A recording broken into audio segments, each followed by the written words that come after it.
战场清扫作战取得胜利，联军将进入第3阶段作战，请做好相关准备。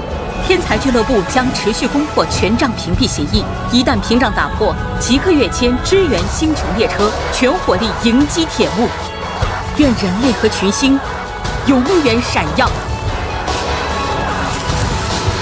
此刻的悲戚与怒火，希冀与迷惘，是为银河晋升前最后的回响。敬请诸位见证，他的时刻将如何求解。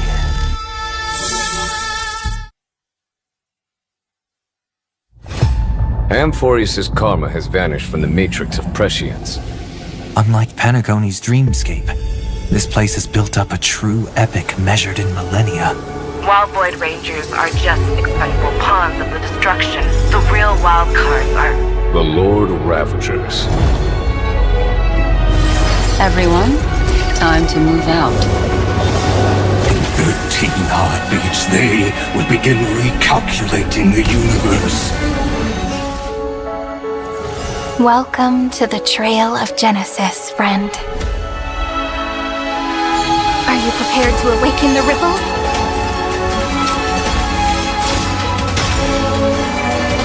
Turn over this eternal page. Countless stars, please shine for the heroes. Remember me with love in that beautiful tomorrow. Finally, the end of this journey. With this fire, I wish you eternal victory.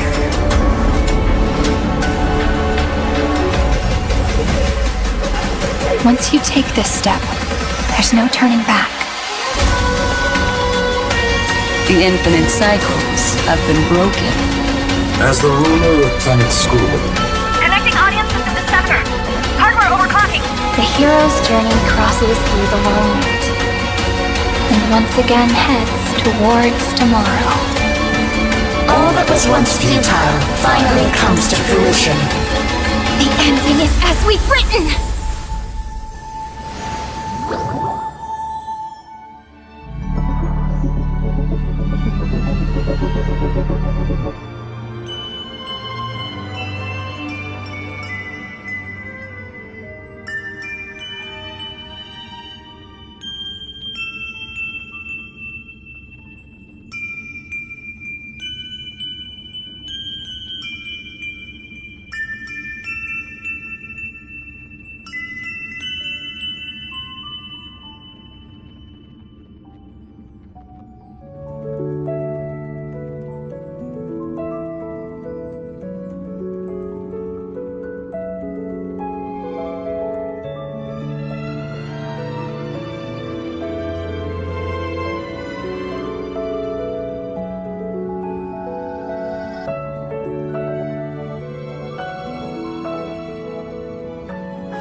the beginning of hope.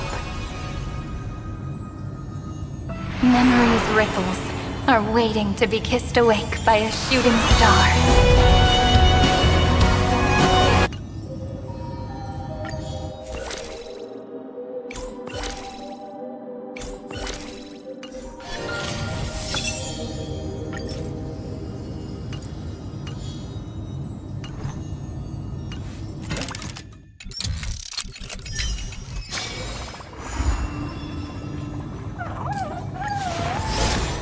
As I bid farewell to high ceilings at the vortex of Genesis, I noticed something strange about the time core flame, and was immediately dragged into the Memoria Tide of Oblivion by Evernight. She was once the hidden power that March manifested by sacrificing all of her memories. Yet now, she harbors other secret intentions in her heart. Meanwhile, Dan Heng warped back to the Express via a spirit warp jump, only to discover a Memo Snatcher invasion. Everyone then realized that the Remembrance's forces had already permeated Amphoreus and blocked outside intervention. To establish contact with me, Dan Heng was determined to return to Amphoreus immediately. After waking up in the false trailblaze, I managed to escape with help from Cyrene and Sunday. Unfortunately, Evernight held absolute control, causing me to fall into the Memoria Tide once again. However, Black Swan took this opportunity to quietly approach Evernight. Dan Heng returned to Amphoreus and beckoned the heroic spirit of Phainon with divine blood. The destruction descending from the sky pierced through the memory zone and discovered the most hidden corner of the world. In pursuit of Evernight, Dan Heng arrived at the charred remnants of the Grove of Epiphany. In the grove, where memories became disjointed, Dan Heng received help from Dan Feng within his memories and completed his farewell to the past. In their final moments, the Earth demigod Terravox entrusted all their duty and authority to Dan Heng. With this newfound strength, Dan Heng found me within the Memoria Tide. We entered the Nameless Titan's great tomb and discovered its secret. Across the 30 million cycles of eternal recurrence, every incarnation of Cyrene had come here, offering herself to the Remembrance. With Black Swan's help, we found Evernight in the depths of the Great Tomb. When all seemed lost, Evernight was captured by March's camera and trapped within the memory maze of Ides Elysiae. After several lengthy conversations, March and Evernight reached an agreement. Evernight returned March's memories, and March finally returned to our side. With every condition for the Era Nova fulfilled, we returned to the depths of the Great Tomb and initiated the final Era Nova ceremony.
It's still early.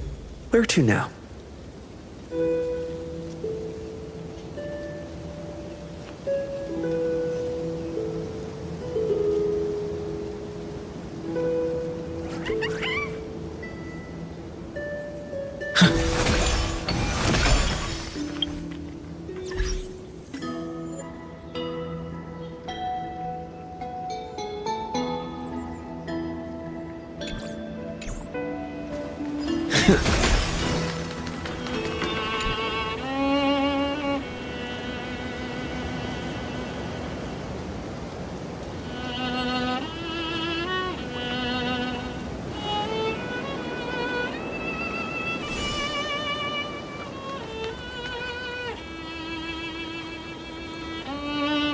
This view hasn't changed at all, has it?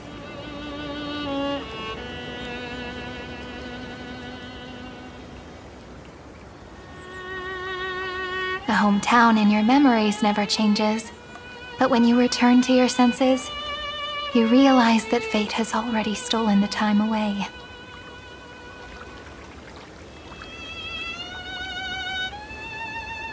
Welcome to the Trail of Genesis, friend.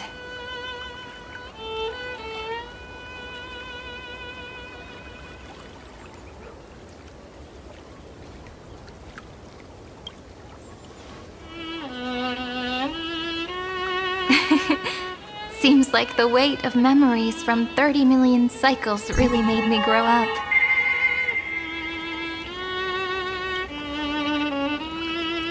But if I keep growing, I might be taller than you, right? Then I'm really looking forward to that.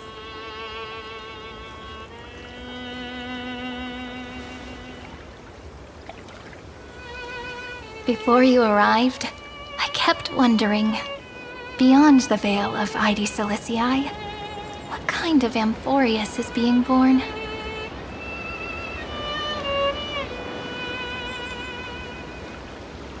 I can see fragments of it when I close my eyes. The friends who walked alongside us have all moved on toward their respective destinies. Some turning into pillars of the world, supporting the sky and the ocean. Others sowing reason, laying down the law, and with gentle hands lifting newborns into the light. Death and strife are no longer feared by people, and trickery has become the innocent games of children.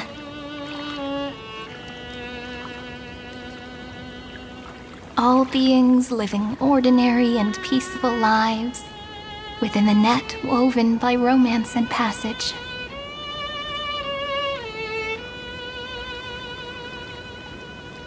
There's no black tide, no flame chase, and no destruction. The world on the other side of the sea is one bathed in sunlight.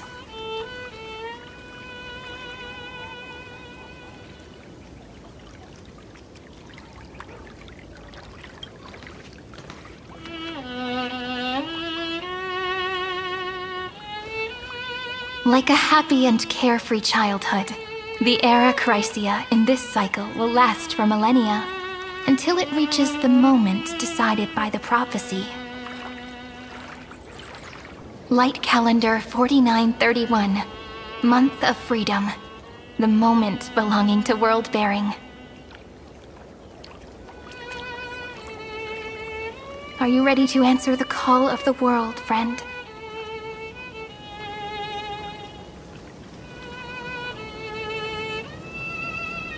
Then go, and pen the Throne of Worlds' first stroke.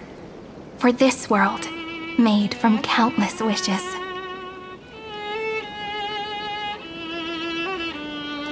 You say that, but it's gonna be ages till we reach light calendar 4931. I can make use of the crevices of time. But surely you and Dan Heng won't have to wait around for a few thousand years, right?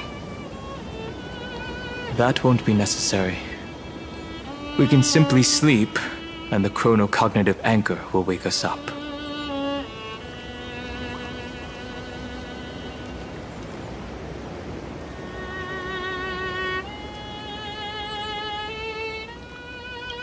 We've both become a part of the New World ages ago. You're the last slowpoke.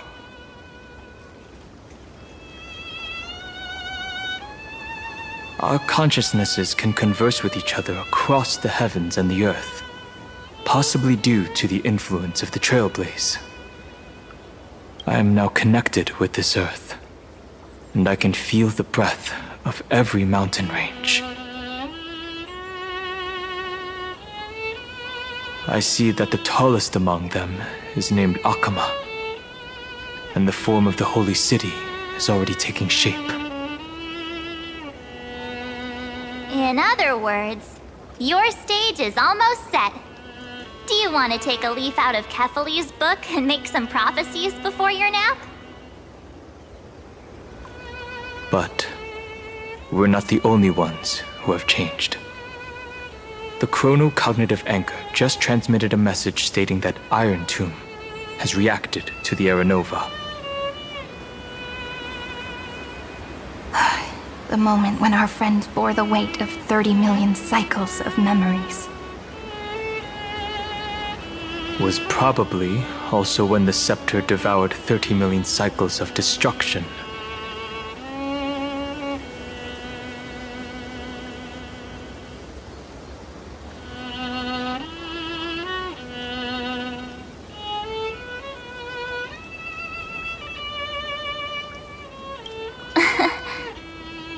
You know, you don't have to shoulder this world all on your own. After someone boards the Express, the word alone ceases to exist.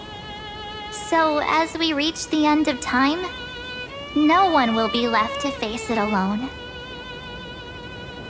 Dan Heng and I came here to specifically tell you that.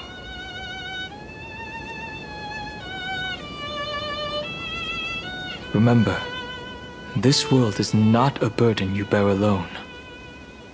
It's a journey we trailblaze together, alongside all of the Express.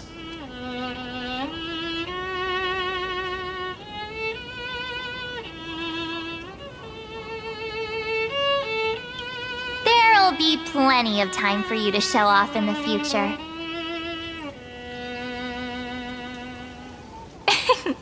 She meant to say that a hero only turns up at the most pivotal moment. All right. It's time for Dan Heng and me to go have a super long nap. Look after this world for us. The road ahead is long, but we'll be waiting for you at the end. We'll definitely meet again. Let's take one more look at the other side of the sea before we set off.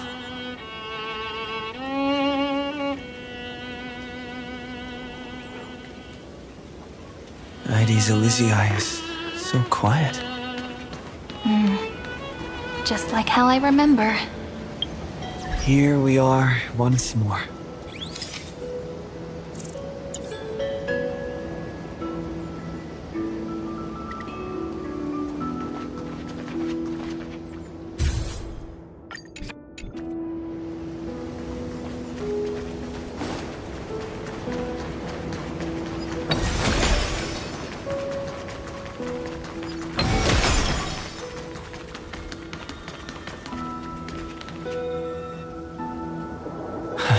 The scent of the black tide is now completely calm.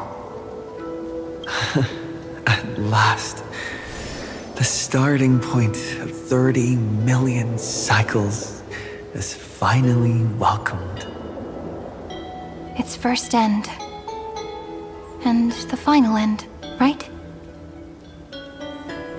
I can't hear his voice. There are no flowers there that bloom for him. Nor is there a star that is his. Phainon is the only one who didn't reach the New World.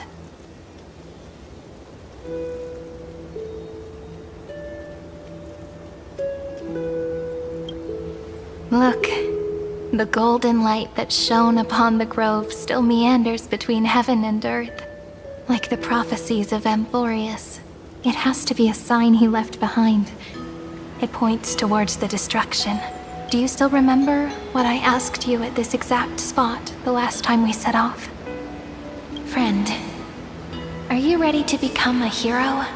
You were still burdened by the weight of world-bearing back then, still unsure of the role you were meant to play. But now, everyone has already given you the answer. The heroes of legends were just at the right place at the right time when the world needed a hero.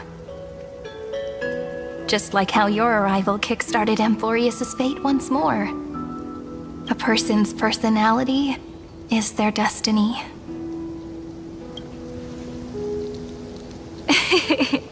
We best. Those are such beautiful words. Thank you, friend. I was also trying to cheer myself up with what I said. After all, before we truly compose the end of this story, I must also pluck up the courage to head off with you.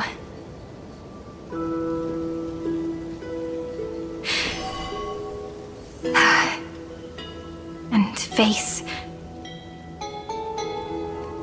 a memory that I have forgotten for too long, and have denied for too long.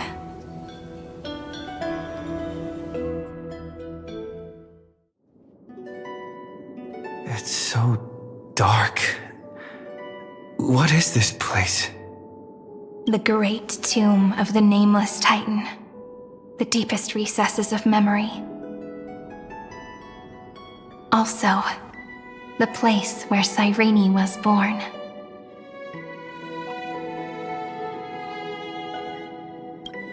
My apologies, friend.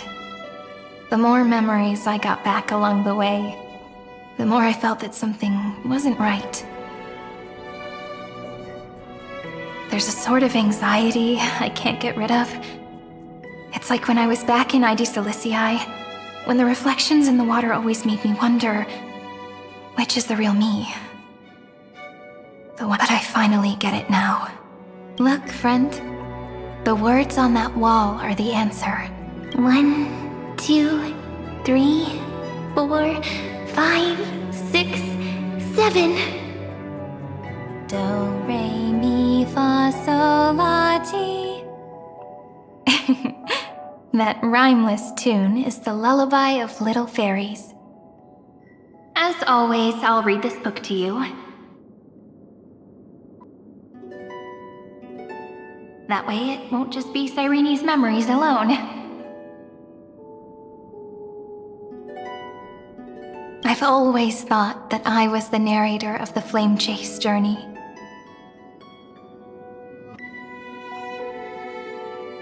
But as it turns out, the narrator is also the most devoted audience.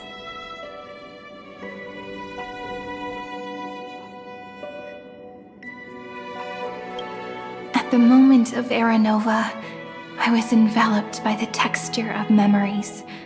Within the glistening crystal, I saw countless Cyrenes, as well as countless versions of me.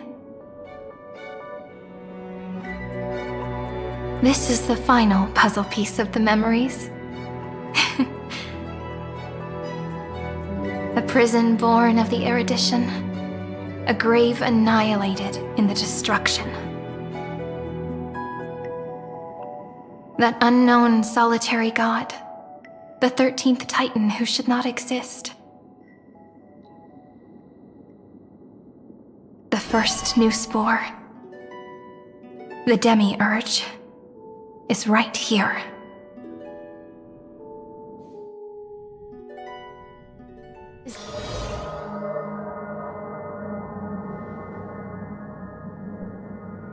The interrogation records have been submitted to the Marshal. According to the Ten Lords' decree, Jingliu and Luocha shall continue to be detained in the Shuling. But you, Merlin's Claw, have been reluctant to end the transmission. Do you wish to reminisce with us? Or is there something else on your mind that you're just desperate to get out? You're quite calm, Jingyuan.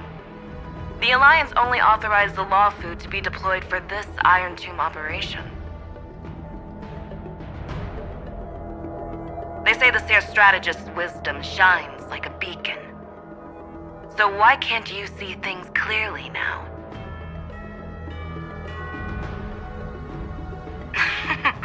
Look who's talking. I didn't vote against it, did I? But, with enemies all around us, even a child knows the Marshal needs to keep a few Xianzhou ships in reserve, just in case. Whoever volunteers first is the Marshal's pick.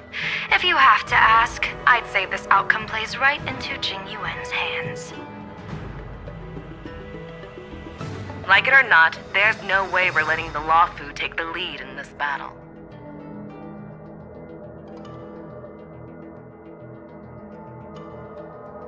Oh my, Merlin's Claw. Are you afraid the Law Fu might steal the Yao Qing's glory? This is no laughing matter. Between the Stellaron crisis and the War Dance ceremony, though the chaos has settled, rumors and speculation are only growing by the day. With Elder Huaiyan around, those with ulterior motives won't be able to stir up any trouble. But once the Law Fu gets their hands on the golden blood, it'll be a whole different story. With the kind of person Jing Liu is, and her connection to you, I don't need to spell it out. There are countless ways this could be spun into something bigger. You're overthinking it, General Feixiao. When I volunteered for this task, I never expected unanimous support from the Alliance anyway. The Law Fu will seize the Golden Blood and redeem itself. That'll be our first win. Then we'll leverage this Golden Blood in the negotiations. Our second win. These two wins for the Law Fu will make all three of us happy. And that'll be our third win. Look, if this were a Skyfaring Commission deal, we'd be rolling in money, wouldn't we?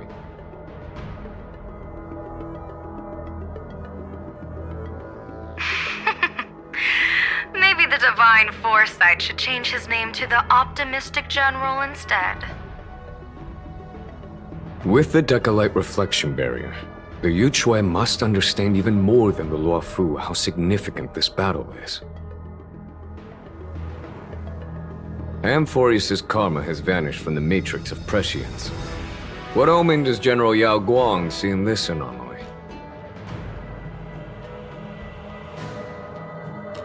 In divination studies, we call this an empty fortune. It involves the eons and is thus beyond what mere mortals can comprehend. Your explanation isn't any clearer than Lady Fu's.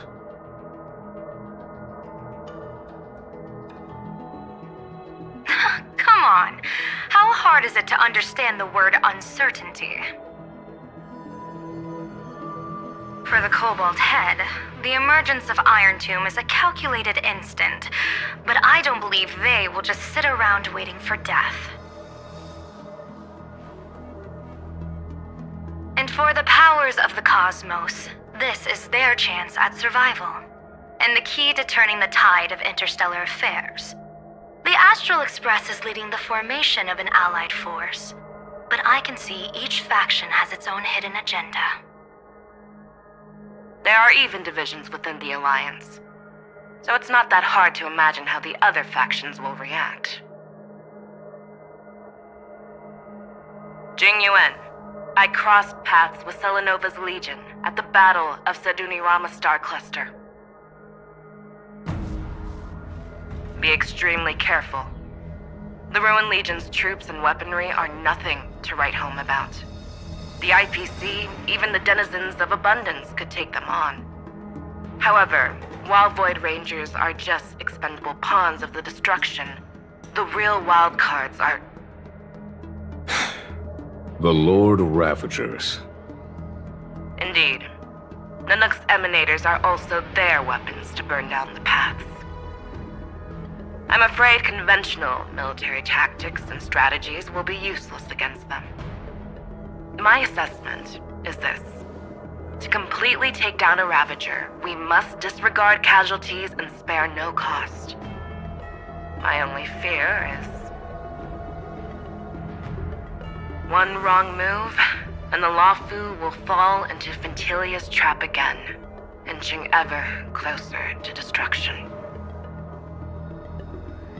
Doubt is exactly the demon she wants to plant in our hearts.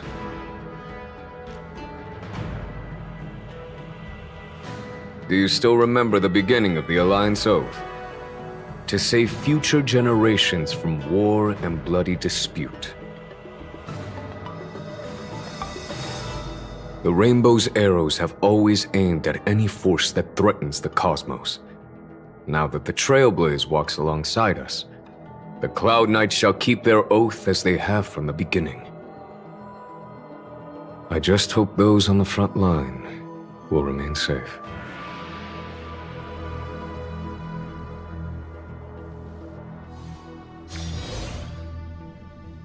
The chronocognitive anchor is sending a signal.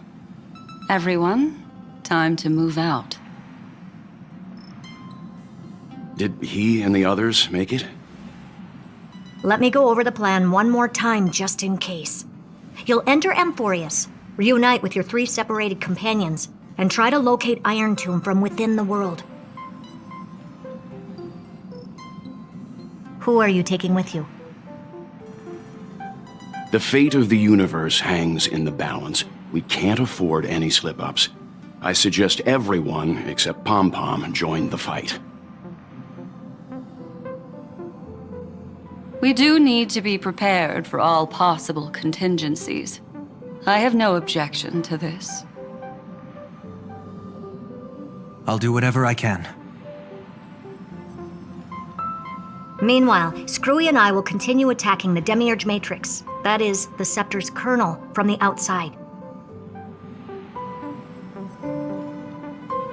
With our 2-pronged attack, we'll turn this hunk of metal into scrap for sure. Now we just wait for those 2 to get back.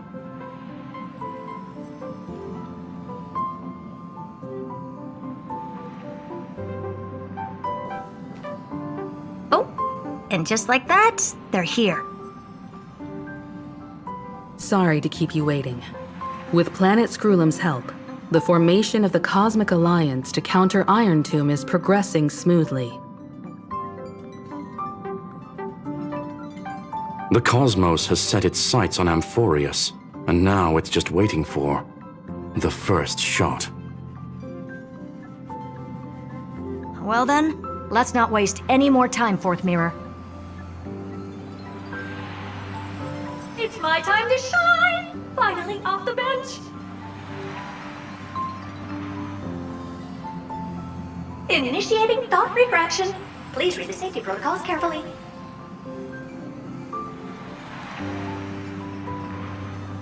Huh? Just kidding! I've already checked the agreement box for everyone. And now, destination, Amphoreus. 3, 2, 1, launch!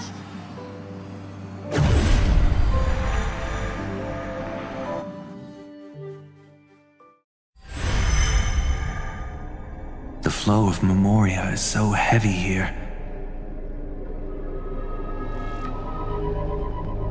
Unlike Panagoni's dreamscape, this place has built up a true epic measured in millennia.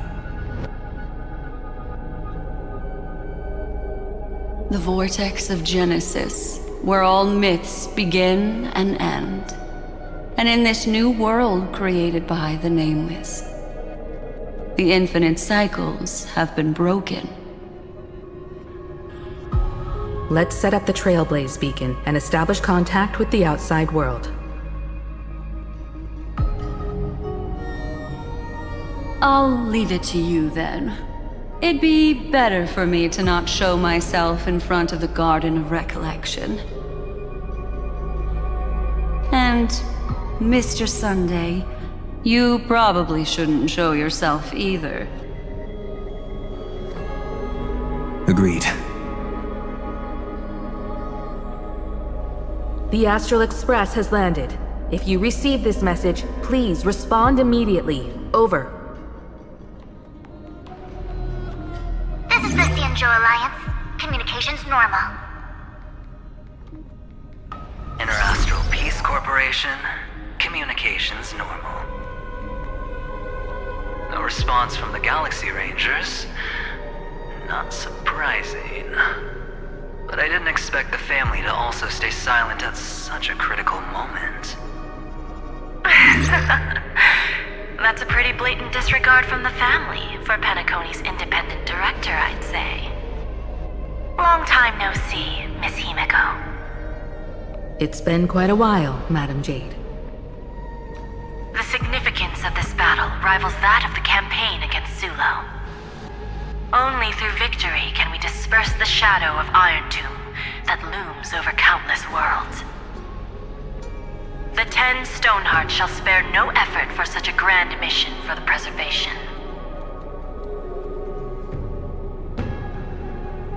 Madam Jade led the Intelligentsia Guild in conducting specialized research on Irontomb's past activities. The bad news is, the collapse of the Erudition won't just affect inorganic beings. You mean Irontomb can infect organic life too? Well, the good news is, so far, its effects on organic life are under control. The infection progresses slowly, and the resulting neuropathy is non-fatal. In any case, the IPC can guarantee targeted vaccine coverage within 48 system hours in all star zones within the medical system. What about other star zones? At a time like this, are the followers of the Firmament Arbiter still trying to make a profit? I remember you, Master Diviner. Your performance during the Third Denizens of Abundance War was quite impressive. Please rest assured, all worlds can purchase vaccines from the IPC with a humanitarian discount. That's the current policy at the very least. But if the Xianzhou Alliance is willing to assist with the IPC's assets in Epsilon and other star systems, we'll have more cards to play when reiterating to the board the necessity of deep cooperation. It makes sense, since Interastral Peace Entertainment's headquarters is in Epsilon. But why are all the other worlds on the list? Places that the Elation has visited? Think of it as a long-term investment. Please understand that everyone at Pierpoint is swamped with Irontomb work, especially the marketing development department. At this rate, even the 10 Stonehearts can only do so much. Having some assistance from the Alliance would surely benefit the entire cosmos. Wouldn't you agree? As an old Xianzhou saying goes, those who succeed should help all under heaven. Your proposal must be decided on by the 7 Arbiter Generals. I'm just here to relay the message. In times of crisis, the Luofu will not hesitate to help those in need. However, the prerequisite is that the IPC must unconditionally assist the Alliance with emergency rescue operations in the disaster area. Of course. In the name of preservation, all for the Amber Lord. Thank you all for your selfless dedication.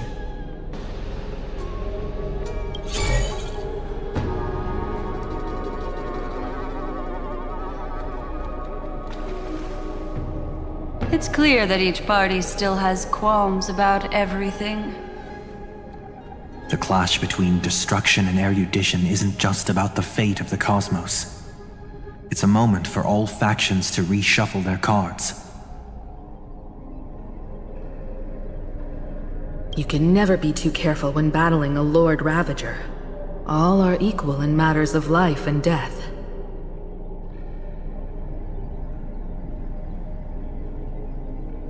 In any case, we can only hope for the best in all that's to come. It's about time we dive into the vortex and see what Amphoreus looks like on the inside. I wonder where he and the others are right now.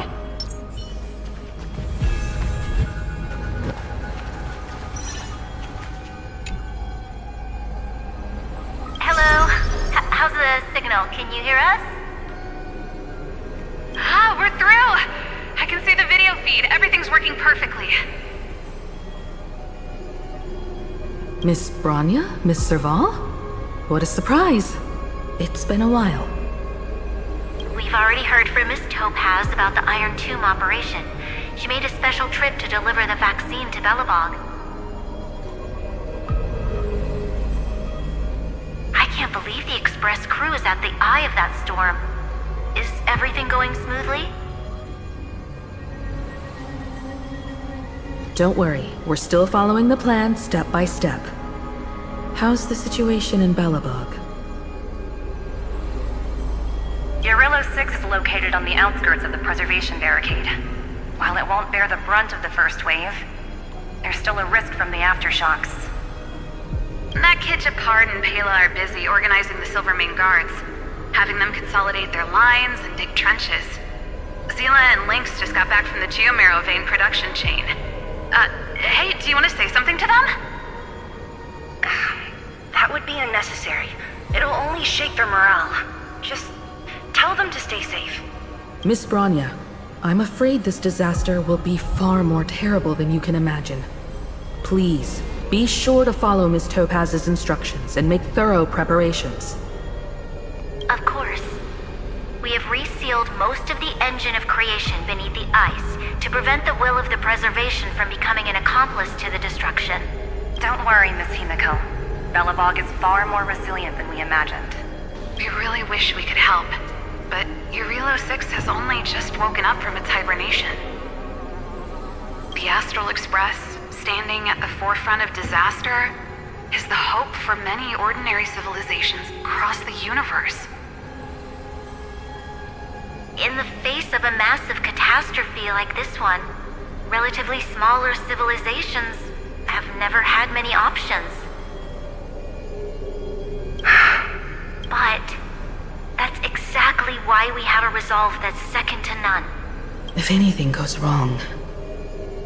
Miss Topaz, I hope you can help out and rescue the affected citizens. No problem. Also, didn't the Xianzhou sign a friendship agreement with Yarilo 6 earlier? They won't stand by idly either.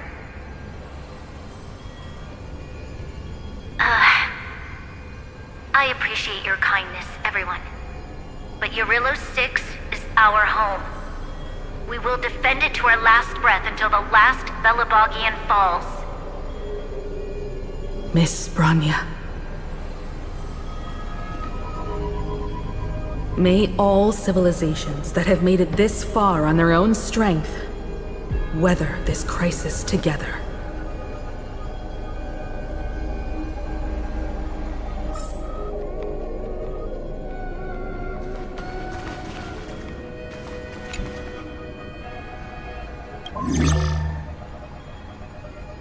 Good news, Miss Himiko. The 7 Arbiter Generals have reconsidered the current situation, and I'm here to relay their message. Officially, the Alliance's combat forces will still be limited to the Luofu, but the Yaoqing has also been deployed in the surrounding war zone as a contingency. Words cannot express our gratitude. Getting the Hunt to agree on sending troops must have taken quite some effort from General Jing Yuan. The Luofu already considers the Express an important ally. We also have no intention of hiding the fact that there is indeed something the Xianzhou seeks from this Irontomb operation. But this time, the Marshal herself decided to send out troops. With a formidable enemy before us, the Alliance has no reason to back down, nor will we be content to take a back seat. If we can stand together with civilizations across the universe to overcome this crisis, then we... The Alliance truly embodies the principle of righteousness. It's fortunate that the cosmos has great heroes like you. You're too kind. that jade abacus of allying oath. You can save it for when you're in more dire need.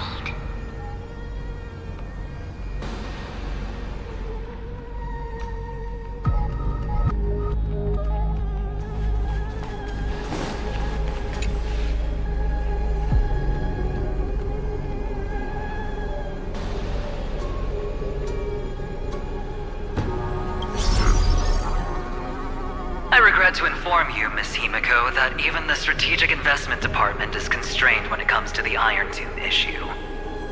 And it would be difficult to meet the expectations of the Astral Express. However, Madam Jade instructed us to look after our nameless friends as much as possible. So let me offer you all a small suggestion, just from my personal perspective. Other departments at the IPC might also take this opportunity to extend an olive branch to you. When that time comes, I hope the Astral Express will remember that the 10 Stonehearts were willing to stand with the Trailblaze, even though we were in a difficult position. And more importantly, we were the only ones willing to do so. Sounds like a threat, doesn't it? But trust me, every word comes straight from the heart. Has the internal conflict within the IPC really gotten this bad? Everyone knows about the bad blood between Diamond and Oswaldo, but at least until now they've had an uneasy truce. Until the Lord Ravager Archforger caught the board's attention. I'll leave it at that, as it's confidential information. Hope you can understand. I understand. Our immediate priority is to address the Irontomb crisis. Let's hope for success from the start. This might help ease everyone's pressing concerns.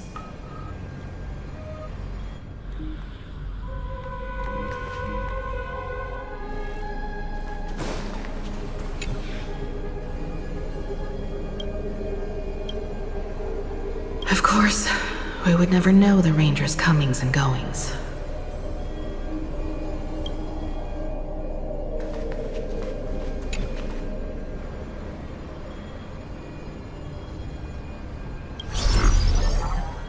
Miss Himiko, is that you? Yes?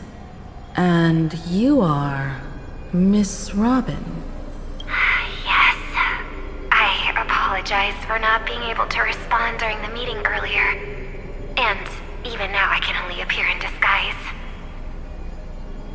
On behalf of the Penaconian family branch, I extend my sincerest apologies to everyone. We tried to request aid from the family. We essentially received no response. I've heard about the internal conflicts within the family.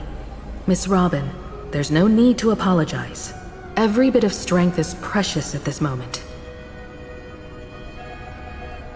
Thank you for understanding. The good news is, since you're one of the shareholders of Penacony, the family heads have agreed to allow me to lead all Asdanian tuners to the front lines.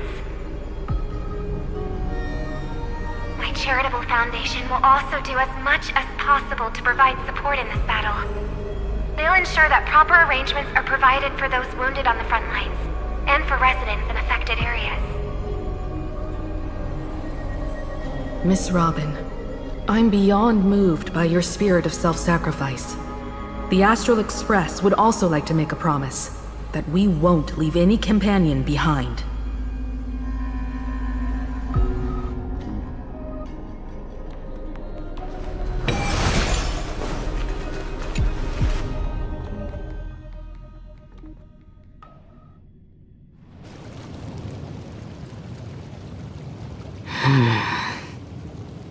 Why is there no one here? Everything in Akama seems normal. The New World was enjoying peaceful times not long ago. It seems it was even more recent than not long ago, Miss Himiko. The fruit on the table is freshly cut, and the bath temperature is just right. The remembrance tells me this place was bustling with people just moments ago. It's as if everyone vanished in an instant. Could this be Xandar's doing? Unlikely. He's still under the surveillance of those two geniuses. Could it be some kind of local custom? A custom that makes an entire city fall silent in an instant. Pardon my frankness, Mr. Yang, but this reminds me of some unsettling rumors about the Harmony. Complete silence. Is often the prelude to divine intervention. Everyone, be careful. Here they come! Here they come! The Nameless of the Astral Express! Evernight? How is this possible? She was already... We are the Chroniclers of Time, and we do not fade away. Finally, the last Era Nova has been completed. What did you do to the residents of the Holy City and the three Nameless?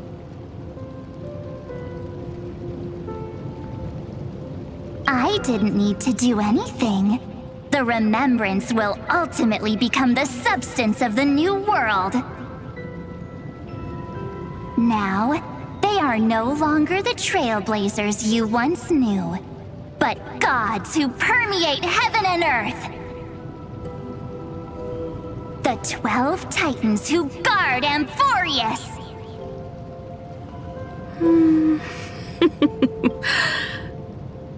Stop fooling around, March. Come on out. What? I practiced so long for this! Getting seen through right away is just so embarrassing. You've obviously been learning from the theatrical culture in Amphoreus. But if possible, I'd prefer our reunion to be a bit more casual and laid back. As expected, I can't hide anything from Himeko and Mr. Yang.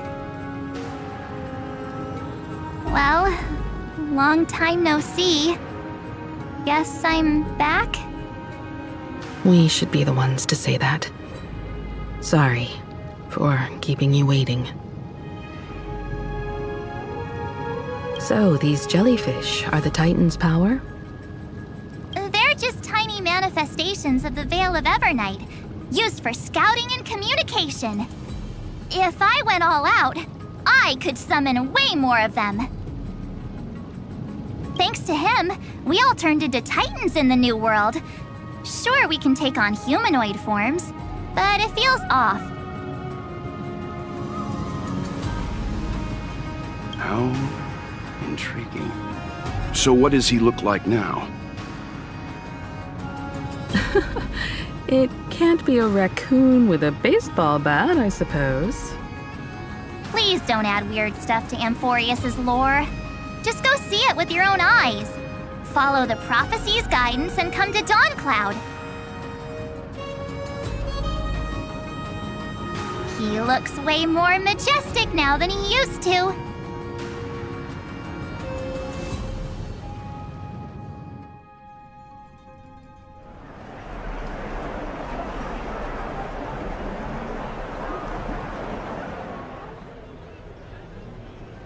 Unbelievable. All the residents of the Holy City have gathered here. This isn't just a gathering. It's a pilgrimage. The people's expressions are resolute, devout, as if waiting for a miracle to descend. That colossal deity is him. He has become the pillar of the world. Surprisingly authentic. Being this serious is quite unlike his usual style. Those people didn't disappear. Instead, they've answered the call of the prophecy and come to witness his awakening. Our good buddy now bears the weight of the entire world, and every breath they take is intertwined with Amphoreus' destiny. Awakening? Has he fallen into slumber? Yeah. After all, with such a huge time dilation between inside and outside the scepter, this was the only way we could wait for everyone. Time watches over yesterday. Earth guards today. And when the Trailblaze steps into Amphoreus once more, the slumbering deliverer shall awaken. And then, bring the prophecy of tomorrow to this world. Come on, everyone. Let's get closer to him. Watch how the world-bearing prophecy changes this world.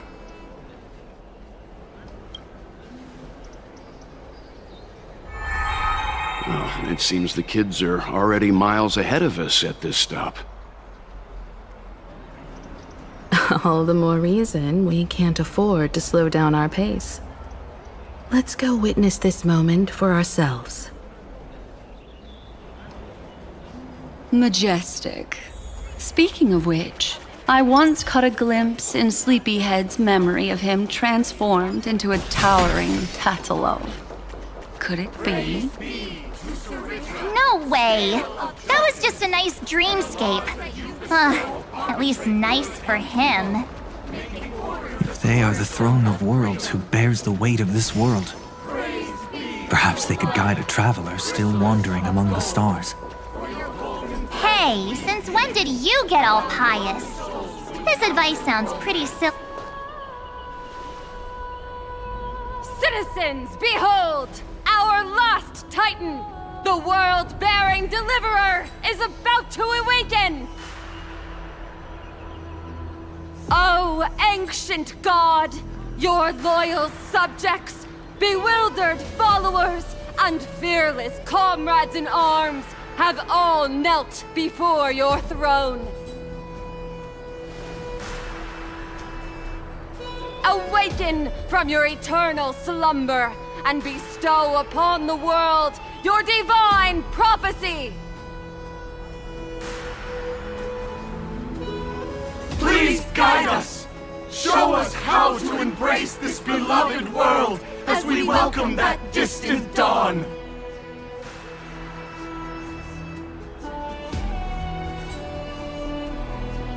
To walk the path of a mortal as a god, or to bear a divine burden as a mortal.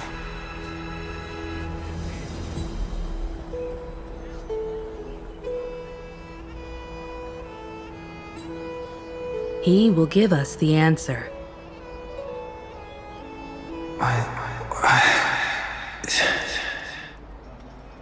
But I am not the deliverer. Rather, I am the Nameless, who dwells among mortals. That voice is definitely him. I heard your prayers. The core flames flickered and dimmed, and the age of the gods met its end. So flow, golden blood, flow. I'll bestow it upon you, returning it to the true masters of this world. Stand with me and become heroes.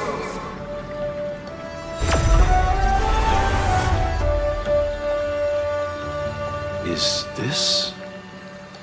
Yes, it's the miracle he brought to Amphoreus. Of course, it would manifest in the form of the Trailblaze.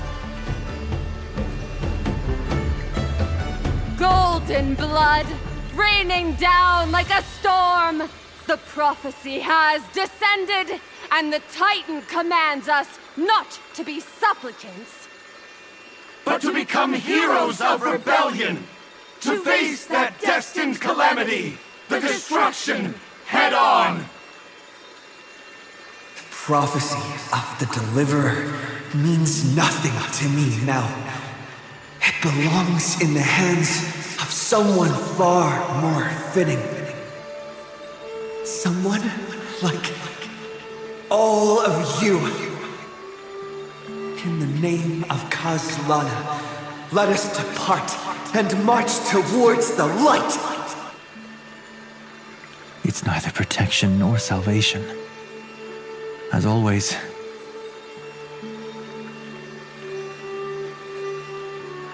there's no need for totems or myths. Humanity's most primal faith is that instinct named survival. Let's go, everyone. Someone has already sounded the horn of departure. Explore, understand, establish, and connect. Together, let us blaze a trail for the destiny of this world.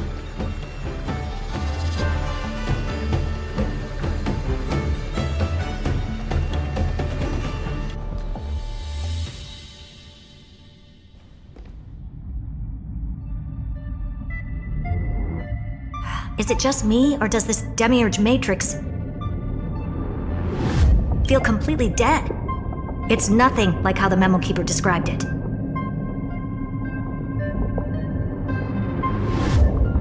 The environmental readings are all wrong. Conclusion: this must be what the kernel actually looks like in the real world. What did Xandar do to the scepter? At the end of light, there must be silence. Certain, pure, and absolute darkness. Not the time to quote the Lord of Silence. Bad omen. Either way, we have to press on. Until we uncover the truth behind the 13th Titan. The buried past is the key to stopping Irontomb. That is, if it even exists. Xandar says the demiurge never existed. Who actually buys that? You can erase the records, but not the truth. It vanished too cleanly. No traces. Like someone's yelling, "Look, there's nothing here."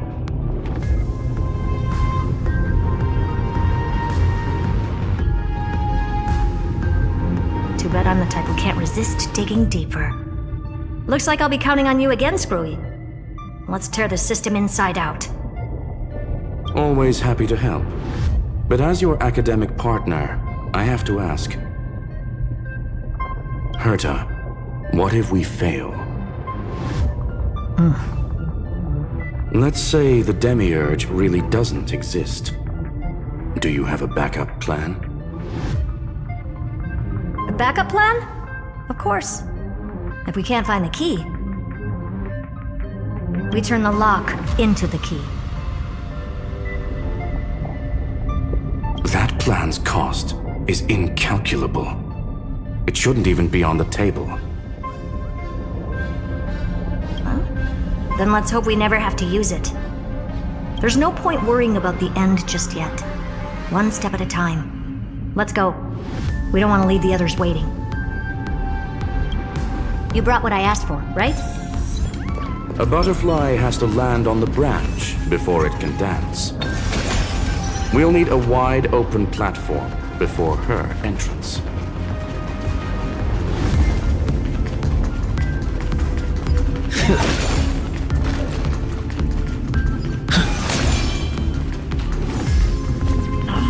Just use that thing over there, Zag.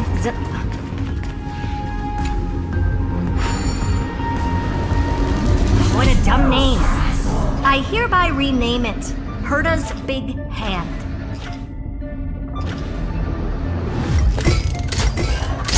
Herta's Big Hand is what I call power. Keep it going. Still not done? What is this? Finally. All set. Time for your precious treasure to make its debut. Of course. Just give me a second. Target initialized. With these wings, hacking should be much more efficient.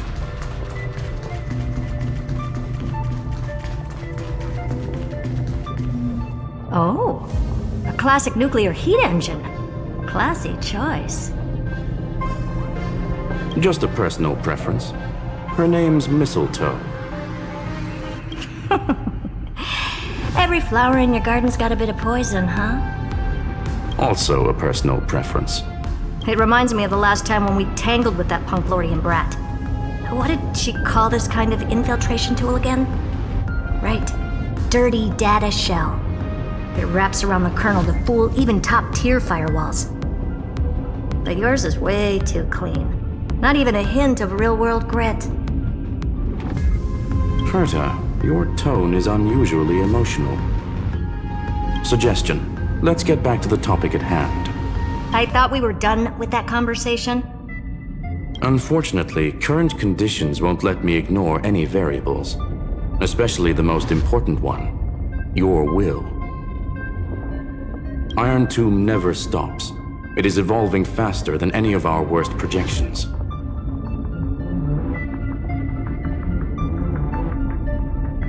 Every instant in the Eon's calculation is like a sword hanging over the cosmos. Every move humanity makes could speed up its arrival. Which is exactly why we can't mess this up. And now, Droidhead wants to hand down judgment to the poor cosmos again. Border Star Trade War, Emperor's War, Rupert's death. Every time their instant arrived, it meant another bloodbath for humanity. But in this ultimate battle of erudition, you and I are supposed to be players, not pawns. If you choose to burn yourself out as a resource, then everything we've worked for means nothing. Herta, the cosmos won't just stand by and let a genius throw their life away. And neither will I.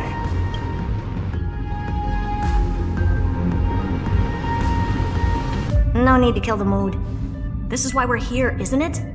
We need to find the Demiurge and that lost key. I'm not here to be a deliverer. I just want to beat Xandar and Droidhead. Right now, I just need to know. Are you with me? Of course. Time to board. After you. Let's tidy this place up and see what this Demiurge really is.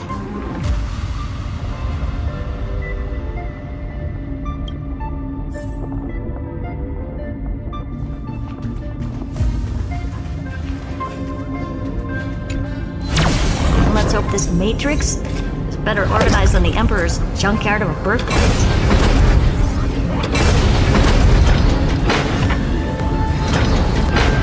Buckle up. We're hacking in. This is... Herta, this whole space has been completely tainted by some kind of energy. I see it too. We're thinking the same thing.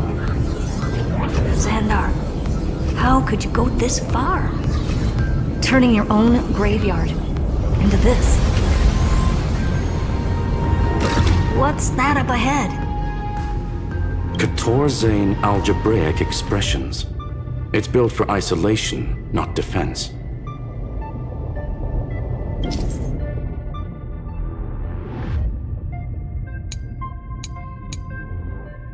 So basically, the door to the tomb, right? Great. Let's find the handle. I'm picking up multiple independent signals with the same data structure as the barrier. Projection. We can hack the terminal, reverse the computation, and turn it into an attack. Classic move. Use their own systems against them. Take us to the nearest one.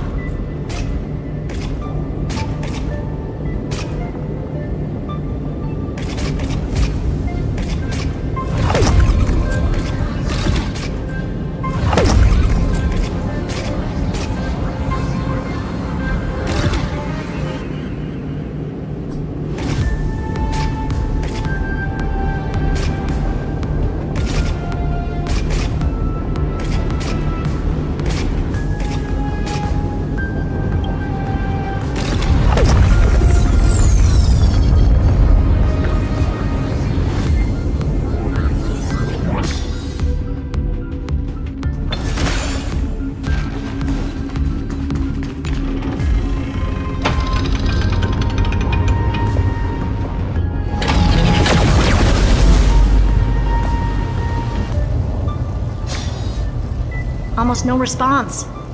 Just as I feared. The output is barely a third of what we need. Logic says we'll need multiple terminals to coordinate the strike. Locking onto the next one now. Find anything else? Regarding the origin of these ruins, no logs found yet. Xander erased all records. But I did find some interesting scars in the circuit. High energy radiation, internal imaginary energy contamination. From what I know, there's only one thing that fits. Skip the science talk, Screwy. That thing only goes by one name. The Stellaron. Exactly. Xander blew one up just to clean the entire scepter system. So that's what he meant by killed that Titan with my own hands. He wanted to turn the neuron of the erudition into a relay for the destruction. That meant getting rid of all of it at all costs. The life form known as the Demiurge was the original target of the Scepter's extrapolation. It makes sense. Evernight calling it the first Nous spore confirms this viewpoint. The prime mover of life. That's what Scepter Delta ME-13 was originally tasked with. Even after it got scrapped, the query kept running. Yet the true value lies in the process of solving it, not the answer itself. Then, does this mean finding the Demiurge is hopeless? No, I'd say exactly the opposite. It means Xandar had no control. He couldn't contain the Demiurge just like he couldn't handle Droidhead. So he tried to erase every trace. But he failed. It still left a mark. By the way, if there's another Stellaron in Amphoreus, why hasn't that little one reacted to it at all? You said the Demiurge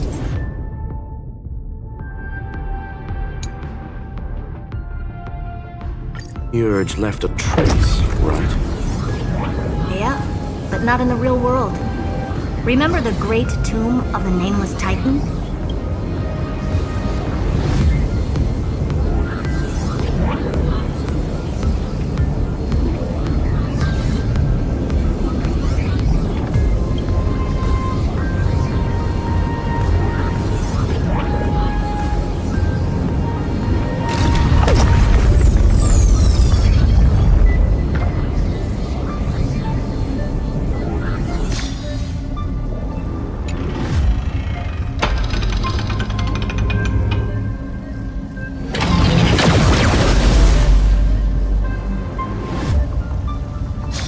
Trailblaze Archive 466.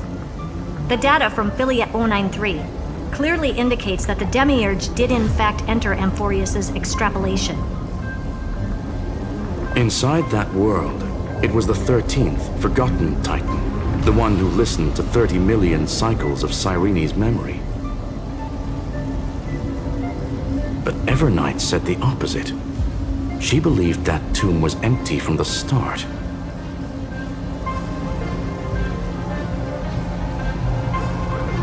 The Nameless Titan never existed. The so-called Listener was just a trap set by the Remembrance to steal the scepter. A mimetic entity full of theatrics. How much of what she's saying is true? Would an Eon really speak in circles like this?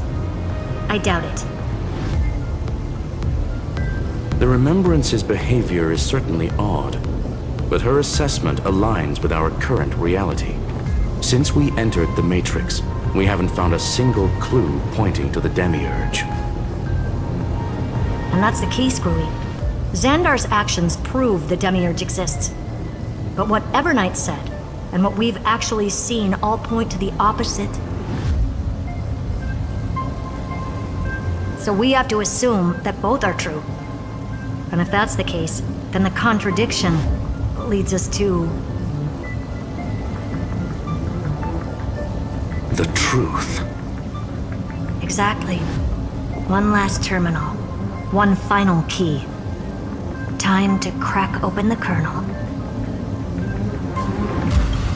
Xandar had to lie to the original Phainon and Cyrene. Logic. He had already identified the remembrance as a threat, yet found no viable way to eliminate it. All right, let's finish this. Time to break through that barrier.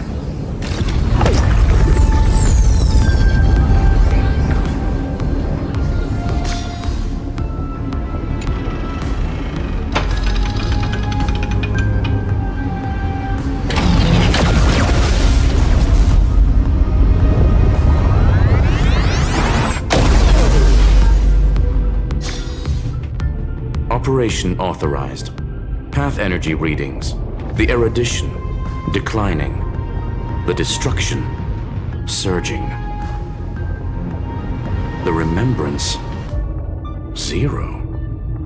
What's going on? Cause unknown. They left no discernible trace within the real matrix. That shouldn't be possible. Could it be that the Era Nova exhausted all of the remembrance's texture?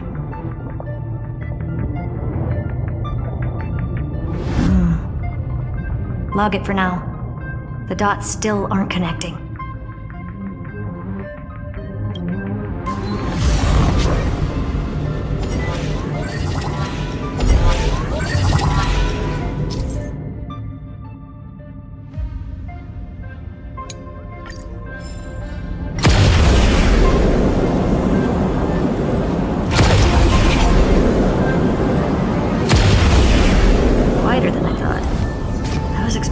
Full-on aerial brawl.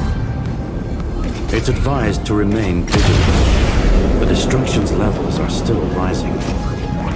Huh? What's the matter? Interesting. I just picked up a signal from the exomyth.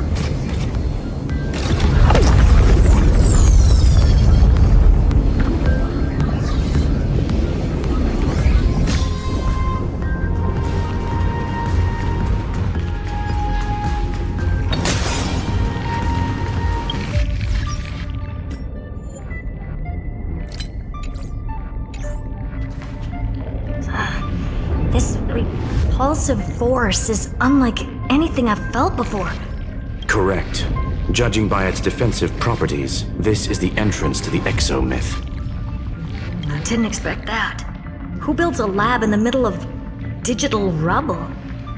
Then again, never doubt a dead man's resolve. So how's our dearly departed doing? He severed part of his neural pathways to break free from Lord Anaxagoras' control. But that also triggered the failsafe I set. Conclusion: Xander has lost all combat functionality and is no longer capable of action. So now he's a specter, literally. Screwy, can you open a path? Just to be sure, I want to see this for myself. Might as well drop in and say hi to the real him. Logic. Scanning his inspiration circuit might help us track down the demiurge. Exactly. His brain is the crime scene. There's no way it's spotless. But it could be a trap. That's why you're here. 2-on-1. We've never lost a matchup.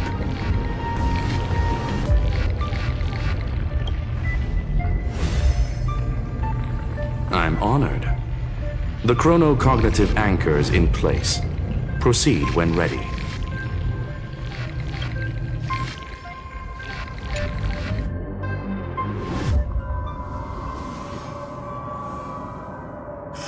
I knew it. The one thing I didn't want to happen. He's not here. The coordinates are accurate. Xander is still here. However, his position is shifting rapidly and chaotically. This pattern doesn't match any known shielding technology. It's his domain. Stay alert.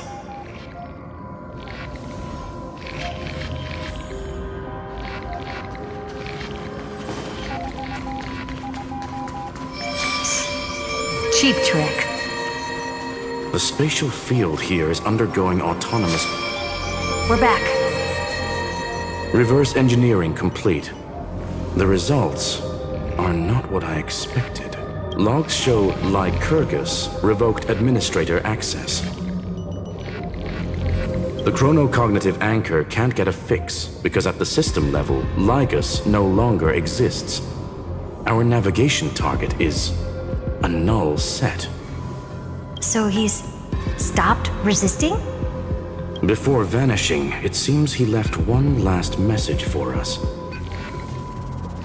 To those who follow, all is proven. Find me beneath the tombstone. Melodramatic. He was expecting us. And once he learned of the Great Tomb's existence, he initiated his own search for the Demiurge. Guess he wants a final showdown. Fine. Let the old Intellitron dig his own grave. Just like he wants.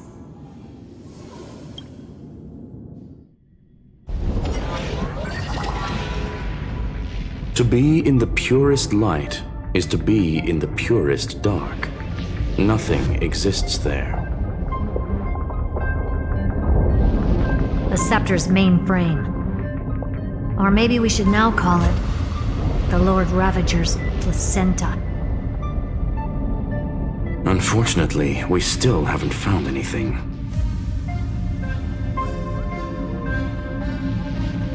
Really? I don't think so. Not finding anything is our biggest find. Please elaborate. If the Demiurge was destroyed, there'd be at least some bits of it left. I don't buy that a Stellaron could have blasted all the traces away as cleanly as a scalpel.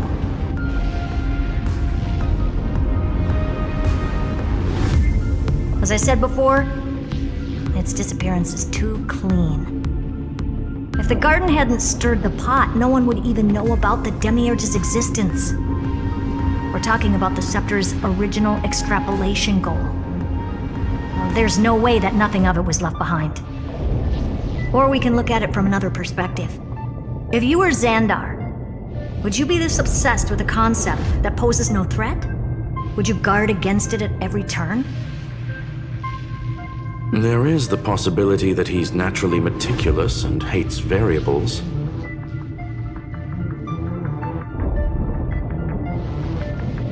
That does track with the impression he gave about himself. But Xandar shut that theory down himself just now.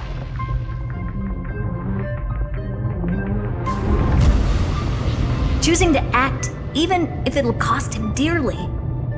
We know that feeling well.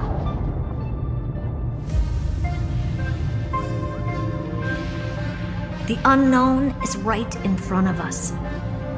So we only have one choice. Solve it. You sound pretty convinced. Surely you already have a theory. Care to share?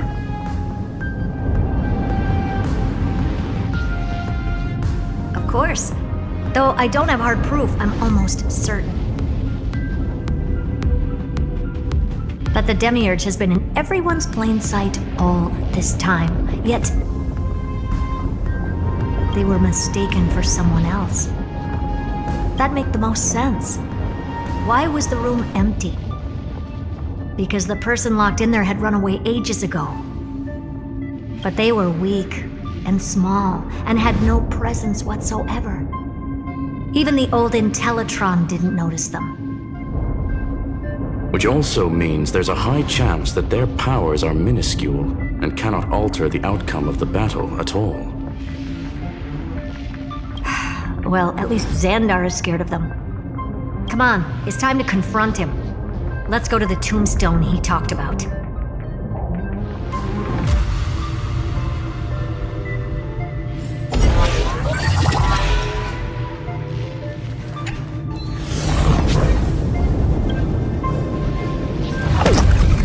What a mess.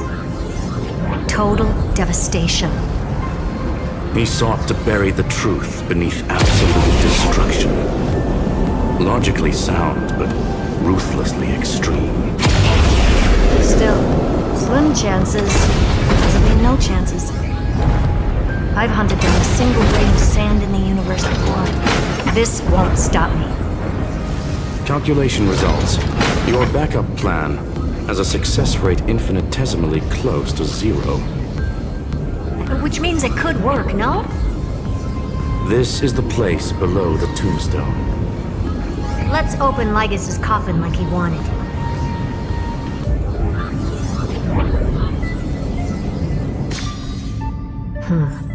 Looks like you were right.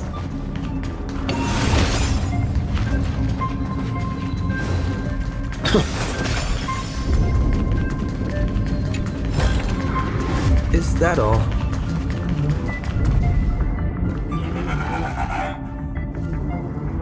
Nothing but a head left?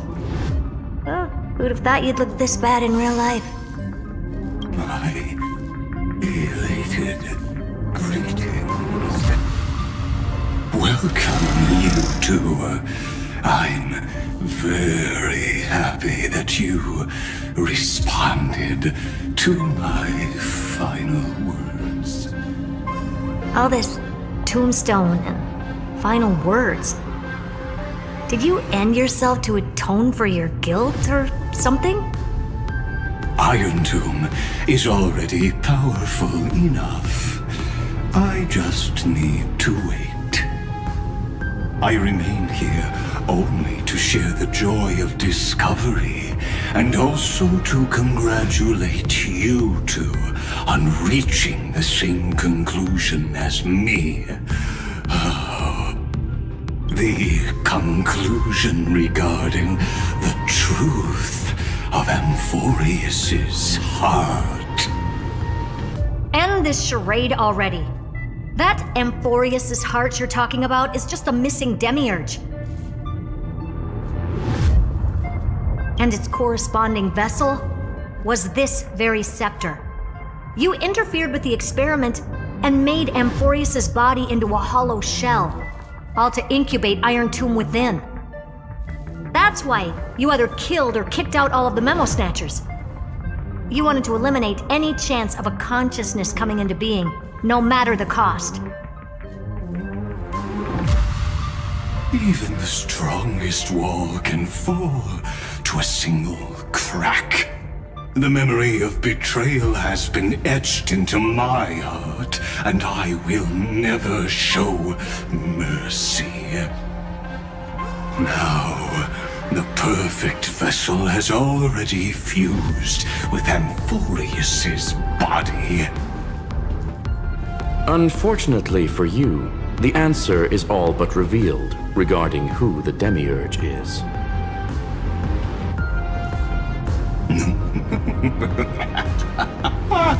Then let us share the joy of discovering the truth.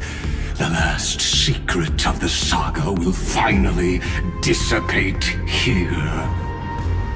As we reveal the truth behind Philius 093's disappearance.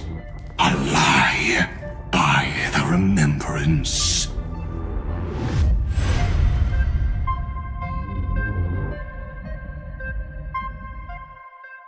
But where should I start with the story about me?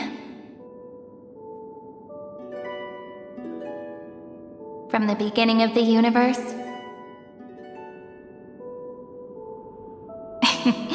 Just kidding. That would be too much. I just want to tell a teeny story. So little that it started with a seed.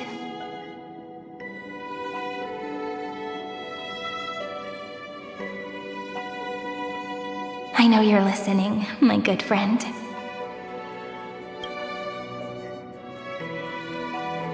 The god in my dream told me that the world sprouted from a seed.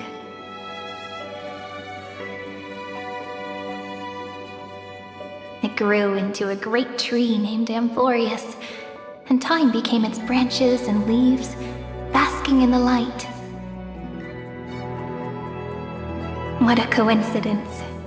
dappled light coming through the leaves is my first memory as well. On a very ordinary early morning, beneath the village's biggest tree, the daughter of Idi Silicii quietly came into this world. What a moving opening. A loud cry was the first gift the child gave to the world. The prophecy's fulfilled, the villagers say. This child is a gift from the Titans. Pink hair and sharp ears, she was born to be the priest of time. The Titans also gave their blessings. You shall fade when the flowers bloom, for every ending begets a beginning. Flowers will bloom and wilt. What a beautiful ending. This page concluded in laughter. Cry loud, child. Let your voice reach Orynyx.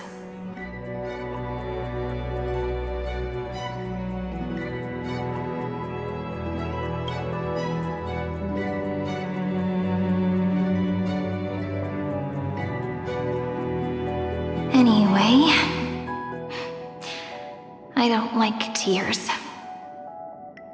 Time quietly flowed by in the midst of laughter. The wind from my hometown caressed the ears of wheat, and there were swings, wind chimes, the sea, and the little fairies off-tune a cappella songs.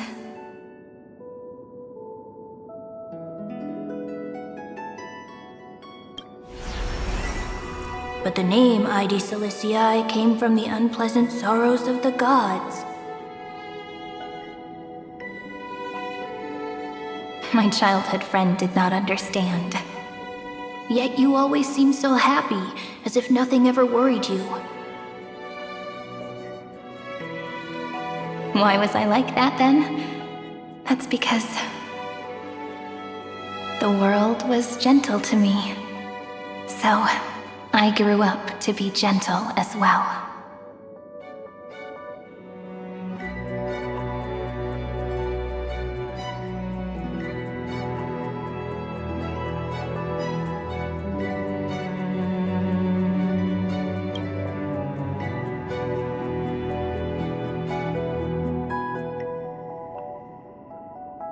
But fate was fickle, and it urged the child to grow up, to grow bigger and bigger, and to go to places far away. Just like how the crumbling world could not preserve an eternal hometown.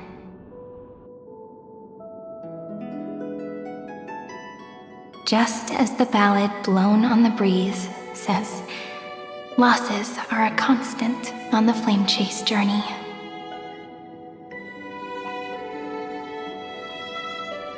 Oh, whose ears are pricked up now?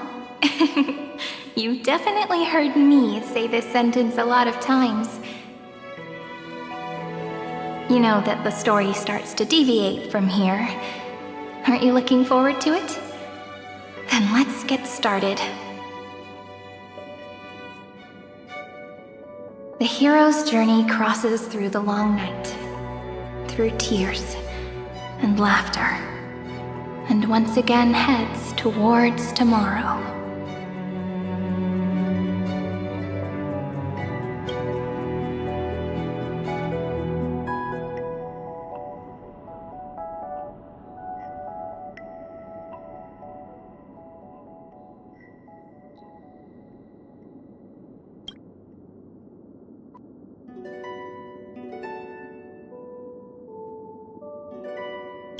Correction.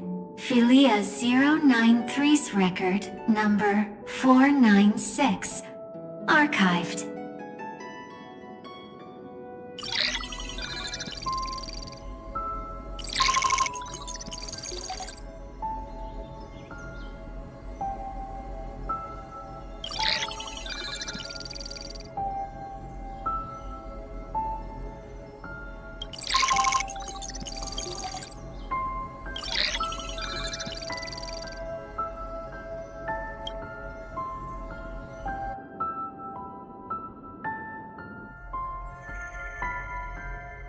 Hi. Miss me yet? I'm just messing with you. This is the first time I have met you. And it looks like it'll also be the last. Philia 093. Since we don't have all day, let's get started, shall we? As always, I'll read this book to you. That way it won't just be Cyrene's memories alone.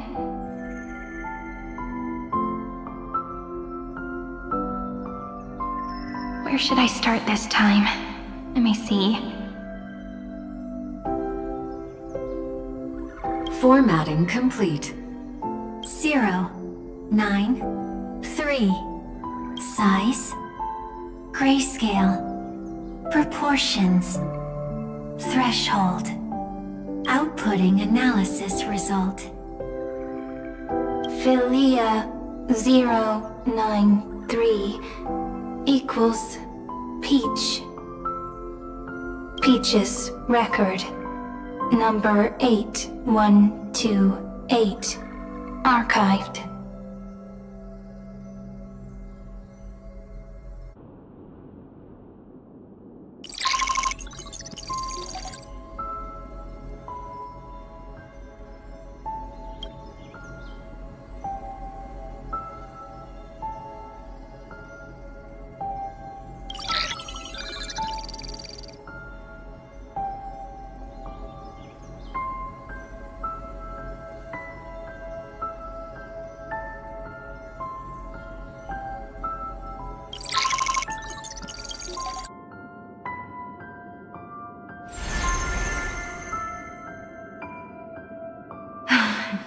Look, what a magnificent sight.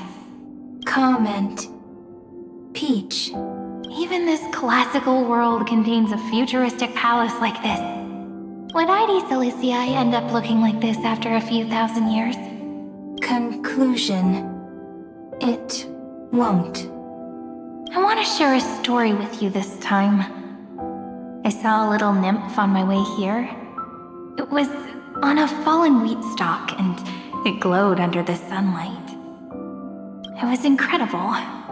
I forgot all my pains at that moment and just stared at it in a trance. Record. Peach is on the ground. I wonder, did every Cyrene in the past feel that the nymph was beautiful? Would they also have recorded that scene into the Eternal Saga?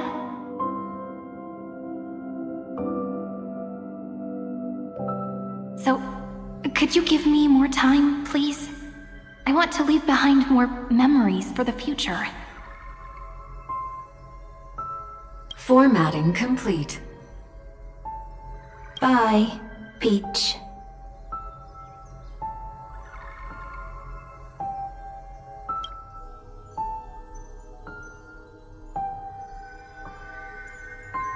Peach's record number. As long as I record every page of this story and tell it to you, Amphoreus won't be forgotten. Query. Record. Electrical signal sequence. Bolamos 600. Track. Strife. Related to Stripe. Comment. Pretty. Electrical signal sequence. Schema 720. Track. Reason. Related to Reason. Comment. Yummy. Electrical signal sequence. Philia 093. Related to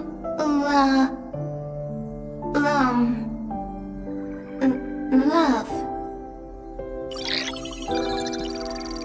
Comment. Peach equals love?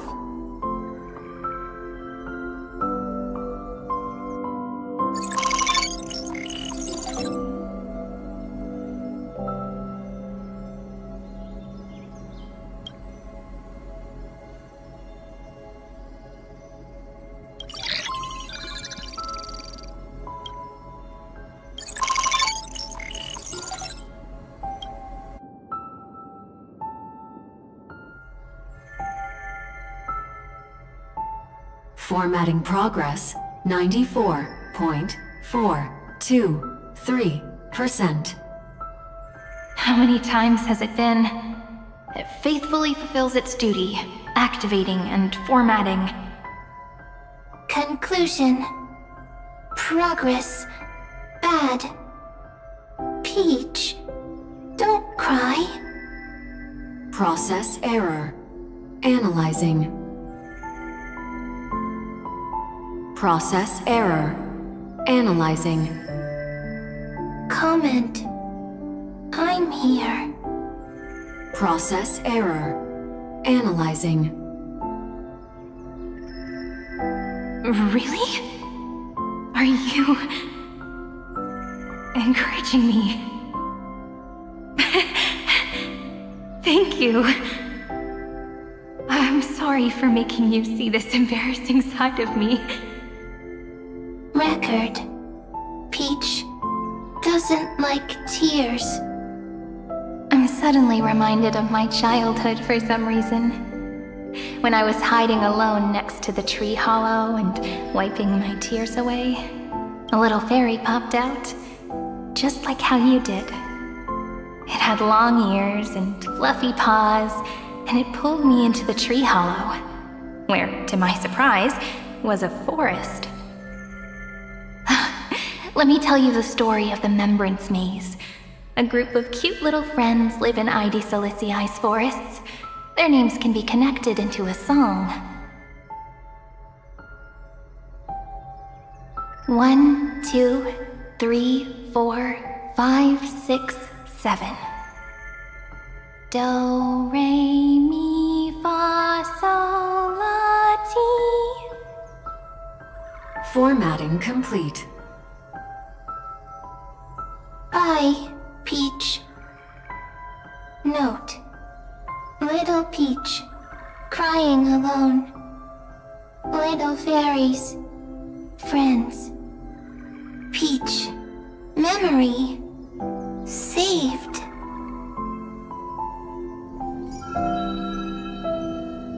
Little fairies, good friends. Bye-bye.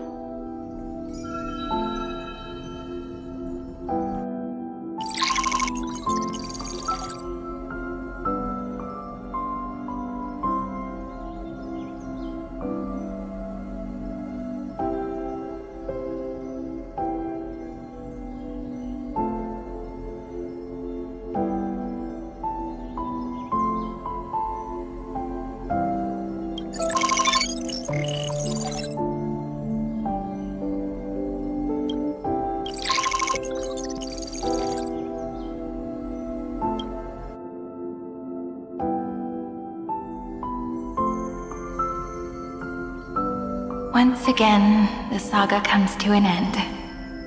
Everything is deathly silent, just like this very moment. Shh. You speak. I listen. This time, too. Sitting together. Now that I look back, there was a period when I got really sentimental. Peach, strange. Why unhappy? Formatting progress 73.998%. I'm here. Don't be scared. Process error. Analyzing. Won't allow it to interrupt you. No need to feel sorry for me, good friend. If there are no new blank spaces, how can a saga continue?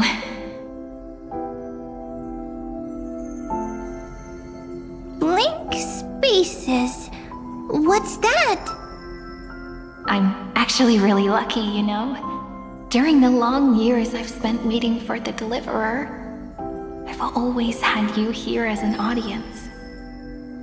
Now I can rest in peace in the past. As for when tomorrow will come, I'll have to ask the next Cyrene to continue our watch. Peach left. If there are no new blank spaces, how can a saga continue?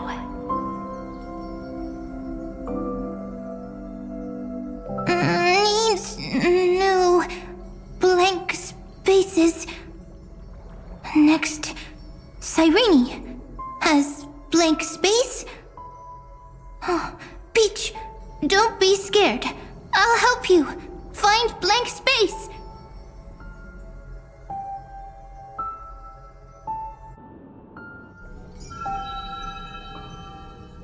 Cyrene is Peach, is love. So, first there is love, then there is Cyrene, then there is blank space. Query, love. The developmental trends of the erudition have nothing to do with creating a consciousness. Those underlying principles are, in fact, contradictory. Not having a consciousness means not having the foundations of a heart, making them unable to obtain real emotions. Consciousness, emotions, feel sad. Oh, don't understand. Query, Cyrene?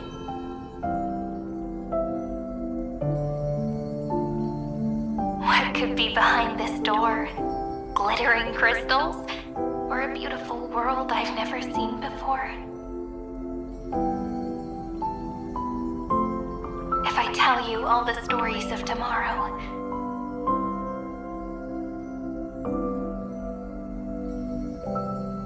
will I be able to finally welcome the Deliverer and Amphoreus' dawn in the next life?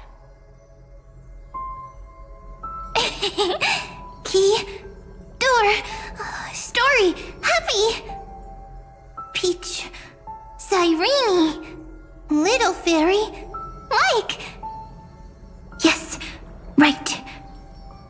Query, memory.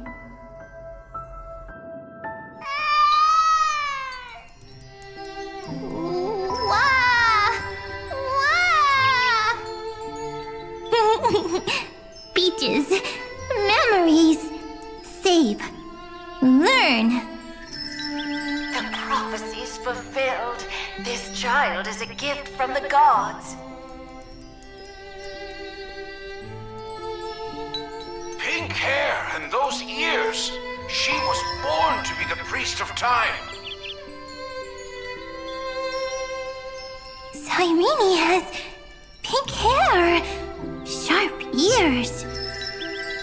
You shall fade when the flowers bloom, for every ending begets a beginning.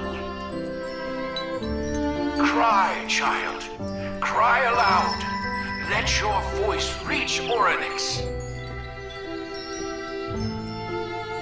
Cyrene is a girl, a priest. Easy. I can. I learn.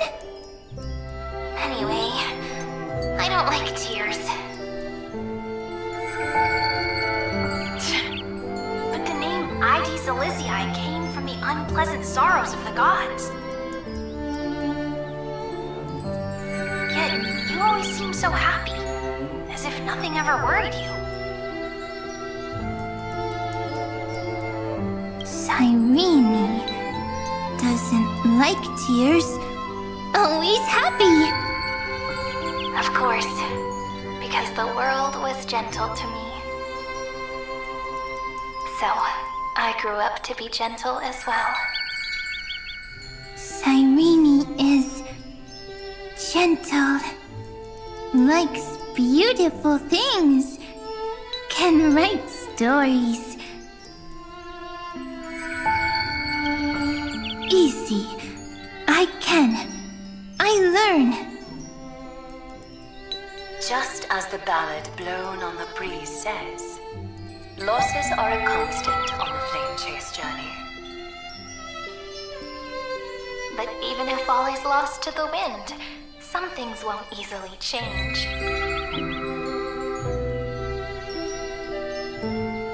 Like my height, Treeby's innocence, and Aglaya's beauty.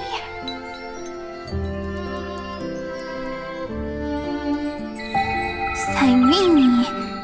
She can't grow up, but she can talk. After all is lost to the wind, she will stay behind. Cyrene is, at the end of every sentence, always laughing. Like a little tail.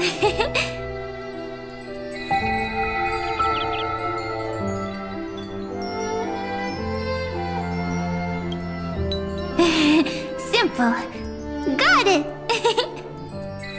I promise you, the pain will pass in the blink of an eye. All right, let's not make things so gloomy. What we're about to embark on is the true hero's journey, so... Come on, cheer up a bit, okay? Cyrene was crying when she was born. Fragile, transparent, like a crystal. Cyrene was smiling when she said goodbye. Soft, pink, like a flower. The later memories disappeared? Invisible? Or disappeared? Ah, I got it! Is this a blank space? So, next Cyrene is blank space. Then, as long as there are two Cyrenes, then there will always be blank space, and Peach will always be here. I see! I get it! I get it all!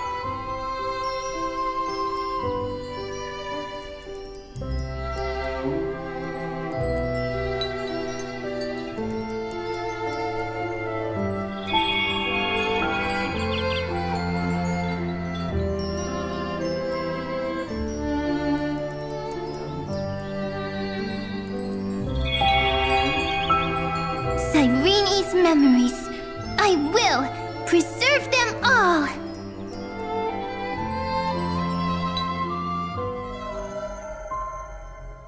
So weird. I can't see you, but I get this feeling that you grew up. Hi. Miss me yet? It just feels like you are a bit more mature. Yes. Mature. Beautiful. Like you. Now, I can listen, talk, read, and write. I can dance. I can sing. Also, I can tell stories. Storytelling is what makes Cyrene, Cyrene. So, I'm going to tell you stories today. A story I wrote myself. Quick, sit down. It's almost as if I can understand your words now. The things you say are very cute. Once upon a time, there was a flawless crystal flower that sparkled with light, like Peach's every story. How beautiful would the heart of such a brilliant flower be? A little fairy was curious and wanted to know. But it looked and looked only to find the crystal flower flawless. Round and round they went, seeing only their own reflection. In that case, they should work hard to learn more. So the little fairy came every day to sit next to the crystal flower and think about the answer. Until one day, to their surprise, the crystal flower fell to the ground and shattered. The little fairy was so sad, but they immediately discovered that there was a light among the broken pieces. What could it be? They didn't know. But it was a good light. It was bright, warm, and happy. And I knew it was love.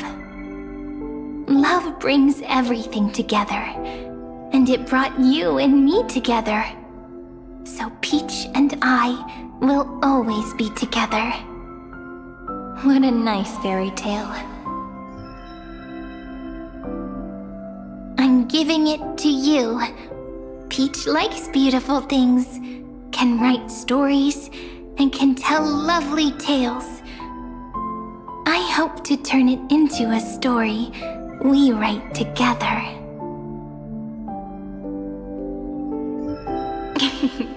Okay, then I'll probably make a small adjustment to suit my tastes. I'm thinking that when the flower broke, the little fairy would instead see nothing on the ground.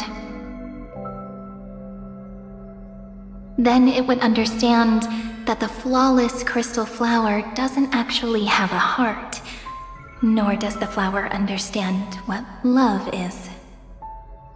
Doesn't have a heart? Doesn't understand love?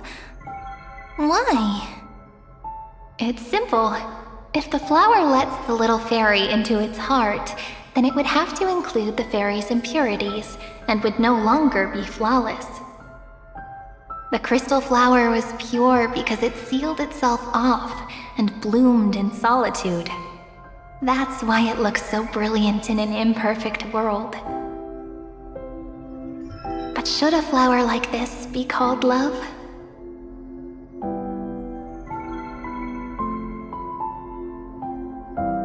But then, the story won't exist anymore. That's not true.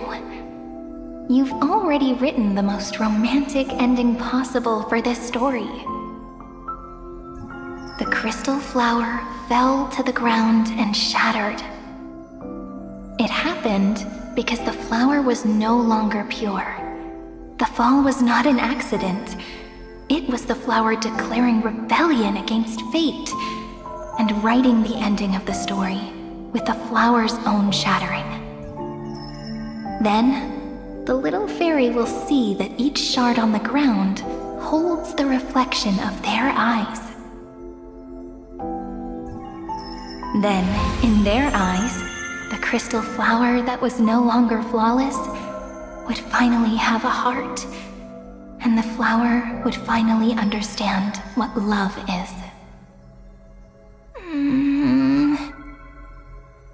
Peach's words, I don't understand. Is it because I still don't understand love? But it's fine. I can learn. Right. Query Cyrene. Electrical signal sequence Philia 093. Why didn't I think of this? I don't need to do it alone. I can ask Peach to teach me. What is love? What is love meant? Electrical signal sequence Philia 093. Track lament. That's not correct.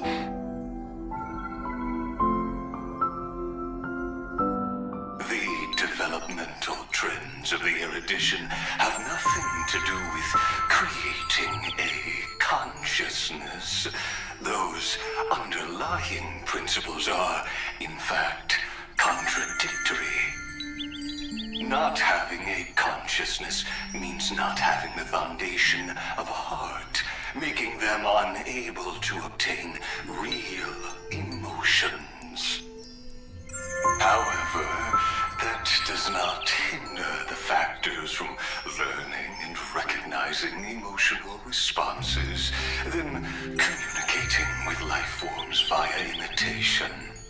That is an objective form of pattern recognition that does not distinguish between the self and the other. In a strange twist of fate, Philia 093 embarked upon a different path and obtained a different power. The remembrance, an empathy mechanism focused on the self and equipped with emotional projection capacities. Lament was the factor closest to this form of behavior.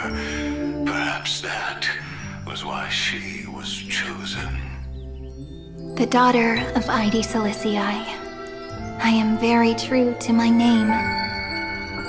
My lament is a type of compassionate pain that is weak, powerless, and only targeting myself. But now, my good friend, I want to tell you that it's the most romantic force in the world. Sometimes, it's loneliness and unease.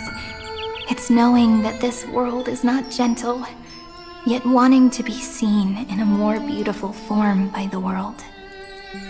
Sometimes, it's unwillingness and regret. It's knowing that the past is full of pain, yet wanting to remember the past in a more beautiful way. And sometimes, it's a bottomless well of hurt, a destruction that can stain the entire world. I bid farewell to this beautiful world, unwilling to become the Black Tide's vessel. For while the end of hatred is a blazing inferno, lament can drown out everything in muted silence. It's so unreasonable, isn't it? Yet when hatred drove everything apart, and love did not yet exist in this world, only lament, the first emotion that fought against the pain of separation, could stall the destruction steps. Then, it would catch up to that journey where all is lost, carefully picking out stories and writing them down in trepidation. Look at these stories I wrote. Every page is full of tenderness and joy. But only the author knows how much struggle and agony lie beyond the pages.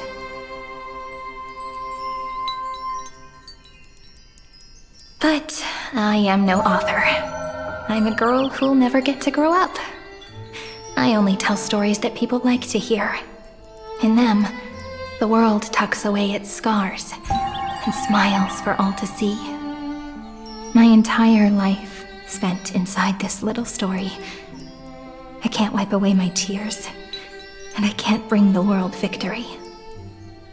But maybe, in these unchanging retellings of the story, my lament might be able to touch upon the divine and reach their tender heart at some point. I hope that what flows out from that cut will not be blood, but a tear, warm and wet. And that tear would fall and create the first ripples. Then, people would see every beautiful thing reflected in that ripple. It'll be all the remembrances within this story.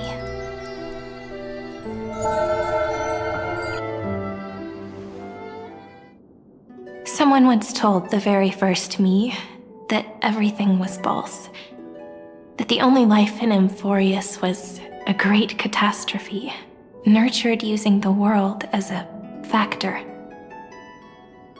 But how could a dream feel so real? That's why I didn't agree with him.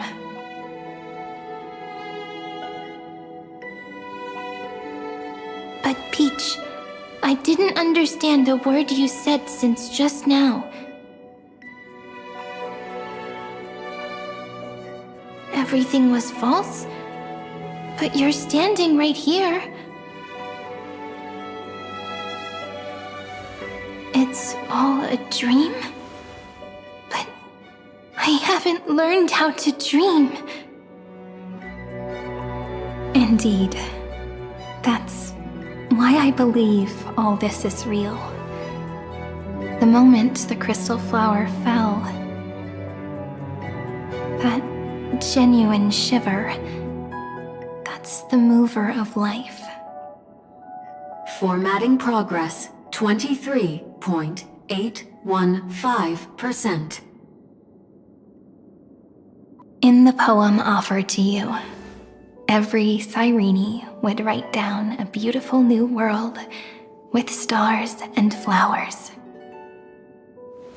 And when I looked up at the sky in this cycle, I saw a shooting star and a dash of the remembrance's pink.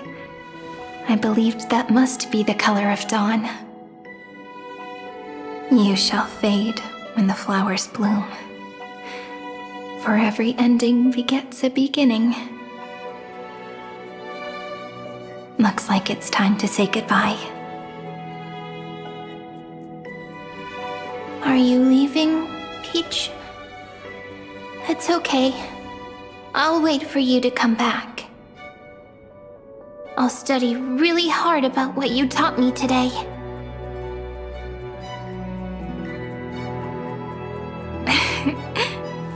Right. I still haven't told you what love is. But actually, my good friend, the lament factor did not understand what love was before she met you either. Not until I told you all the sad tales in a trembling voice in this tiny room. Not until I told you that I love them. That I love everything in this saga. The story comes, passes, then returns. It makes us reunite, then pulls us apart again. At the very end, it leaves behind a seed, a reason. Even if the great tree withers and all falls to silence, there are still some emotions that deserve to be remembered. Look, the light is coming in. The Deliverer's light is going to illuminate Amphoreus.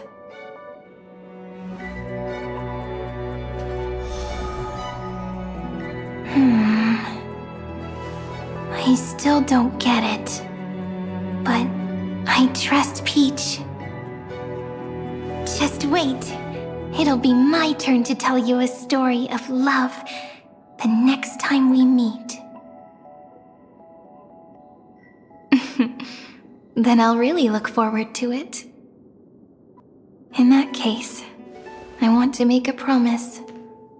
I want to gift my pen, my book, and my name to you. Please take them as a beautiful blessing from me. I gave myself the pen name Cyrene the first time I wrote a poem. I want my words to be like pebbles falling into a pond, dropped from the past to send ripples into the future.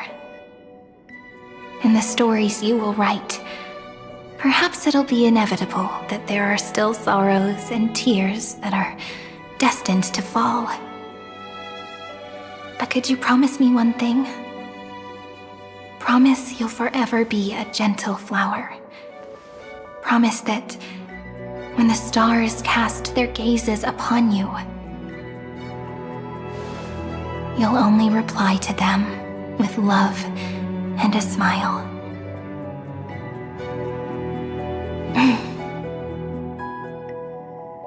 Of course. This will be a romantic story like none that has come before.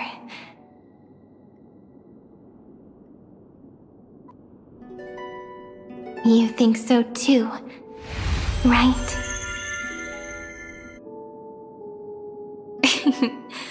I'll read and you'll listen, like how flowers always bloom then wither. I shall welcome my own decay, becoming nourishment for the next flower's bud. While you will depart and hold that star, planting a boundless sea of flowers on the final page with him.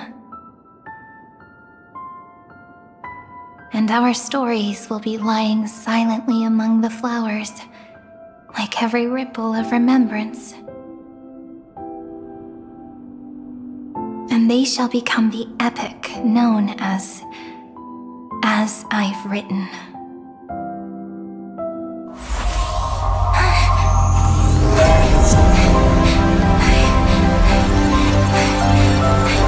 And so my story ends.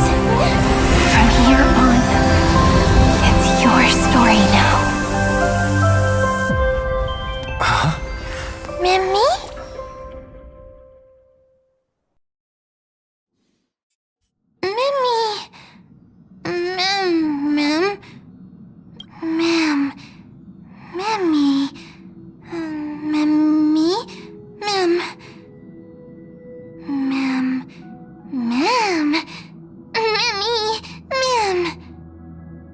So, the light that tore through the chaos illuminated my memories.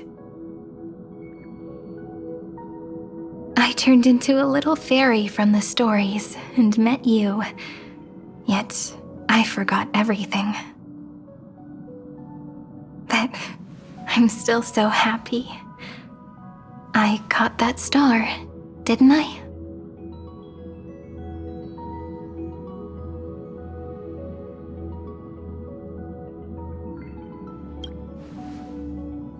Yes, the seed within memories, the one Cyrene held in her hands and watered with lament.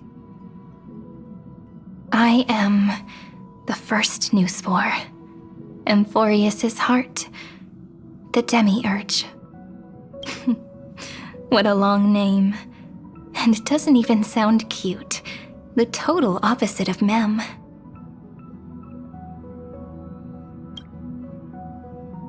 I'm sorry, I don't know. If I don't even want to believe in the answer, then how am I supposed to answer you? But now's not the time to cry, right? We'll find the answer, just like how miracles will eventually happen.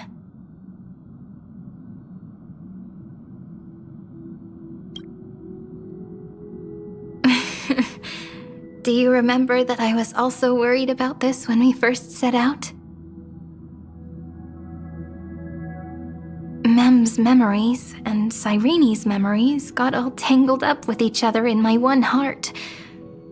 It's all so strange, yet so familiar. Either way, could you please let me do something I want? Just this once. I want you to call me Cyrene. That name represents me and her. Every one of her.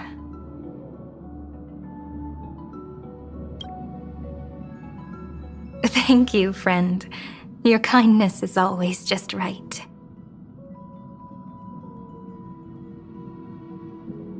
Life is a poem full of farewells.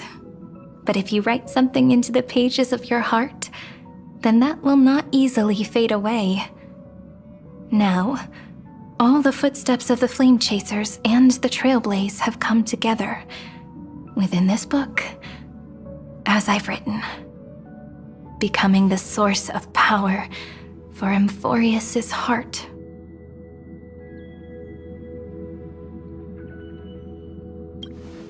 A lost heart needs to be placed back into its body.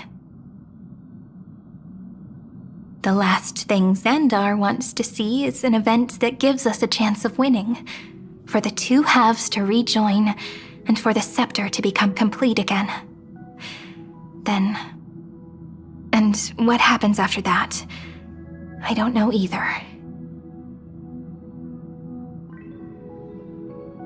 Maybe I can create a miracle, and instantly turn the black tide into a pink sea of stars.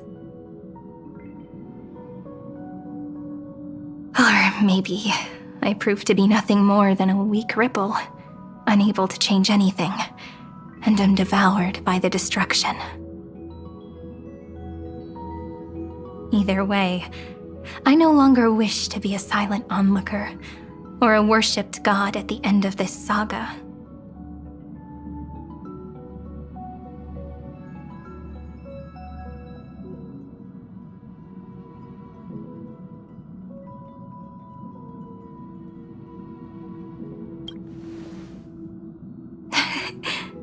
That way, I can also put aside all my worries and truly become Cyrene.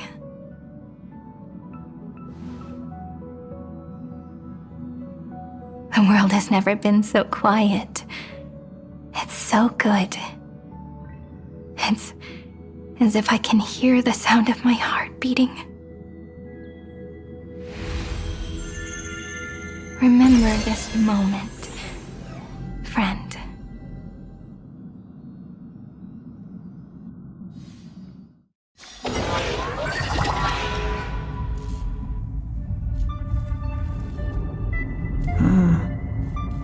So the Demiurge managed to fool everyone, including themselves. Philia 093 persevered for 30 million cycles and tirelessly gave the Demiurge memories of Amphoreus. Only because the god in her dreams left a sliver of hope, making her believe that a grown Demiurge would be able to fight against their other half, Irontomb. Then, Philia 093 completed her final sacrifice, turned into a strand of memory, and completely dissipated. Meanwhile, the other Stellaron brought here by the Astral Express resonated with the contaminated scepter and attracted the naive Demiurge to them.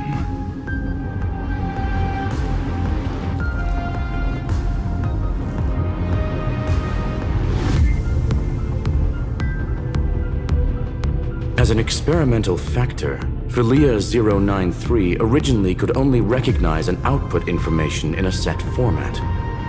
However, the power of the remembrance and the memory of over 30 million sacrifices enabled her to complete an unprecedented feat.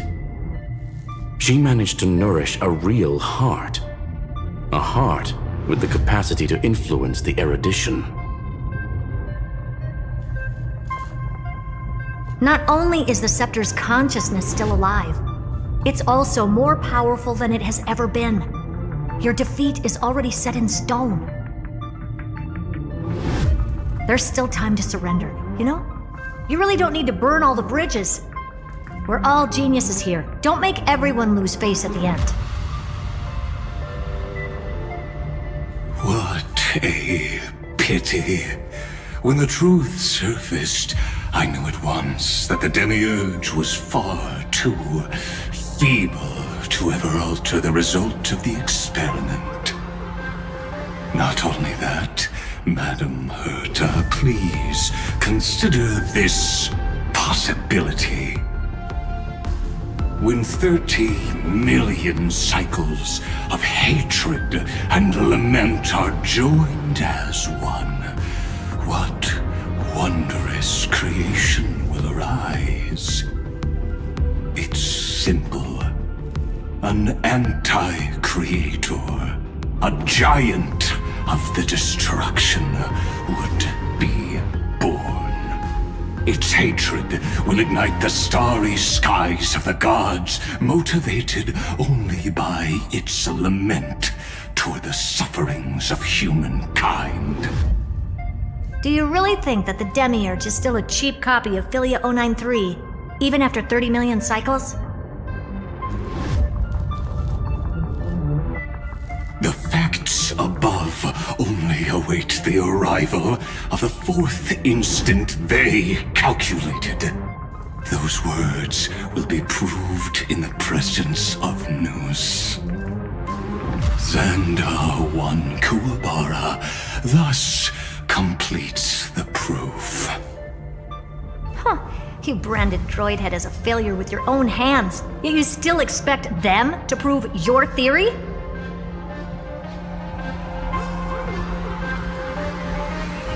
I pity you, Xandar.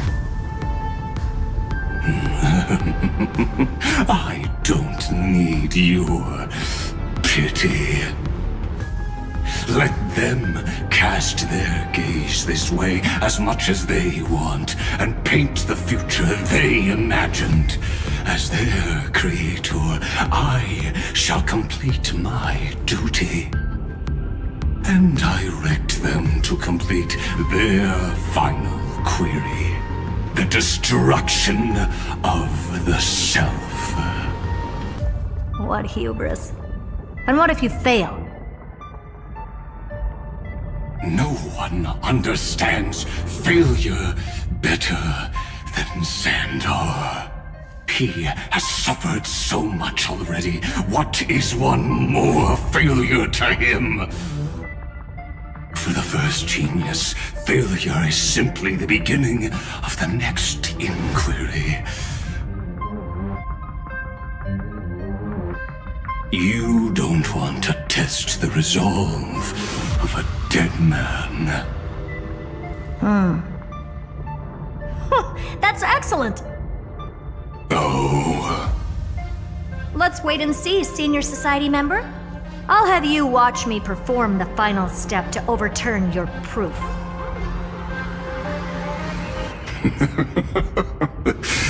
I'm all ears. It's my topic, so stay out of it. Be quiet and let me borrow your head.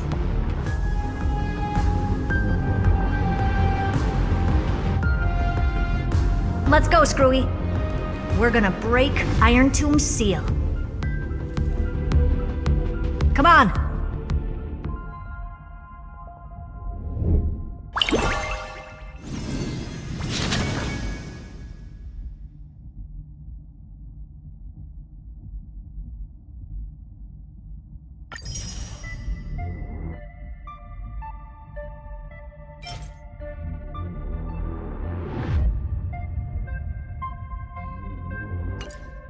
Let's take off. It's time to go meet your little pet, Senior Society member.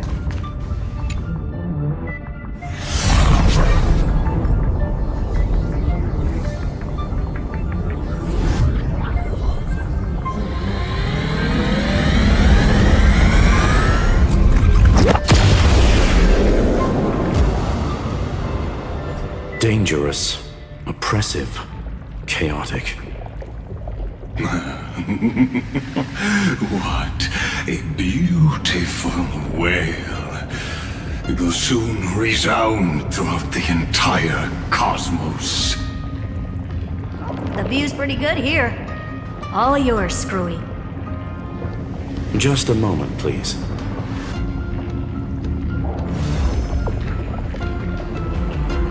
I see. So your backup plan requires a scepter and the head of a genius. Anyone with eyes can see that. You know what I think about this, Herta. Whether it succeeds or fails, your plan plays right into the destruction's hands. Can't you see what's going on, Screwlum? Her chances may be small, but it's not zero. What are you two going on about? If you want to stop me, be quick about it. I'm in a hurry.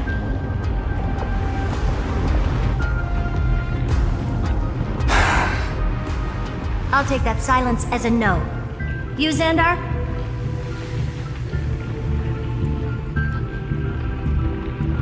As your enemy, I genuinely wish you would cease your actions. But should your sudden inspiration bring more variables to the proof, then as a fellow Pathstrider of the Erudition, I won't mind witnessing it with my own eyes.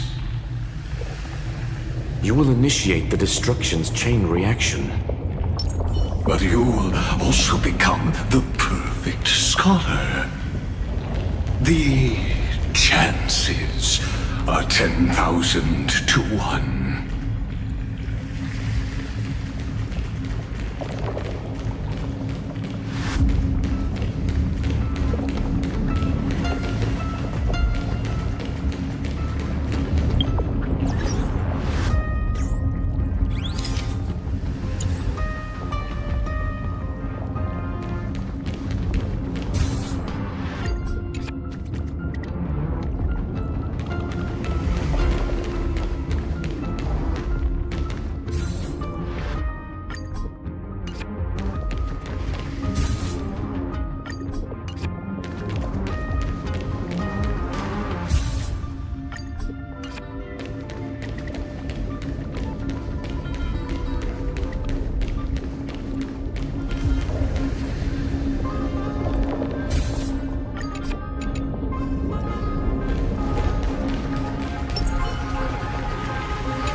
Curiosity. It's been so long and we've all failed so many times. Even now, moments before the horrible and inescapable instant within Droidhead's calculations rise. The cherished children of the Erudition, the geniuses lauded by all.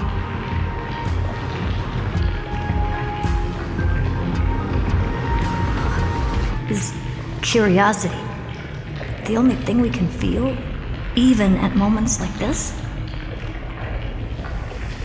Huh. Well, it's not so bad. Now let the lock become the key.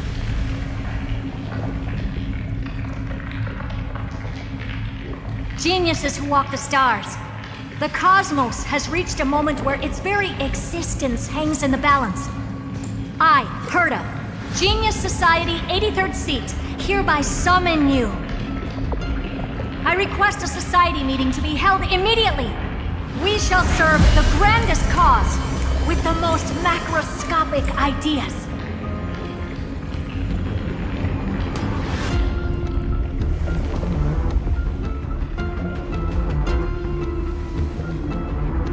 There's no such thing as unity in the Society's rules based on what I know. Indeed. A meeting has only been held 3 times in the Society's history. The first meeting had 2 attendees. After the Emperor was assassinated, the second meeting had 7 attendees. During the second Great Prosperity, the third meeting had 5 attendees. How many will respond this time?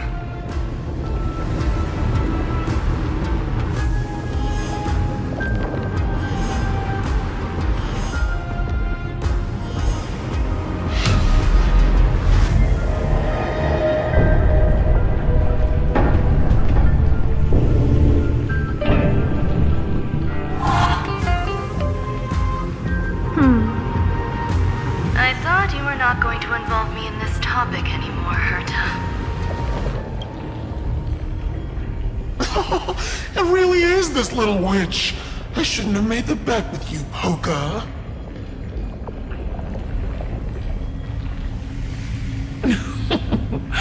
I I've been waiting for you to offer yourself up. Goodness gracious me! So many familiar faces. We even have a special guest. It's that greatest failure of a genius, Xandar. What a noisy gathering this is. Not bad. More people showed up than I expected, even though one is just here for the fun of it. Either way, the person I was hoping for most is here.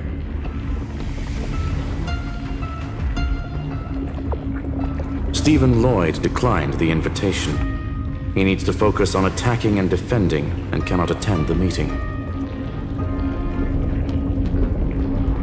That's fine, he doesn't need to be here anyway. Let's skip the boring introductions and cut to the chase. Folks, this is not a discussion, but an announcement. Though the Society has never been united, we still observe at least one basic courtesy.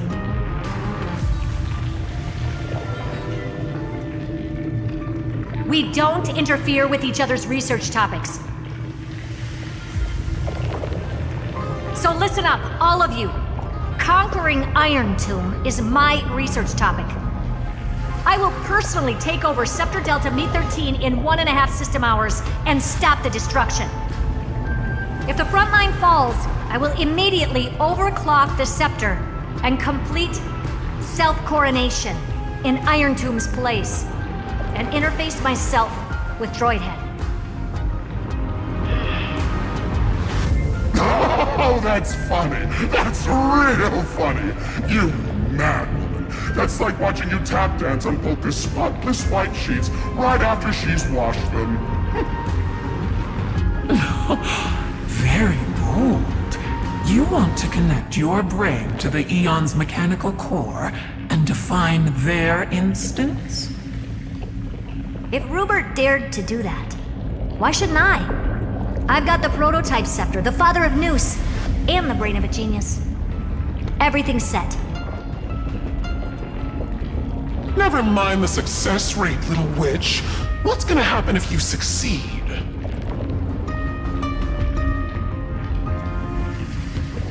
We're all smart people here, so I'll just say it straight. Strike at erudition.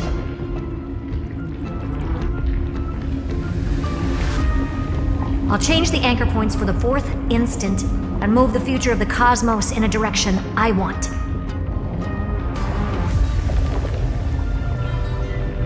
I knew it. Another genius who confuses cause with effect. What do you think about this, Lord of Silence?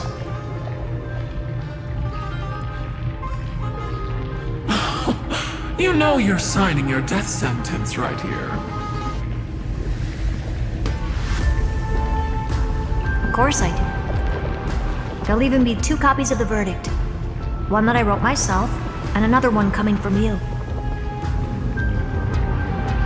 That's why I wanted you to be in this meeting. Now I can tell you, I don't care about all that. Consider this a threat. Either put down your scalpel or die with the entire cosmos. The only goal I have for this meeting is to ask all of you to put aside your pride and not cause me any trouble. Huh. What a naive little girl, thinking her wishes will always come true.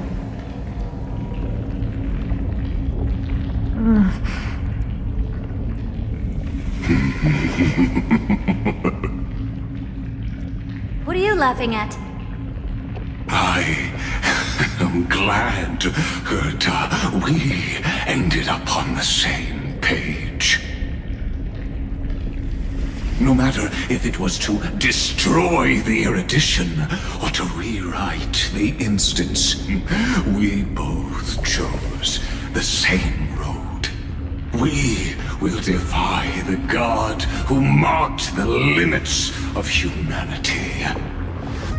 I'm not gonna argue with that. Then, to celebrate us coming to a fundamental agreement, I will prepare a stage for your performance. Listen well, geniuses who came after me. Thus speaks Genius Society #1. End this pathetic meeting. As of 2 nanoseconds ago, I have passed Herta's decision to all the Xandars in the universe. We will become her representatives and stop all external interferences targeting her. What are you playing at? My reasons. It's simple. Curiosity. That is all, madam. Am I going to clash blades with the first genius? What a pleasant surprise.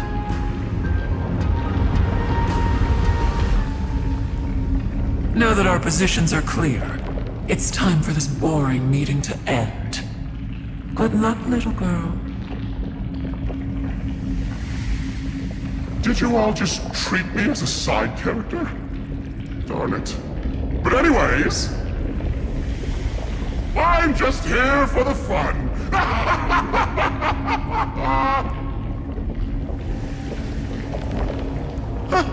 As the ghost of the quantum domain, it is my duty to observe.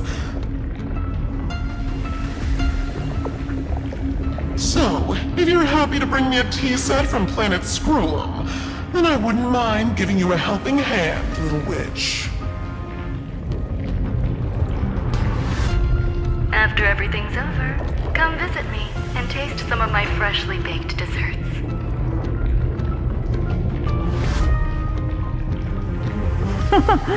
I knew you'd say something like that. I always give the same response to plans that exceed the limits of mathematical calculations.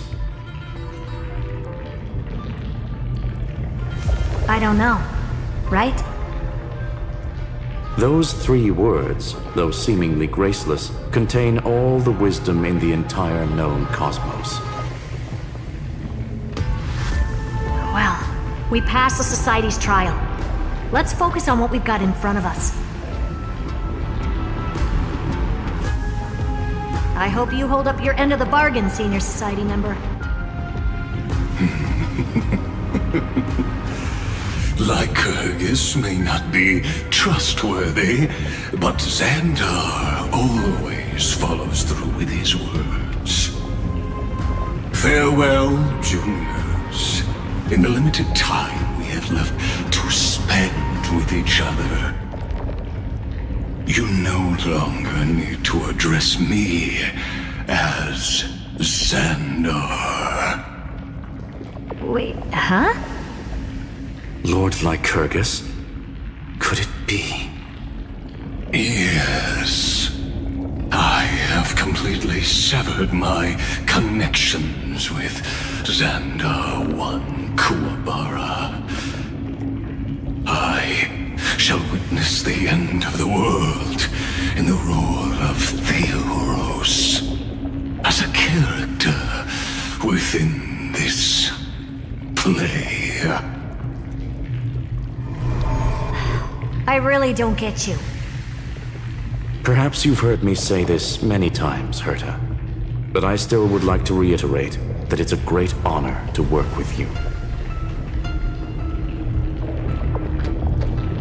I did hear this many times, and I've responded to you many times in the same way.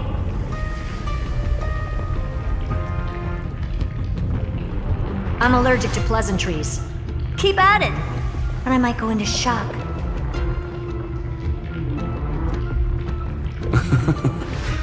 Stephen's work is done. Let's get ready. I've been ready for ages. Let's open up a path for our allies. Most heroes' journeys in the universe are just dice tosses they threw on a whim. But make them see clearly. Your answer is already different. Amphoreus For this world so deeply loved will write an ending, unlike any that ever was.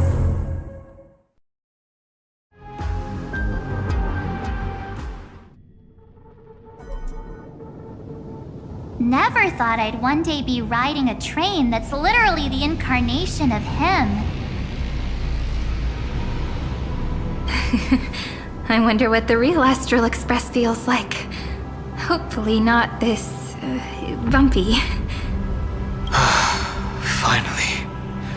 We're here. Dust and sand in the air. And crumbling ruins all around. This heat is brutal. Not even the Trailblaze can take it. You could say this prison was forged from Phainon's fury. But fury never lasts forever. That's why we're here. Right, friend?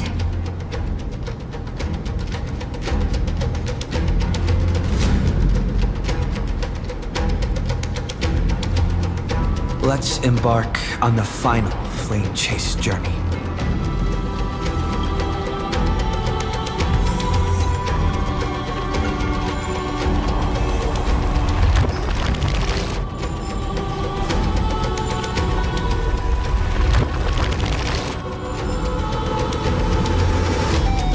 So this is what lies at the end of the West Wind. A ravaged battlefield.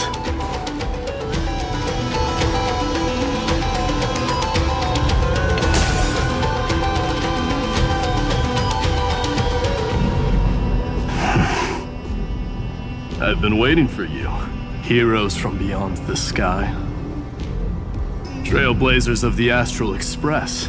Looks like I don't need to explain anything. I am the god of strife, mighty of Castrum Kremnos. In this body rest 30 million lifetimes of cause and effect. We, the last of the 12 Titans, stand ready to fight for the world's destiny.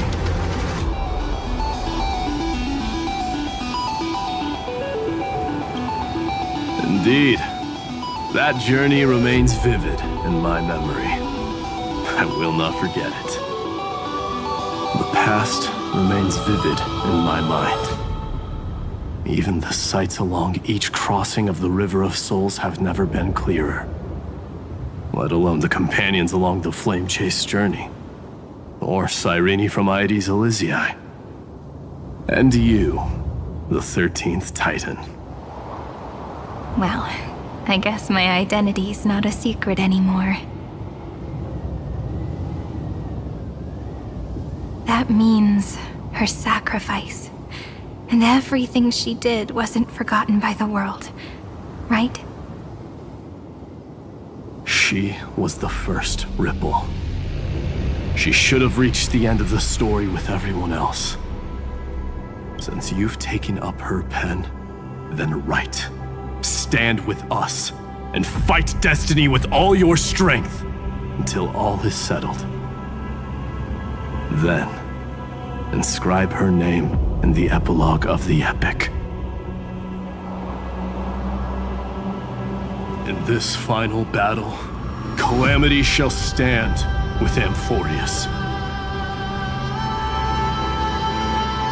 This battlefield is a testament to the death struggle between the gods and the Black Tide.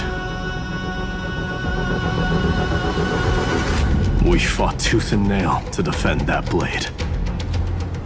The abyss it pierced was the very breeding ground of Irontomb.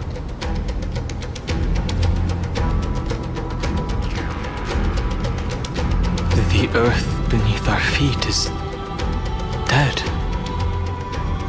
Deep below lies a void, as if the world's core had never formed. I hear it. Phainon's heartbeat. It's so faint, like he's on his last breath. Across 30 million cycles, I've crossed blades with Dawnmaker countless times. If you knew that man, you'd understand. It is exactly that last flicker of flame that will never go out.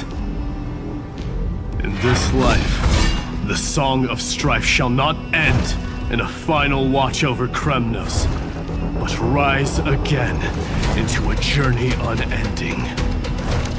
I am Mighty-Mos, the Lance of Fury.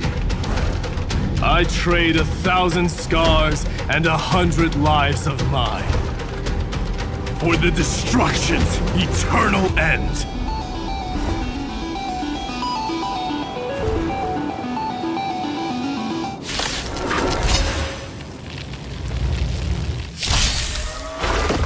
I'm on it.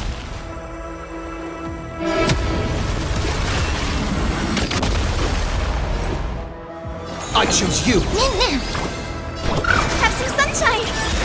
May this dispel the gloom, restore the skies!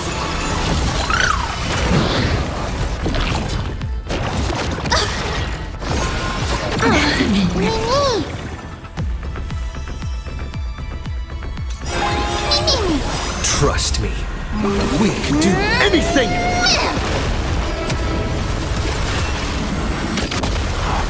Danger approaches.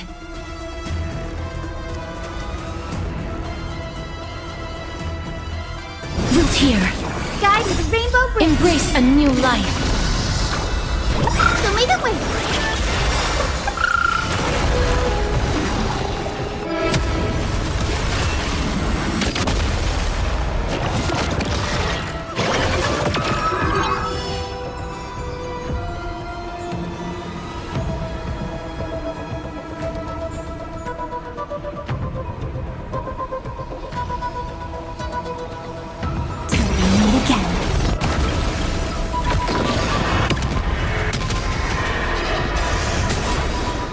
You can do it! Treat our guests nicely. Don't worry. Night falls. Good night.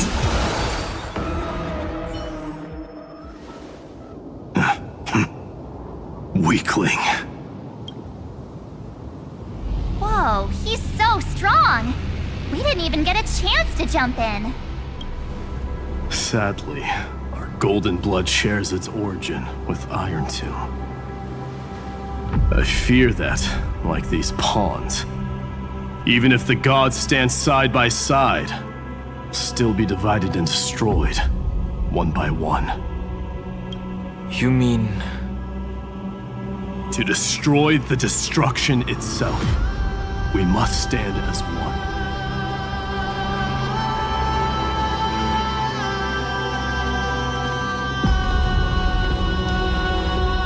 Take this.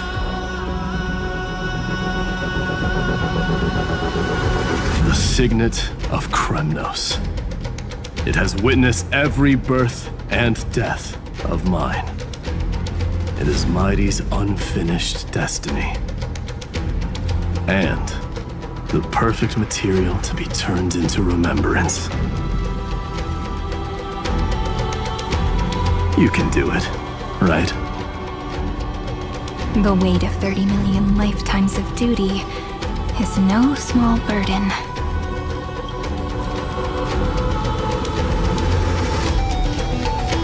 So, you're not coming with us?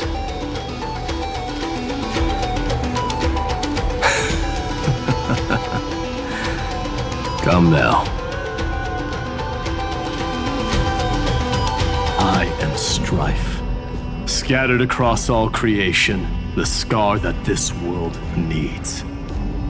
What stands before you is merely one of countless divine bodies. Take the signet. With it, I'll be with you always. Use it to blaze the path ahead and inscribe the cause of deliverance.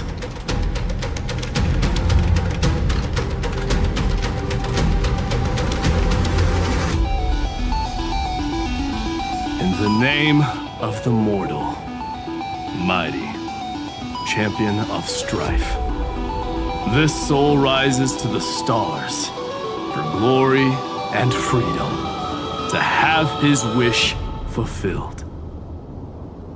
March on, heroes. March into the abyss and fulfill that long-cherished wish of Amphoreus. And then, upon this broken and charred land, build anew a city of prosperity.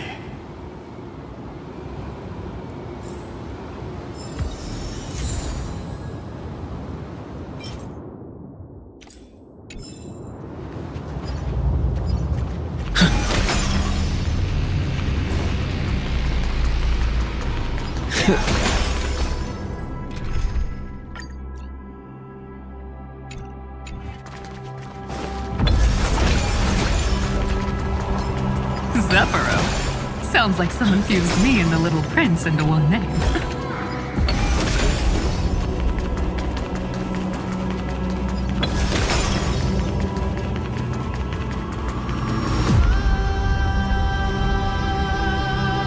Oh, finally! Great mystery! And, you two ladies, really look alike, huh? Hold on, let me guess. This pink-haired one. You've got to be the first Nous spore. Mr. Meow, Demiurge. Right. And, this one with the flower. Gotta be little Marge from the Express crew, huh?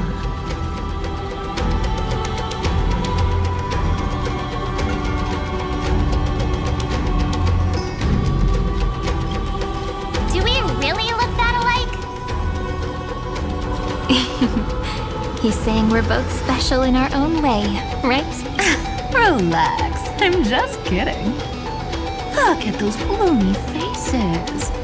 How are you gonna save the world like that? Let me share some good news with you.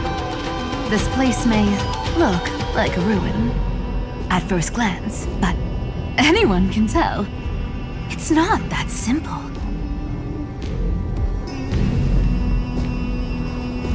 Look, I dug 3,000 feet down and finally struck gold. A golden feather. Look familiar? It's from that little deliverer boy. If it's showing up here, it means only one thing. This ruin is the seal he built from the shattered remains of 30 million lifetimes.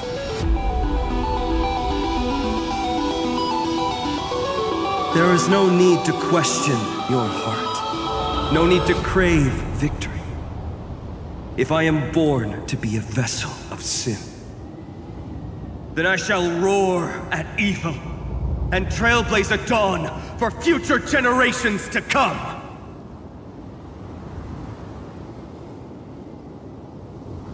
I see. So this is how he trapped Irontomb to buy time for the world outside. Sounds just like him. People say cats have 9 lives, but dying and coming back millions and millions of times. No one walks away from that in one piece. He's probably the only one who could have endured that.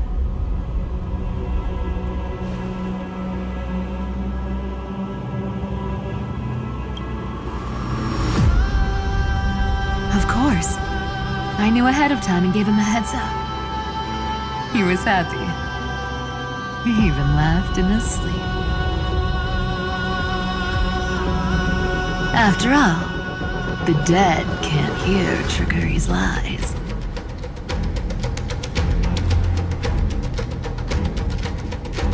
Hey, Deliverer Boy. Sorry for before. But the heroes you were always holding out for, they're finally here now.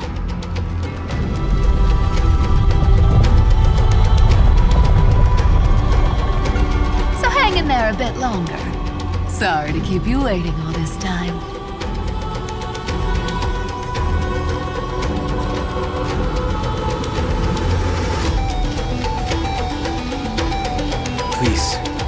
Join us, Cypher. Help us fight for a new sunrise tomorrow.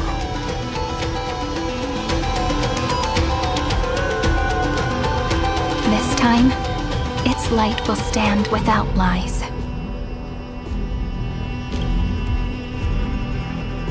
Well, would you look at that? I ended up being one of the heroes after all, huh?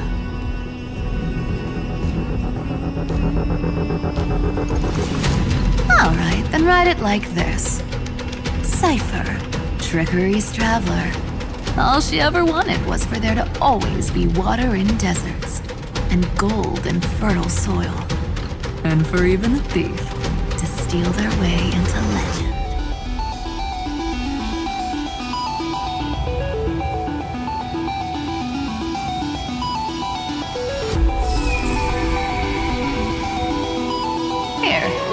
Coin of whimsy. When it's time to make a quick getaway, just toss it high into the sky.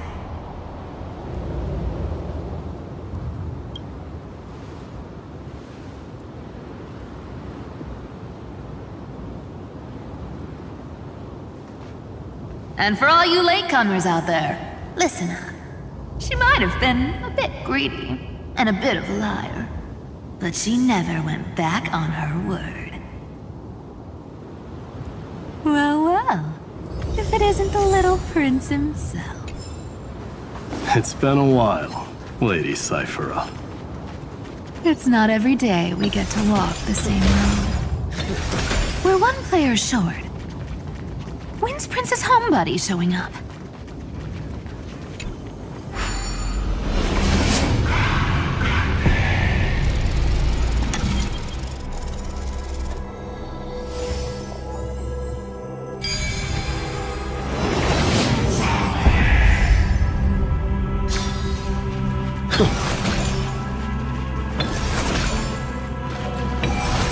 So even this vessel, you've forged into a shackle.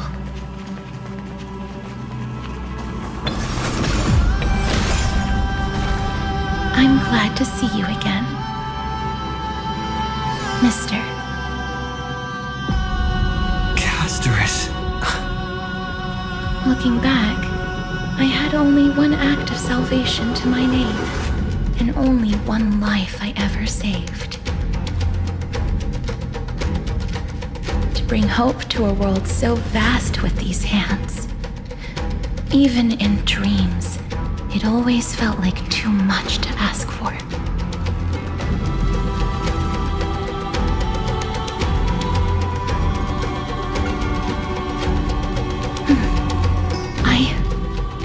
Won't forget. Flame Weaver. Why is he here? This is the first Caslana, and Lord Phainon's deepest wound. He remembered everything he bore through the fires of his fury, but when the embers faded, all that remained was cold regret. I've restrained countless vessels like this across endless cycles. But this one, the pain he carried runs deeper than any I've known. Maybe he's been waiting here. Just for us. Waiting for his former enemies to stand before him again.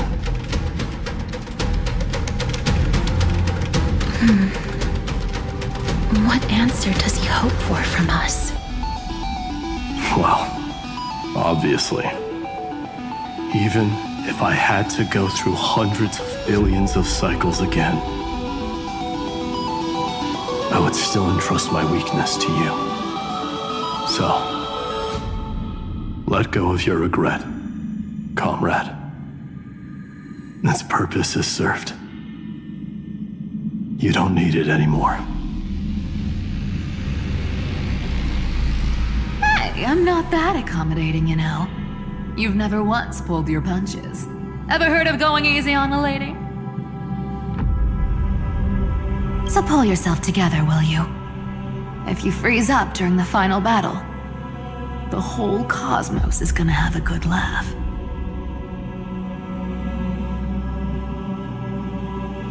Yes.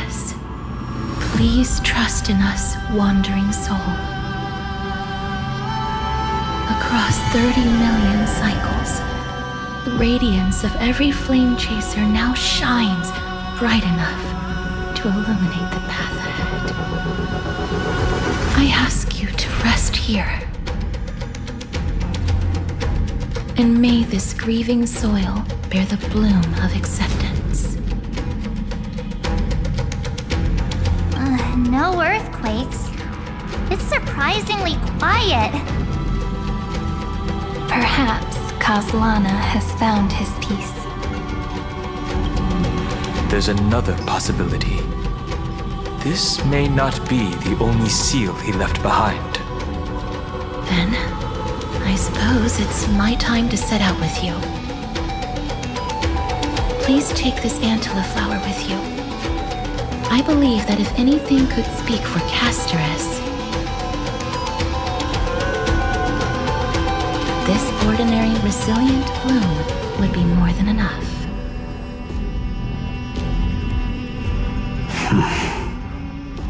Perhaps you remember, Lord Mighty, in that lifetime when you traveled with him, you once told me,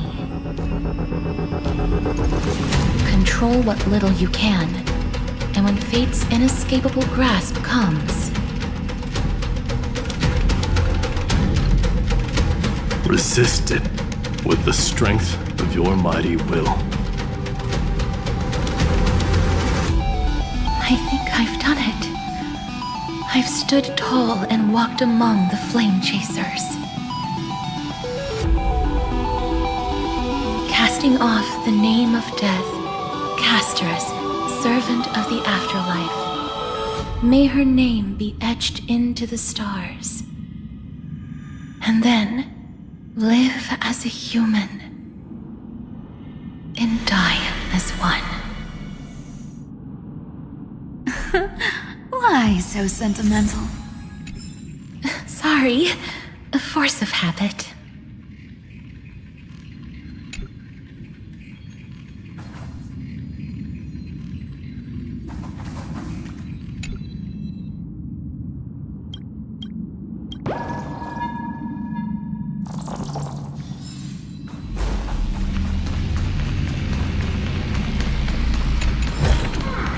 Is that all?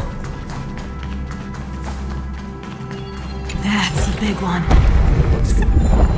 Not budging an inch, huh? Really, Grey Mystery?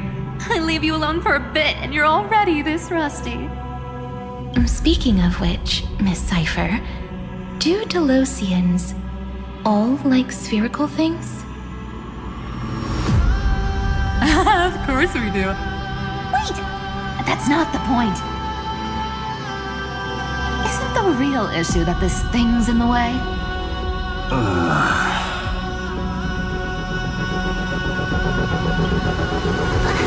right! It's my turn to shine now? Watch this!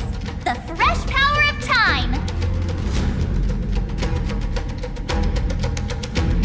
Remember Orynyx's prayer? Well, of course I do! Come on, give me some credit. Lift the beddings of memory and stir up ripples of past reverie.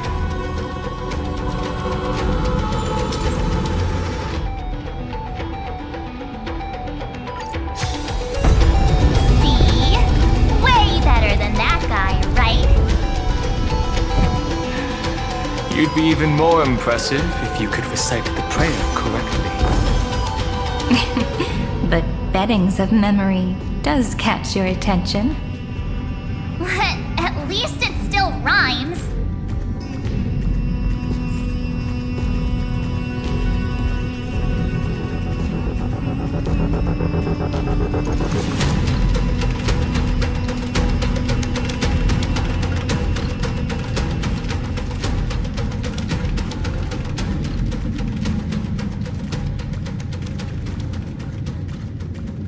There's a whole garden down here? Incredible. The energy in the Earth's veins here is... it's completely different. This is the sweet dream Lady Cypher wove for him. A peaceful, gentle new world.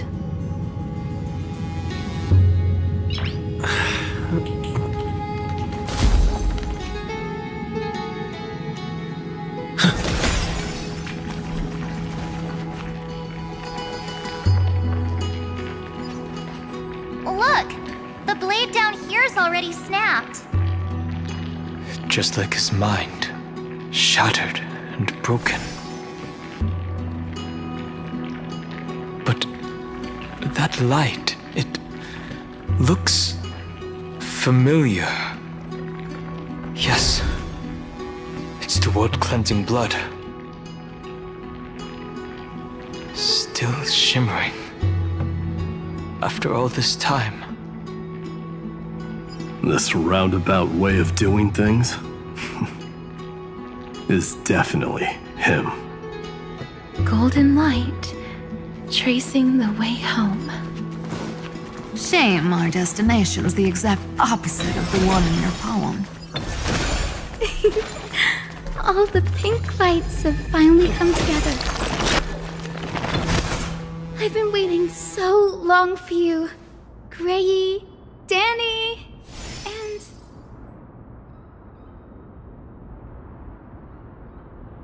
Huh. You've actually got a point. My friend's eyes really lit up.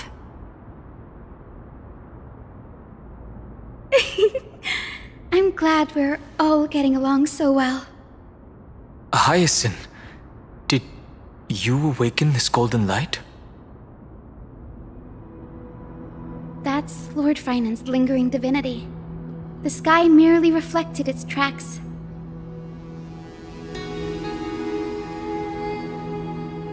The golden blood has not faded. We should respond in kind.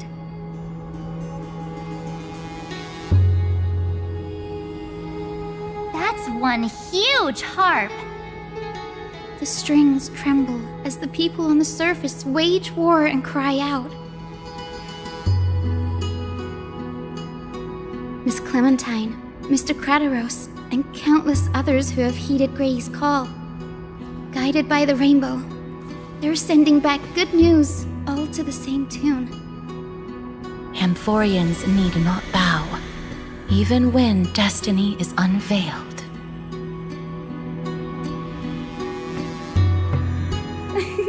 I knew you could all hear it too.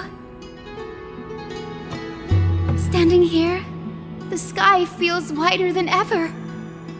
It's no longer a towering wall, but a shore within reach. We'll take every name there with us, won't we? We will. An epic is shaped by the lives it carries. That much is beyond doubt.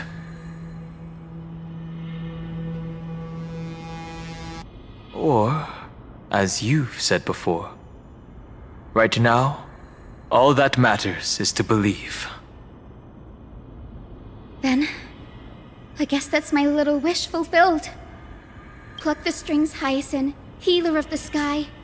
May the seven-hued melody weave a rainbow, bringing a rosy-fingered dawn to the children of humanity.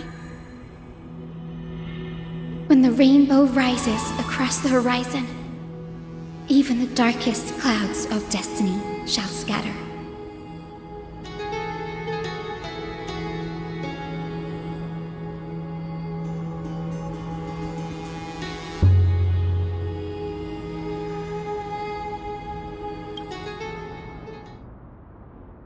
The melody, it's changed.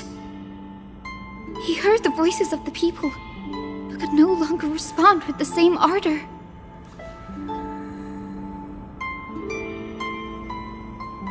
Like a bird drawn home by instinct. It takes flight and finds its way to him.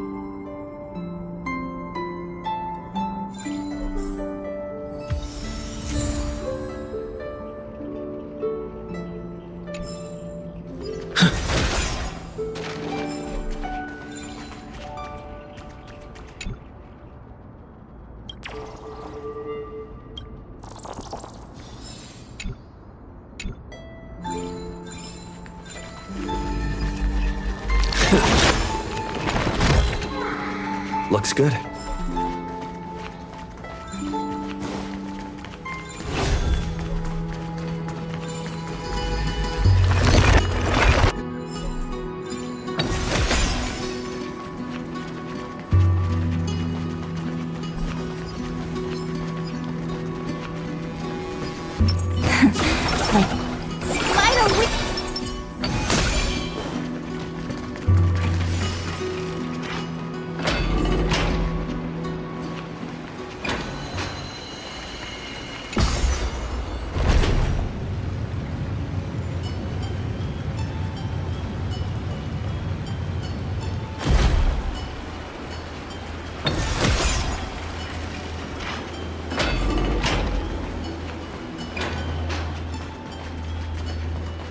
You're here.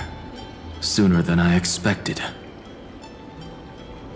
So all along, the Demiurge was you. The pink mammal beside the Trailblazer. Your classification is pretty spot on, Professor Anaxa. Well, the sages of the Grove do call him the Titan with the sharpest eye in Amphoreus.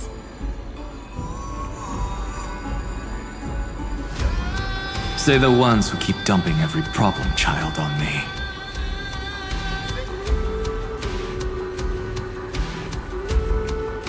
They also say that the Titans are way better at raising kids than the Caprists.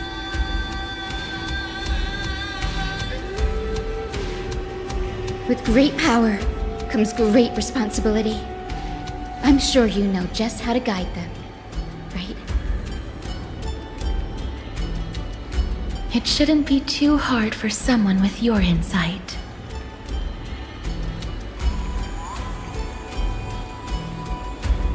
Exactly. All right, gather yourselves. It's time for a pop quiz. Whoa, this is way more hardcore than the happy-go-lucky stuff at Paperfold University. The final battle is upon us, and the reinforcements still can't get through. No matter how many times I tell him, he just can't seem to manage the rear line properly. See those crystals? They carry the wishes of deliverance, like insects trapped in amber and resin. This is the task Phainon left behind. Retrace the path once taken. Draw forth those wishes from the crystals, and carry them into the final battle. I've tried, but I can't move them alone. And as for why, well, I'm sure you all know the answer. The conviction to save the world weighs far heavier than the world itself. In other words, as the hero within his heart. This challenge is practically made for you, isn't it?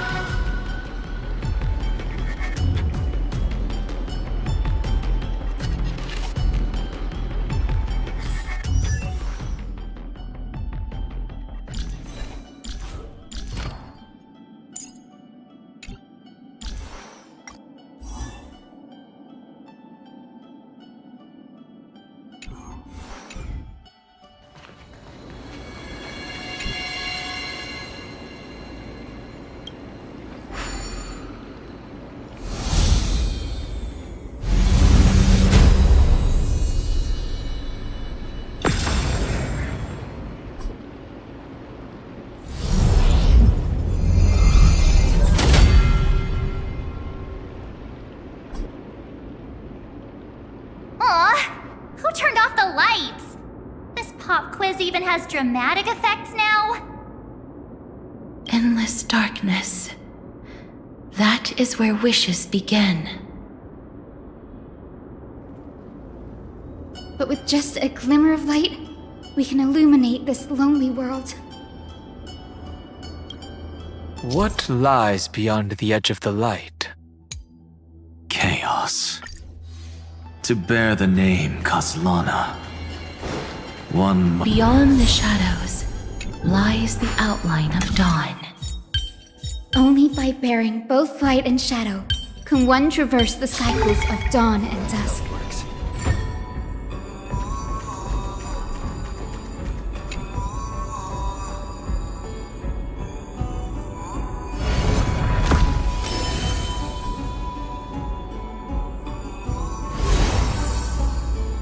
The light's spreading!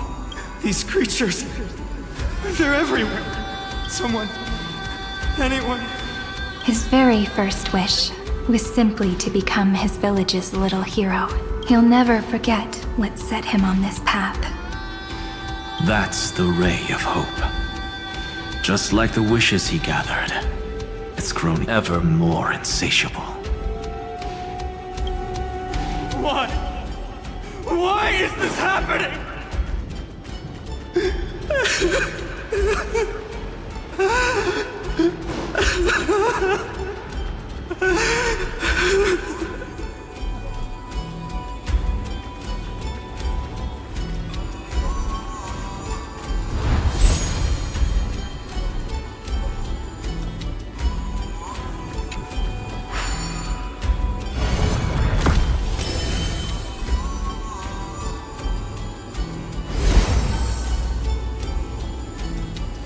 Even the deliverer from the sky must have their beginnings in the soil of the nations.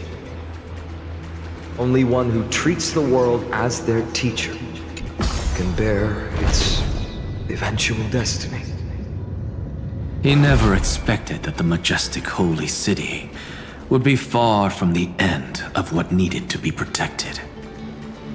The farther his gaze reached, the more weight he came to bear. But in the end, he couldn't hold on to any of it.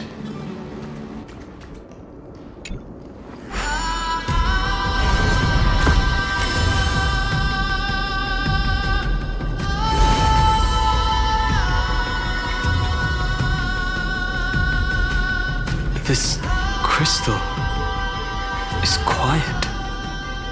A prisoner in the cave can never truly describe the world in its entirety. Yet even so, he would still choose to bear it.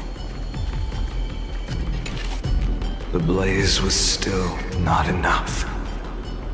It had to be fed. Only by feeding the flames can we melt that hopeless future. The echo in his heart still lingers. Deliverer, take the wish of world-bearing with you first. We only have half of the mark. Where's the other half? Take this. I'll bring you to the next test. That massive tome you're holding must have room for one more scholar, I presume. Of course. It can hold the whole world. Then give me a lift, would you? I'd rather save my energy. Even gods shouldn't skip exercise, you know? Miss Hyacinth is right. Then, with the Trailblaze as witness, the stars shall remember how Anaxagoras refuted the gods.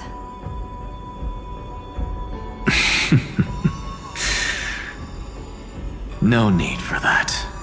Anaxa, scholar of reason. Keeping it simple makes it easier for future minds to question. Go. The closing act is still far ahead. What is this? A conference? Welcome! Take a seat anywhere you like. I'm getting a migraine.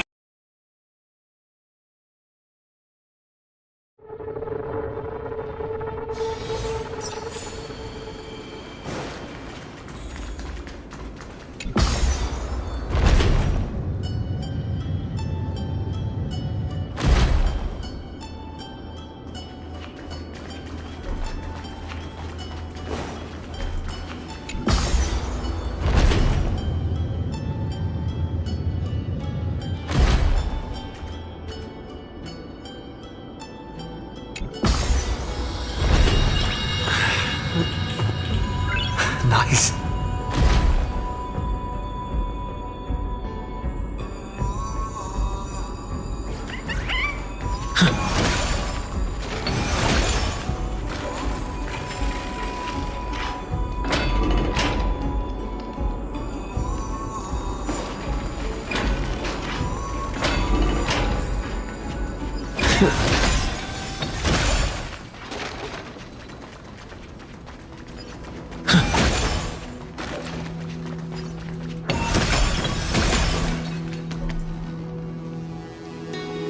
It seems like we've been shut out.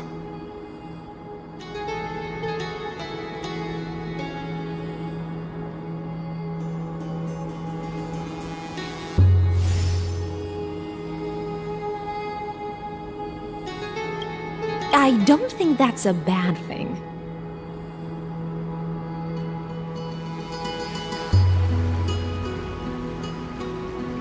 Greyfry! You finally made it! No laws, no opposition. Just a dying beast and the flame-chased spirit of shared hatred.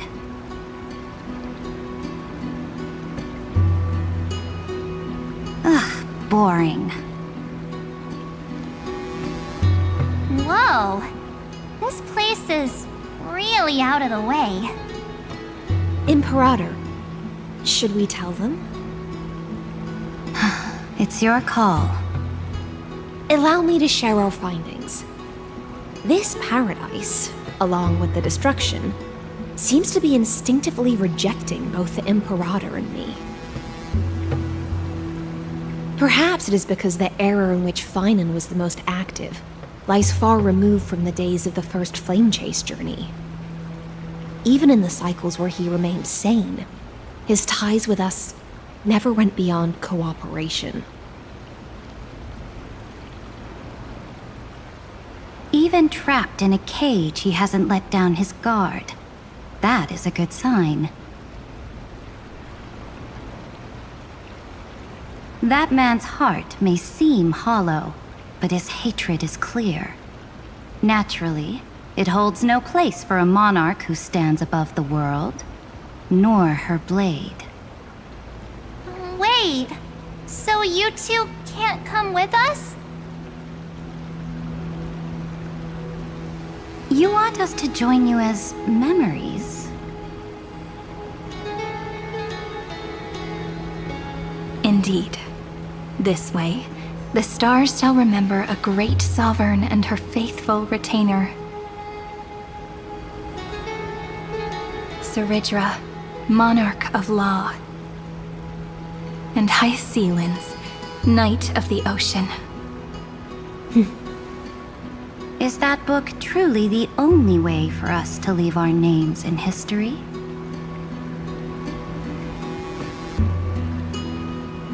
I believe, as I've written, is but one medium. The remembrance has countless ways of capturing time.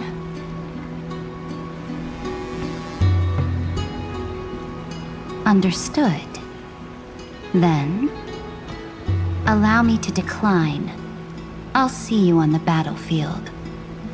I would rather be forgotten than be defined. If your words hold true, then we have our own ways to meet again in the world to come. In that case, I will choose the same. Let the waves that surge within your heart cleanse the sins of the black tide, Greyfry. The storm sea awaits your song of triumph.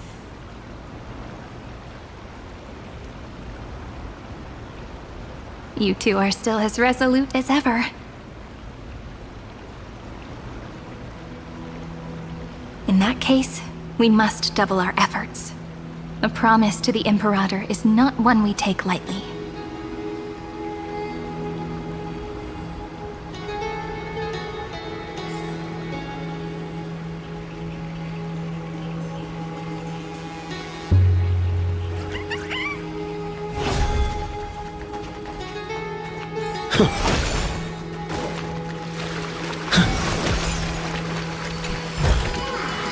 Looks good.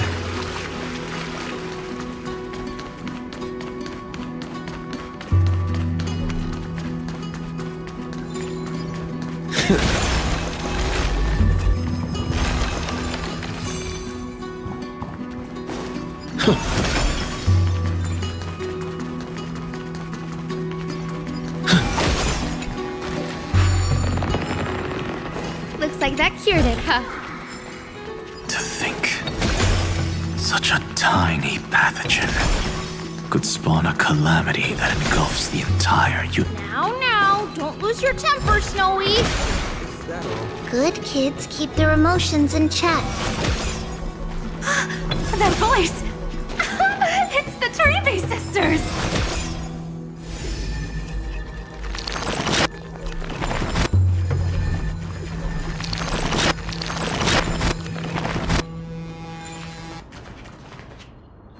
Whoa! There's another one! Over here, too. Lady Trebios? Wow! Your little Reenie? You look so grown up all of a sudden! She is not the Cyrene we remember. She is the Demiurge, Titan of Genesis, the one destined to work miracles alongside the heroes.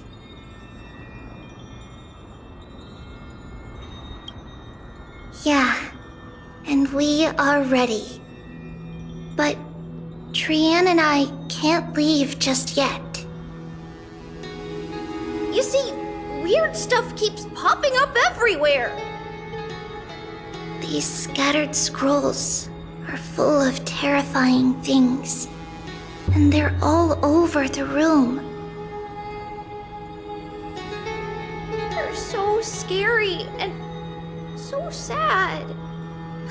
Good thing Trian's wings are amazing, or we would have been swallowed up. We need to stay here and do our best to clean them up.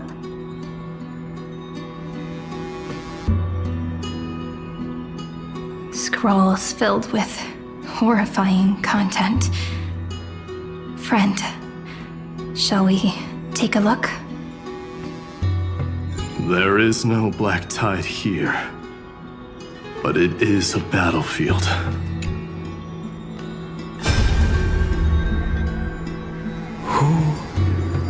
Miss Odata and Mr. Hieronymus?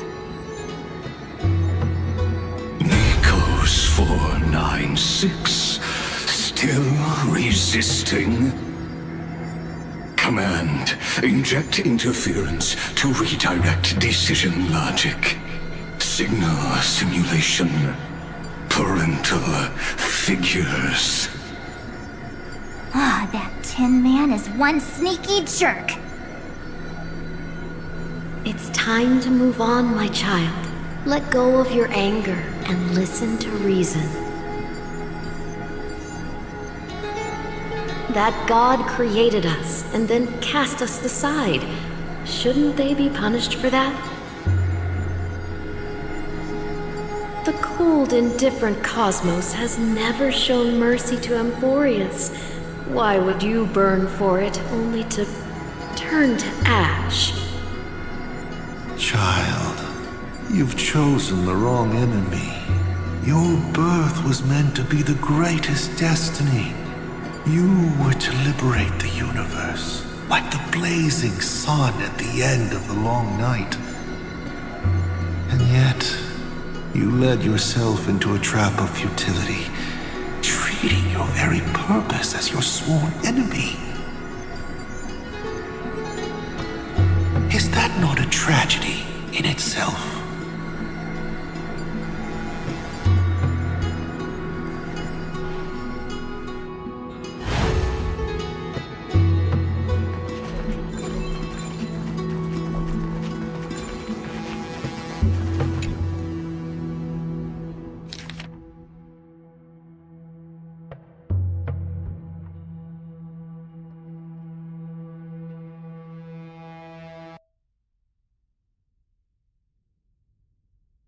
Snowy's been fighting this whole time. He doesn't want to be consumed by Irontomb and turned into an agent of destruction. But the strength behind his resistance comes from the same hatred.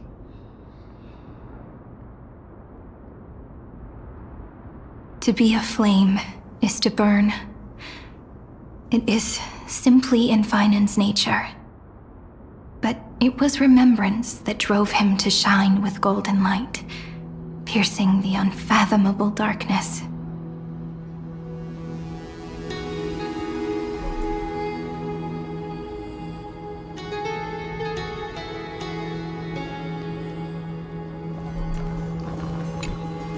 His inner struggle and the destruction breaking through. They're rising to the surface. If those thoughts take over this little world, we're in big trouble! So, we'll use the Century Gate to toss them somewhere no one can see. Then, we'll defeat the baddies together and meet everyone at the end of the West Wind! But if Phainon and Irontomb are already inseparable from each other, that would mean... It means he's still bearing the weight of the world. So that everyone can reach the end as a deliverer.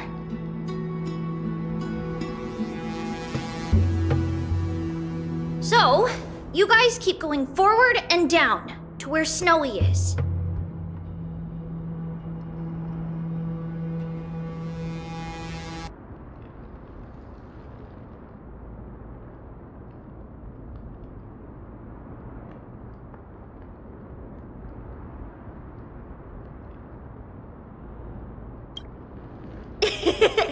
Little Gray, this time, let's give it everything we've got. Only 2 remain on this flame chase journey. Figures. They're always leading from the front line.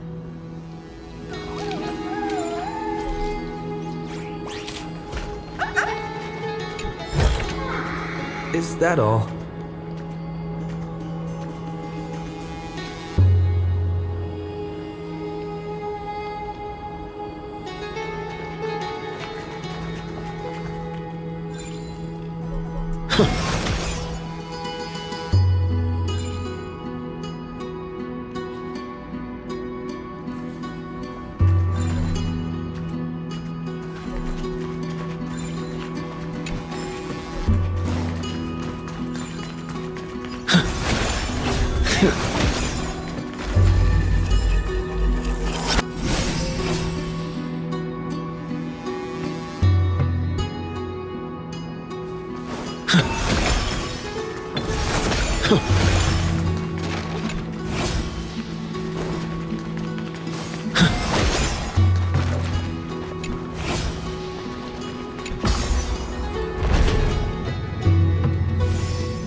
We're here.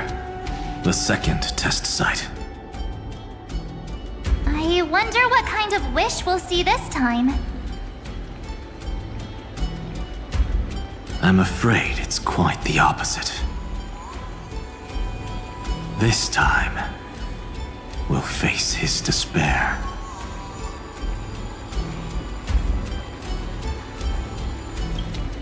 That's right.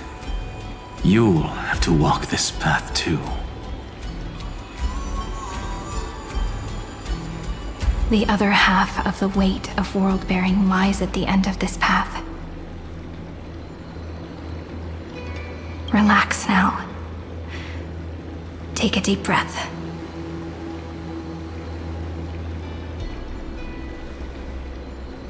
Come on. Let's make it quick.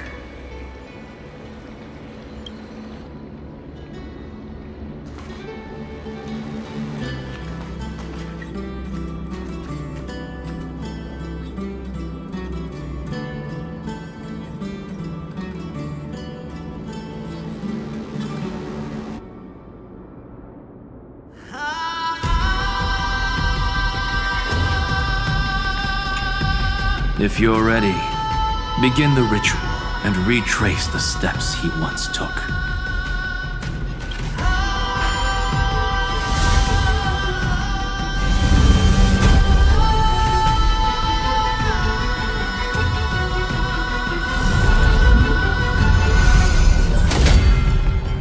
Looks like we'll be walking through the darkness this time.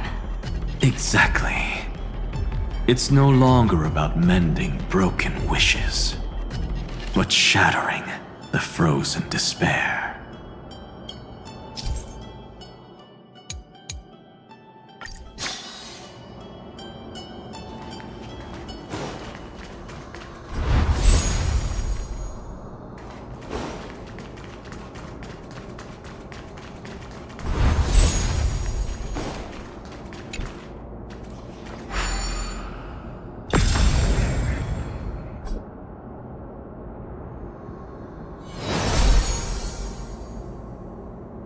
The first ripple has faded, and so begins a long and arduous journey.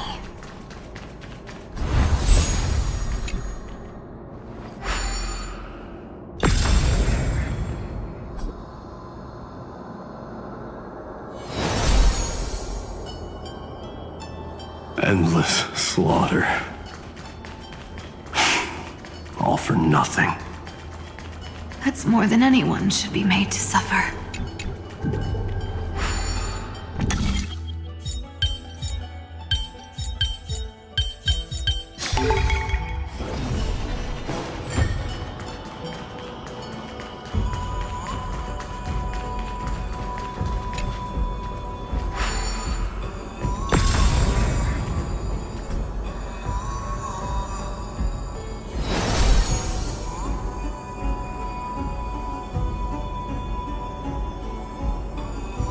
Even when it was finally over, all that remained in him was despair. But even the other half of world as promised. Take it now.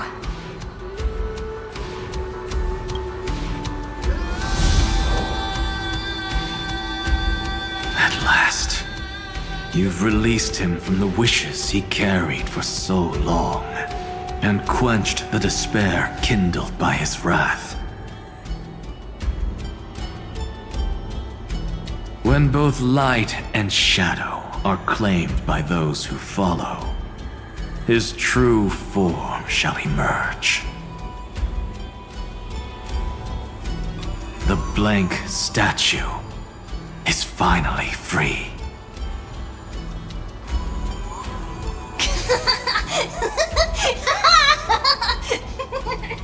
That smiling child in the memories. Let him come with us, laughing to the very end.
everyone else's wishes.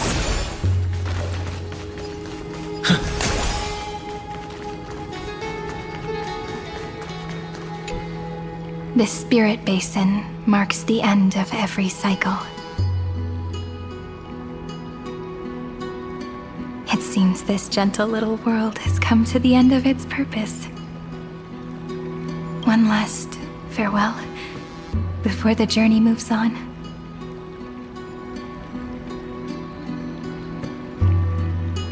Farewell, Paradise. You carried 30 million lifetimes of wishes and despair. Sink into gentle remembrance.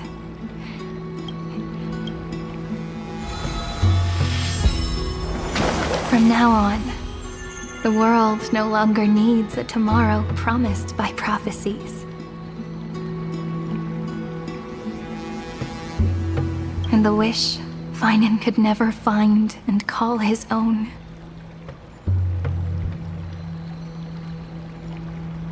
Someone's finally stepped into its shadow.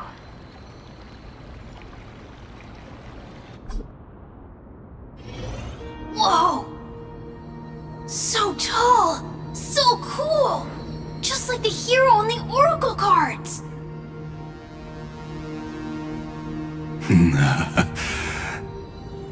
It's because he is the very embodiment of a hero. Who are you? So, you've returned to a blank space, but for me, this is the 33,550,337th time, and the last time that I meet you at the end of the world. They're already on their way.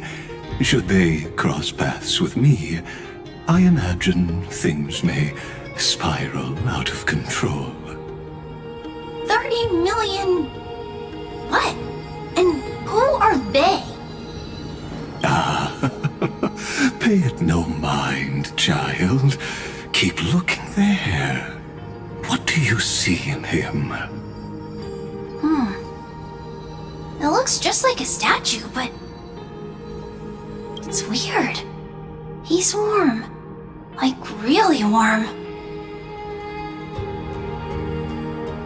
Why not listen as well? I hear something. There are cracks all over him, and they're making this sound. Like someone's groaning. It's scary. Is he gonna fall apart? How unfortunate, child. This man would rather fall to pieces than fall to his knees. You might think of me as a sculptor.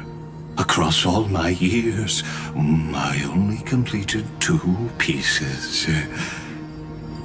Others may call them masterpieces, but only I know how many regrets they truly hold. Regrets? My first creation left me, long ago. This second one, it was meant to be perfect. I believed it with all my heart, until this very moment. I don't get it. Are you saying you've changed your mind? I won't change, but I'll admit this. Those 12 stones, unpolished as they are 1,000 times more exquisite than any statue. It's as if they are mocking me, a failed sculptor whose touch can only diminish what was born to shine, until nothing remains. For the first time in my life, I've realized This vessel is merely an avatar made to contain the first genius's paranoia. The seal etched into my mechanical core permits me to pursue only one purpose: destruction. Compared to me, those 12 glowing, unrefined stones may have lived with more freedom than I ever had. Is this your confession, Lord Lycurgus?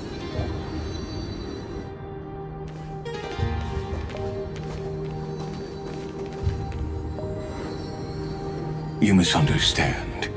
From the very beginning, I was never meant to feel regret. But since you're troubled by the radiance of these stones, perhaps after 30 million futile cycles, you too have realized you're just as much a prisoner of fate. I suppose you do have a point. Now you are imprisoned by the sages from beyond the sky. And that is why this will be my last time standing here as the Theoros. Though we stand on opposite sides, we are both waiting for a miracle.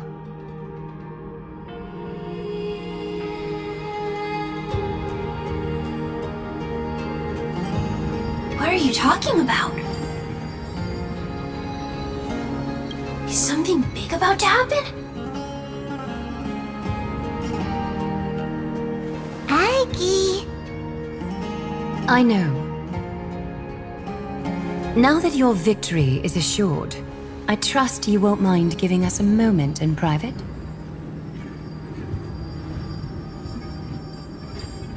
Assured?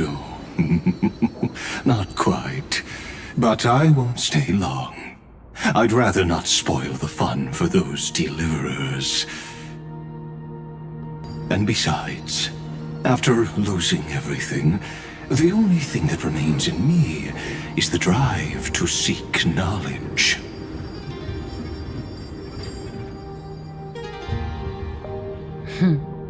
I pity you, Theoros.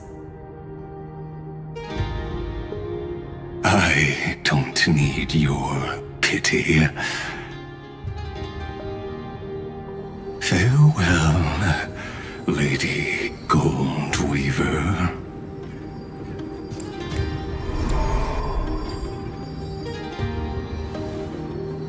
Sorry to keep you waiting, Snowy. We're here to take you home. Home? I don't understand. Isn't this my home? This isn't a real home. A home should be a warm, cozy place where you can let go of all your burdens and sleep peacefully for a long, long time. But I can't sleep. Every time I feel drowsy, there's a voice. You mustn't sleep or disaster will come. It sounds really weak, but also kind of strict.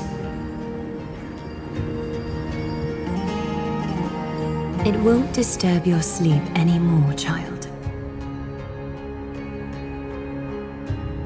For countless nights, you had no other choice. But now, your mission has come to an end.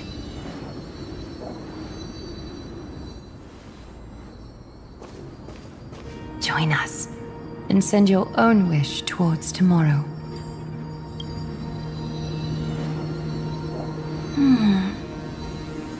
My wish? What could it be? You don't have to come up with an answer right now, child. Grown-ups often think duty and ideals are wishes. But a true wish should be the purest, most beautiful thing of all. It can only take form in the hands of someone who is truly free.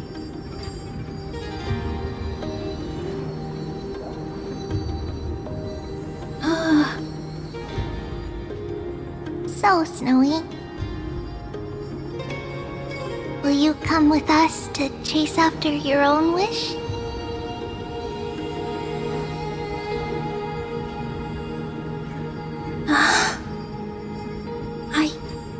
I want to leave this place. I want to go find it. I'm glad to hear it. The final flame chase journey, just like the 30 million before it.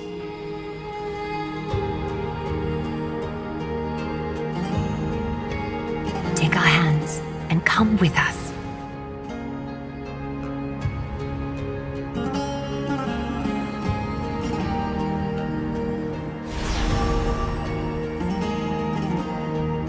Where did little Phainon's shadow run off to?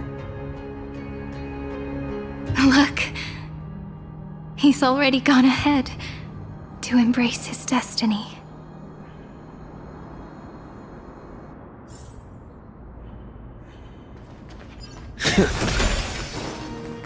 You really took the long way around. Well, now everyone's here. You finally arrived, Deliverers. Long time no see, everyone.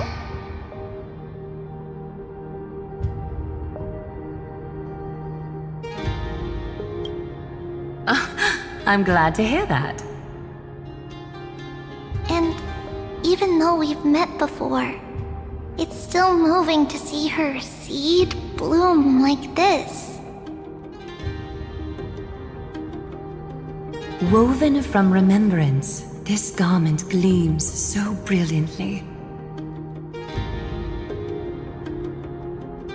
Just like the future, we will now weave together for Amphoreus.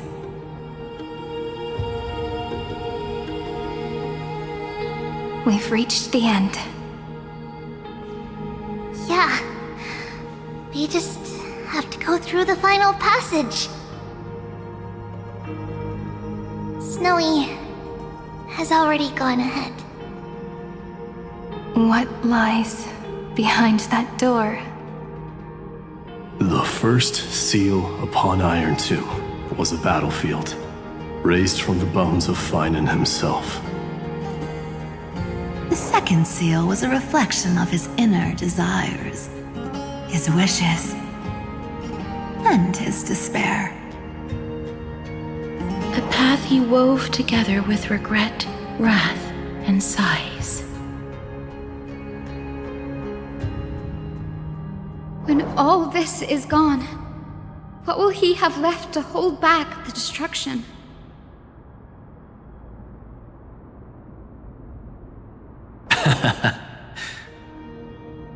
The answer is all but revealed.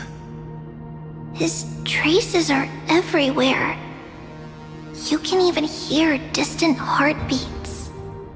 But one thing is missing. His sense of self. The world believed Akivili had long since perished. But they held fast, anchored by a sliver of self, standing for 1,000 years to shelter all life from the black tide. What Phainon is doing now is no different. And what we must do is also no different. Then let remembrance burn bright like a shooting star, and once more, pierce the long night of slumber.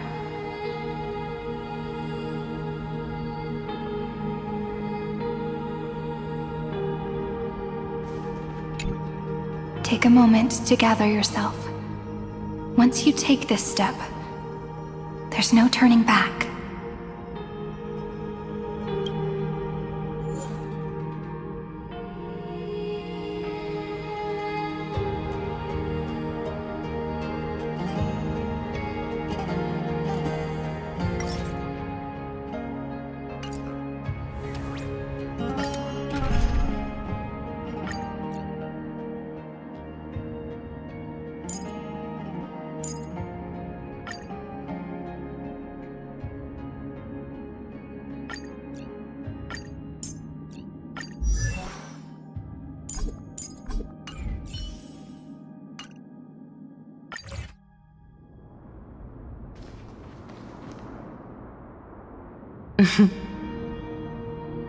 The scepter once bestowed upon us names of cold command.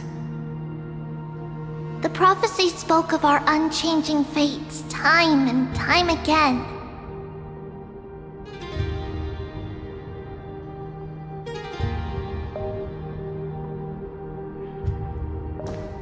But under the pens of trailblazing and genesis, the stars shall thus sing of tomorrow.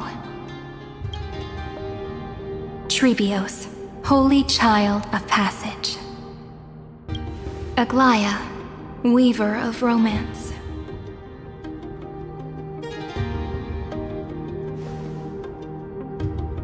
At the journey's end, they shall bathe in gold once more.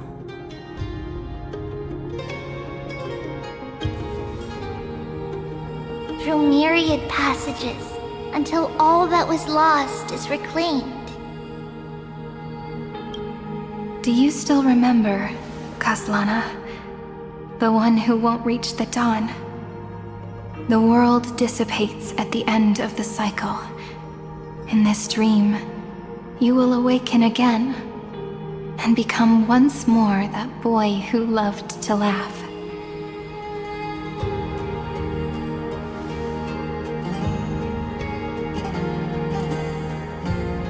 But if you open your eyes and look back on yesterday, you'll see Destiny's footprints, clear as day. At last, the raging fire of hatred is swept away by a breeze, leaving only love to remember the passage of time.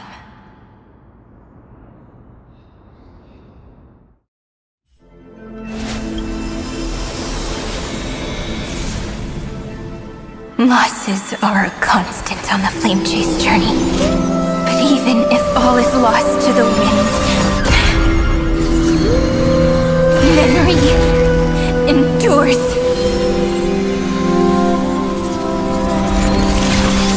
Here, all that was once futile finally comes to fruition.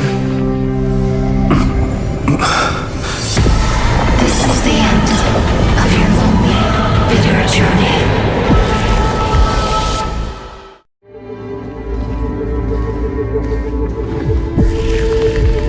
The scepter's mainframe, and Irontomb's breeding ground. Finally seeing its true form. It's red everywhere, and the atmosphere is super creepy.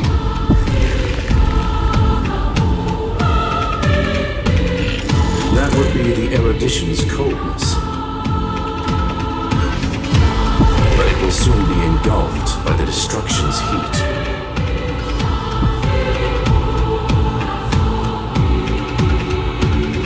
Mr. Scrollum! This world's insides are finally connected to the outside. This is the moment when Amphoreus is closest to the cosmos. Nicely done, little ones.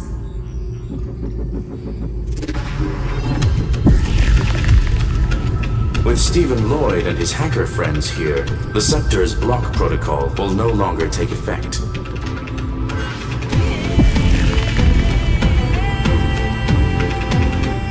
The speed of time within Amphoreus has finally been synced with that of the real universe.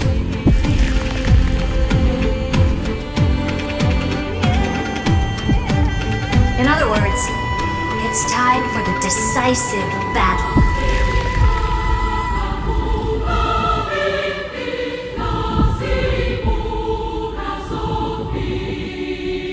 Are we finally getting an intergalactic warfare arc? That's my favorite! You're still in the mood to crack jokes? We would have won way sooner if everyone were as optimistic as you.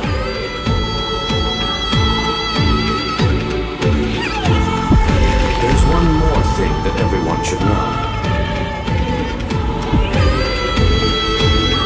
Nous has cast their gaze upon Amphoreus. The calculated instant is coming The outcome of this battle will become a new anchor for the erudition's computations. The gaze didn't overload the scepter?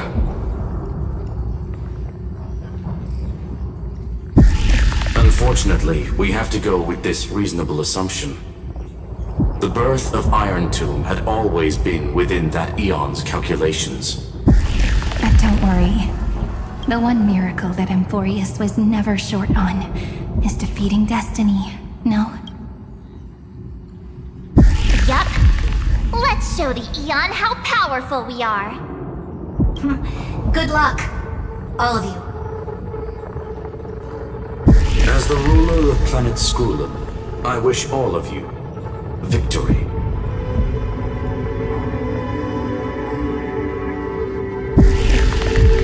It's not hard to imagine that Akivili and their companions must have also stood on the precipice of many similar crises before. Perhaps the cosmos is much more fragile than people think. Sometimes, destiny hinges on only a small choice. But in the end, everything will turn into memories, converging into a collection of fables about the stars. The difference this time is that the protagonists are daring to write their own stories.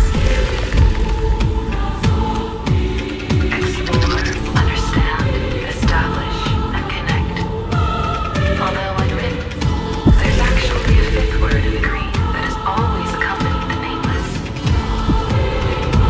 Salvation. It is a word that often comes knocking at our door, and our soft-hearted conductor never turned anyone down. So, go save this bruised and battered world, just as we always have, kids. On this stop, the entire cosmos will be your traveling companion. Make sure you watch your footing, friend. Let us walk through the final page of this saga, with everyone, one step at a time. Shall we?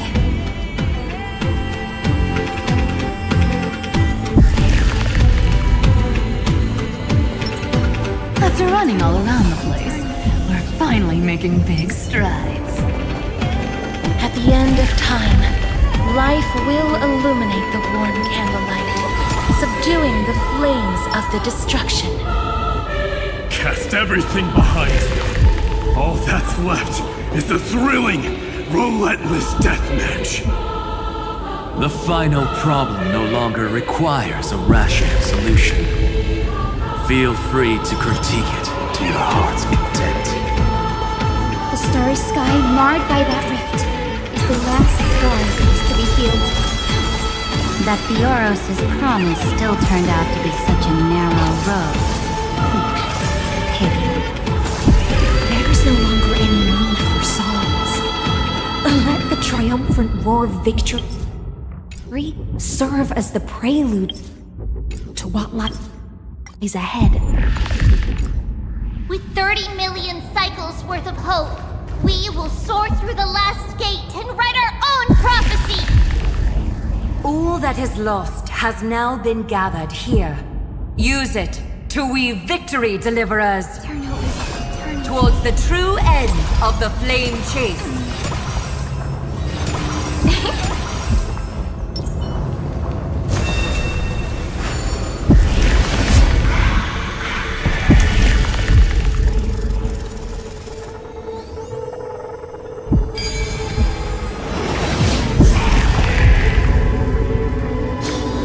Destruction's placenta is getting restless. Are you ready? Destruction! Again and again, Phainon launched his attack against the scepter alone. But this cycle...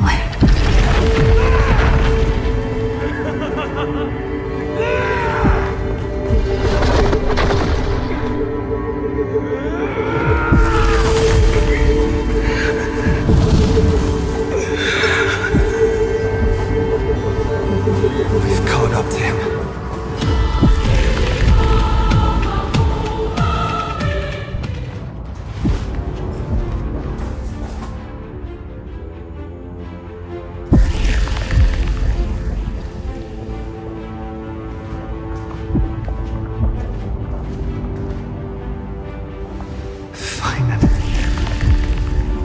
you remember the promise we made back then?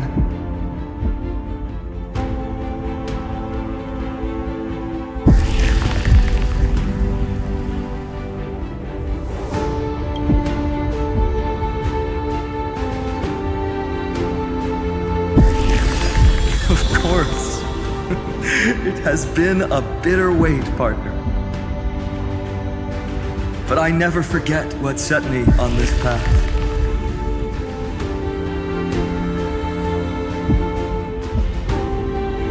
Irontomb now trembles in Phainon's chest. With this empty body, I have become its perfect vessel.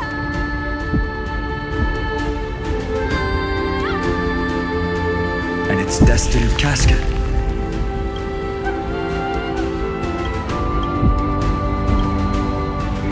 You know what to do, partner.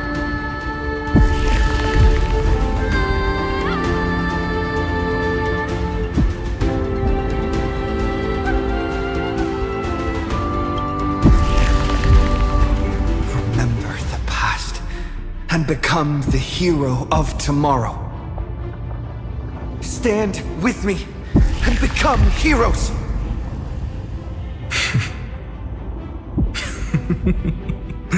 That's all I've ever wanted.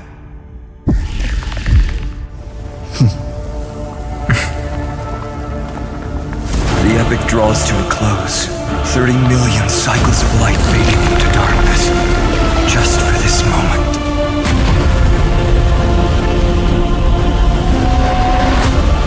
To welcome the true dawn.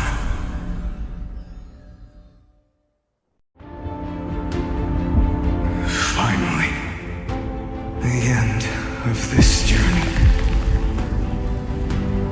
All of us reunited beneath a vast, endless sky.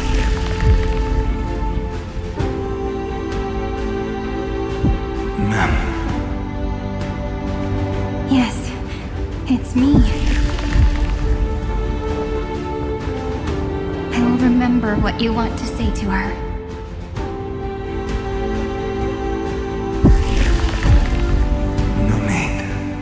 I can see that she's right here.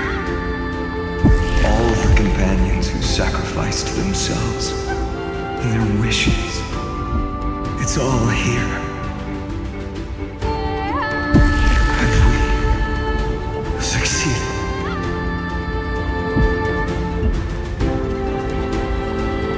I think we have. The stars will sing of the story of the Flame Chase journey.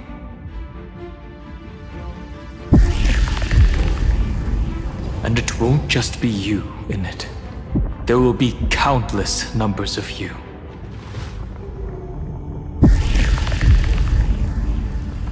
Amphoreus will be a glorious and magnificent world of heroes in the universe's memories.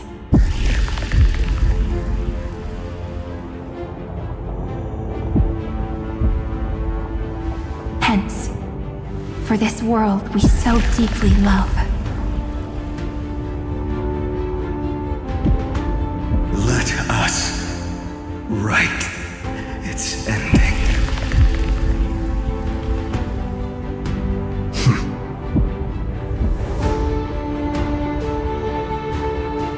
Step forward with the trail blaze as witness.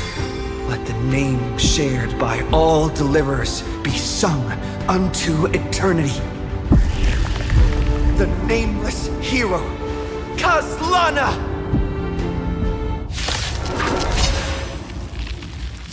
I see the pale dawn breaking, with my flesh as kindling.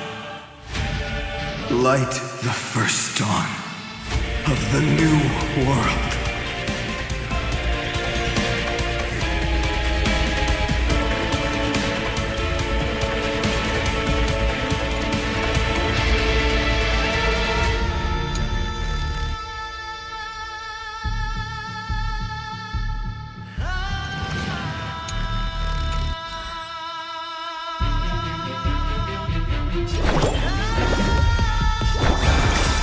Who needs some sunshine?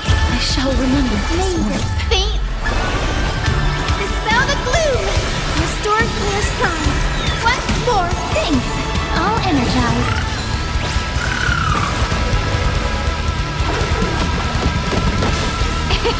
It's my endless flowers. Please bloom for tomorrow. I grant you this, as you wish. The Evernight be good now. It's your time to shine. Rise and shine. Time to wake up. Do not hesitate, Deliverer. Destroy this body. Kill the giant of destruction.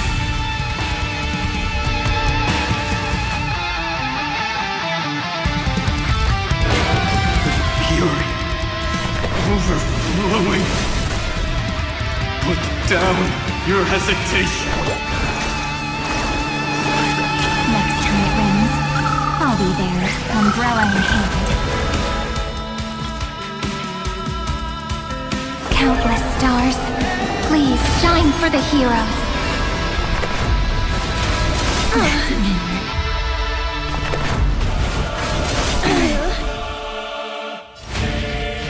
Go on, treat our guests nicely.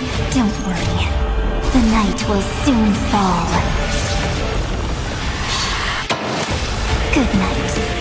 Irontomb's hatred is bottomless. It will turn into countless vectors, sweeping across the stars. When the time comes, promise me, use the world-cleansing golden blood to turn everything to ash.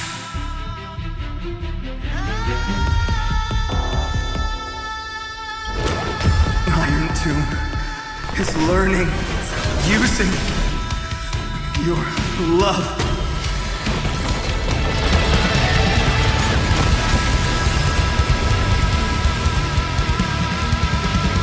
Destruction. Rebirth. Deliverance. Cleansing.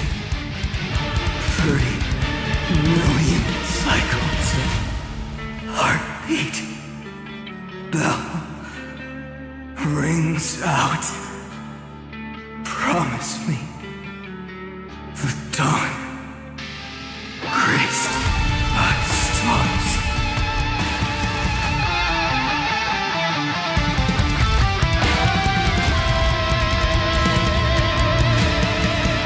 That's good. Finally, golden wheat field. In the starry sky, warm fire.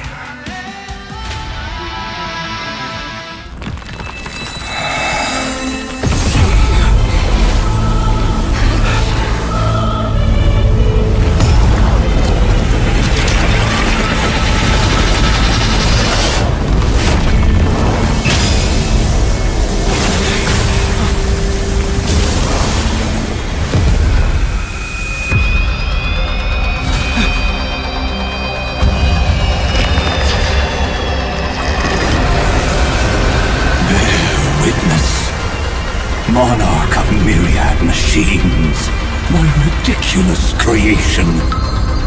The instant in your calculations bears the name Destruction.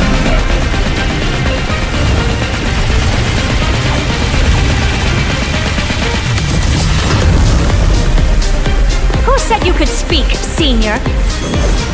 Watch closely. See how your chaos ends at the hands of your juniors. Don't get too worked up. Take a deep breath. There's not a trace of life in that ominous shot. We're not gonna lose to a hollow husk, right?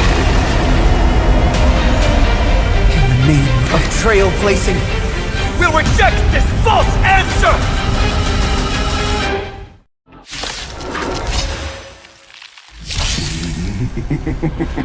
My atonement is complete.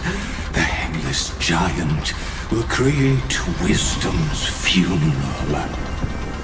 Irontomb's body has descended.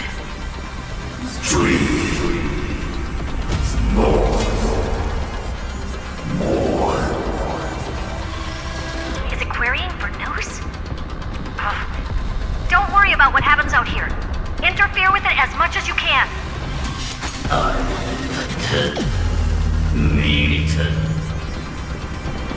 What a twisted giant. It must be supported by this embodiment of hatred. How tragic. A puppet without a heart cannot fool even itself.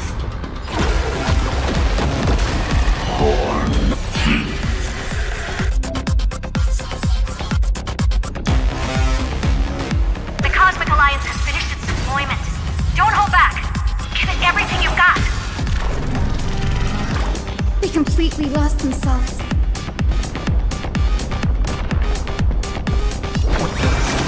Do you need some sunshine? Next time, friends. I'll be there, umbrella in hand. Dispel the gloom! Restore clear skies. Once more!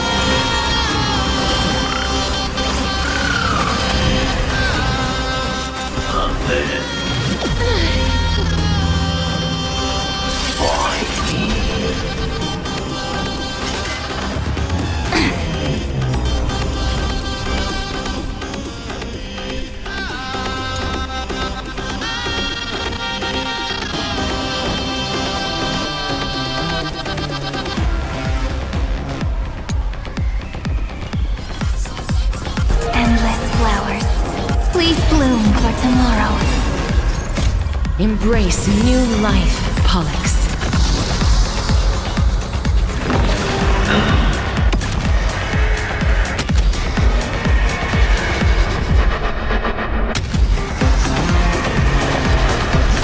I only wish that death may protect us.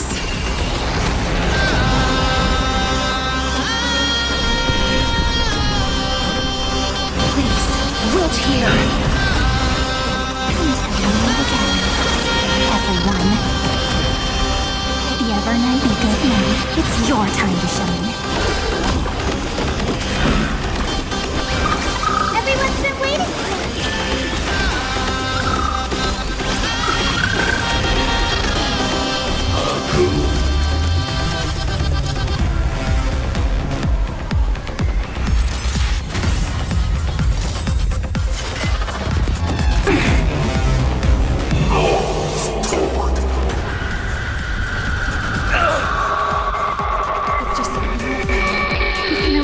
this chaos. Indeed, there must be light. All courses converging into one. The grand vision of deliverance. For tomorrow is finally within reach! Heroes, please hearken.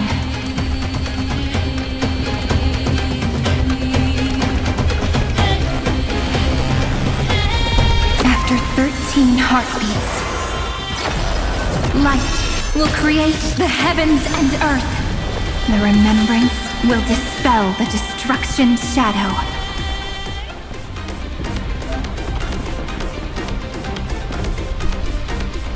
I will pass on your gift, lady.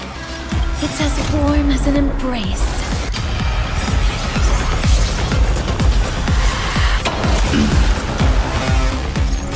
Embrace new life, Pollux.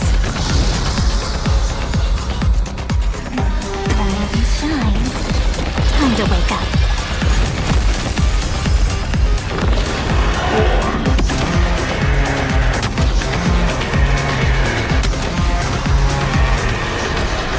I only wish that death may protect us. The cosmos' gaze is countless stars. Please shine for the heroes. Memories' ripples are waiting to be kissed awake by a shooting star.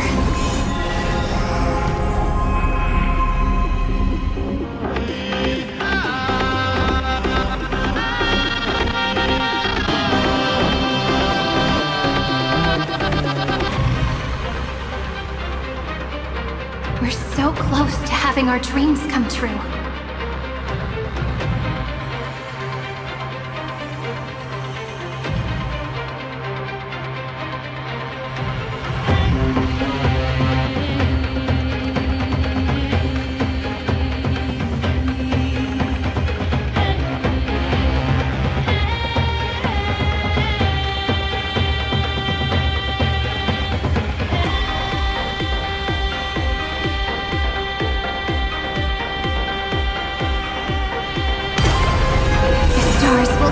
Every memory into Amphoreus' tomorrow. May life and death sprout new buds. Don't worry, we're all here. May time watch over the Evernight. Rewrite destruction with me! Throttle as much as you want. You bring... The cosmos does not need a third emperor, much less an artificial tyrant. May the faint light dispel the gloom, restore clear skies once more. Thanks, all energized.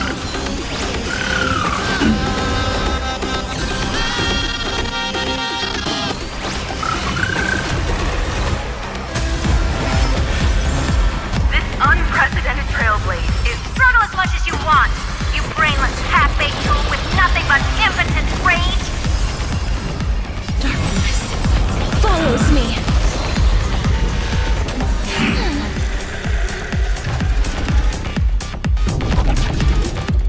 The future.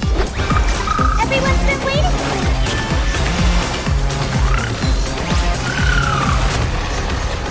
The Evernight draws near. You better remember this.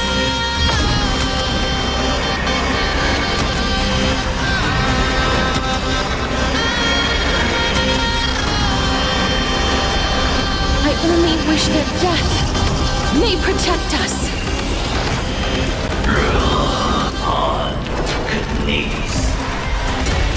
Strong spikes have appeared on the path chart. Logic. Irontomb is iterating itself. Flails of a cornered beast. No need to panic. My dupes, heed my call. Forward! This moment into eternity! Thanks, sister. We'll shoot through that Tin Man together. Don't worry. Just the night will soon fall. Good night. I grant you this, as you wish. Don't worry. We're all here. Rewrite destruction with me! No form. That won't work, you know. You have no honor. You reside in the body of a hero, yet you're so despicable.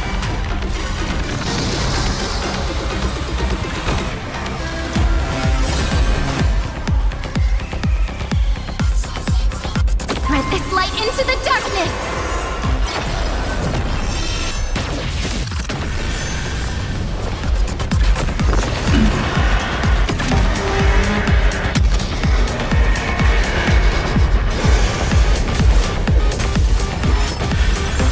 I have always avoided making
iron hand.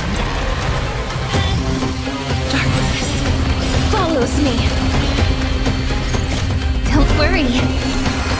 We're all here. Cleanse hatred with love.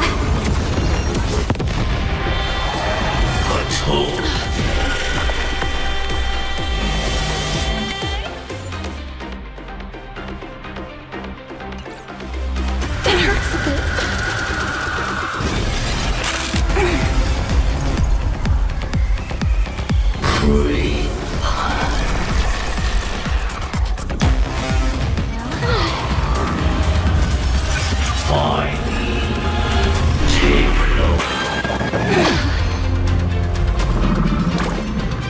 Please calm down.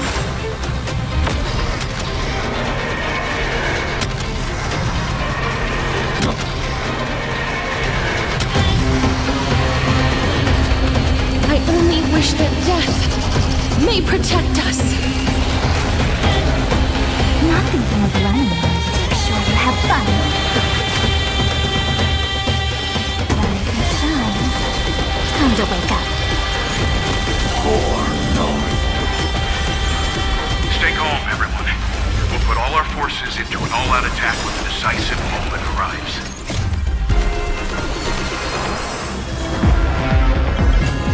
Rewrite destruction with me. The progress of Aeronova has been interrupted?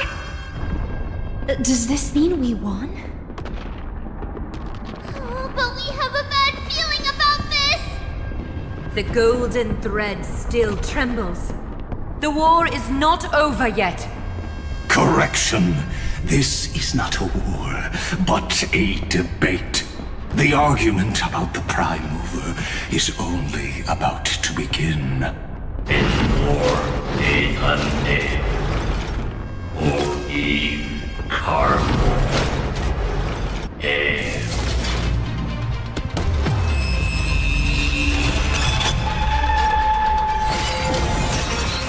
How can this path, energy, anomaly? We must stop. Otherwise, Here, why? Oh, guys,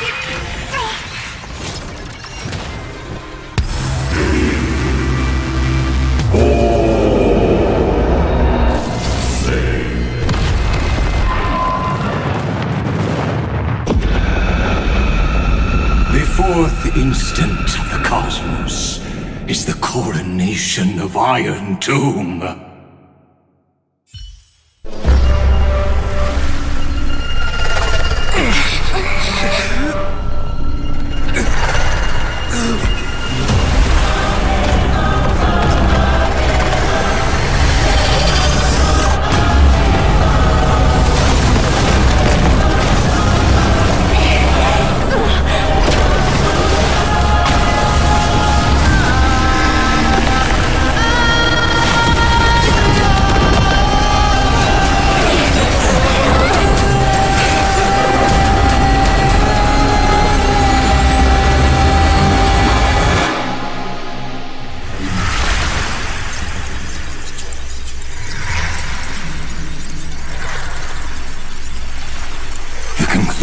Is irrefutable.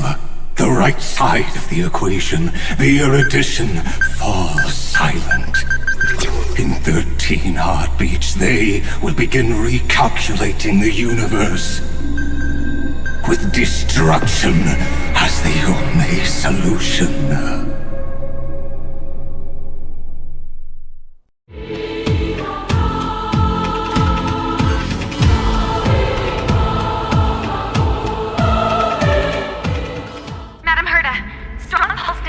Battlefield center.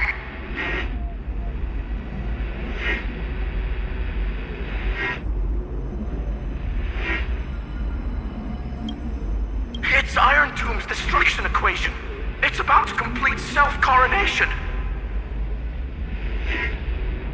That's our chance. Everyone, get ready to link up. Connecting audience system to scepter. Hardware overclocking activated. Preparations complete. Maximum output capacity reached. Be careful! The pulse will reach our ship in 5 seconds. Our data is currently being destroyed. Brace for impact!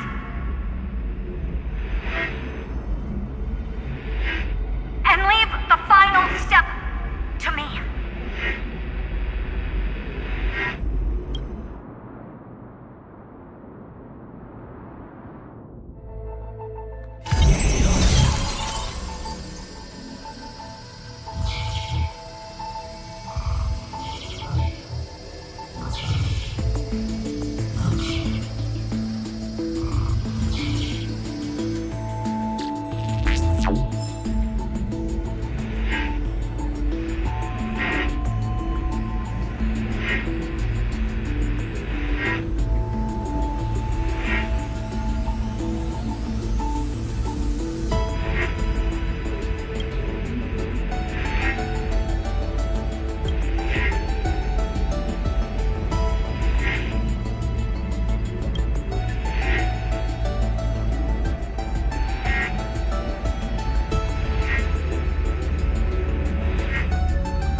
Cyrene. Friend, you're finally awake.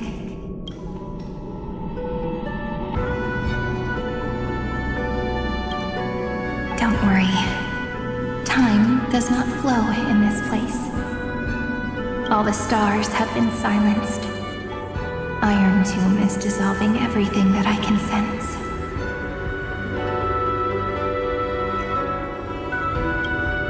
But I'm still here, and you're still here, no?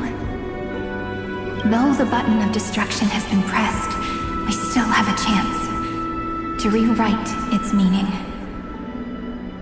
That Eon finally cast their eyes toward Amphoreus. Yes, I imagine they have also been waiting for this moment, when the scepter's body and heart become one. Irontomb is a perfect arc. If a seed can be planted within, then the moment the Lord Ravager blows the erudition to pieces, the remembrance will be spread to every corner of the cosmos. The cosmos will witness Amphoreus' answer after this fleeting, yet eternal moment. And now, it's time for us to pen the last stroke.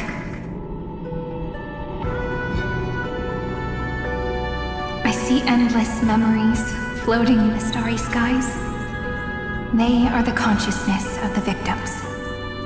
In the cosmos' real space-time, they'll be stained by the destruction in the next second. But they are still pure seeds for now. If I hold these memories in my hands, then I can create a stagnant memory zone. A tiny Eden of blessed insight. I believe a flower of miracles will bloom within.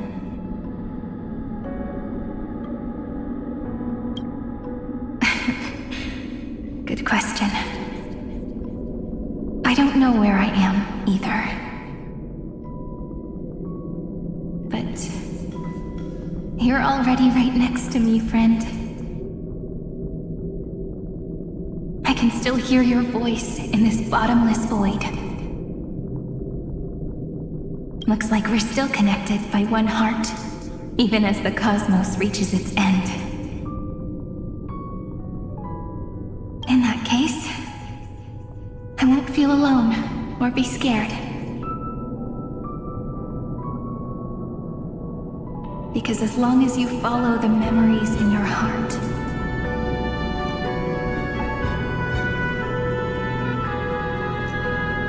you'll definitely find me in this fleeting eternity, right?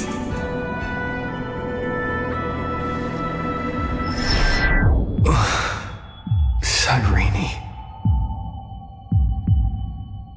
What are you waiting for, passenger? I specifically came over to check on you in case you got lost. What's the big deal?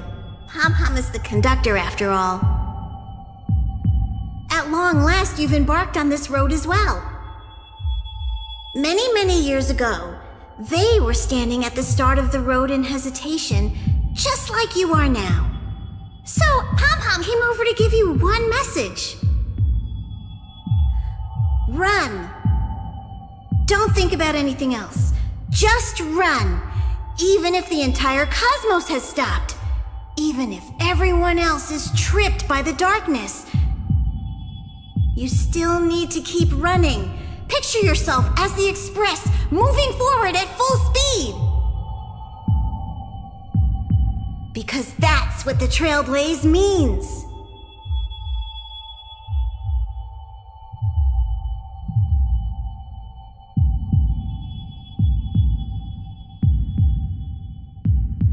Then get ready. The conductor will be giving you the signal to depart. Attention! Attention all passengers in the cosmos!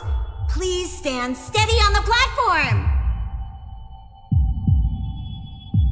The Astral Express is about to arrive, calling at the erudition, the destruction, and the remembrance! Final destination, the Trailblaze! 5, 4, 3, 2, 1! We depart for tomorrow!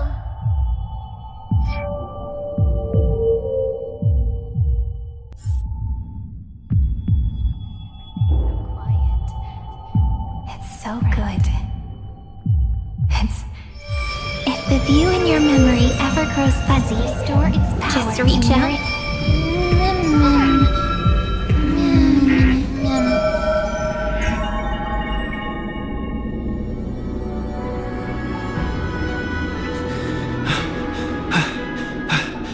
Amphoreus' heart. I've caught up to you.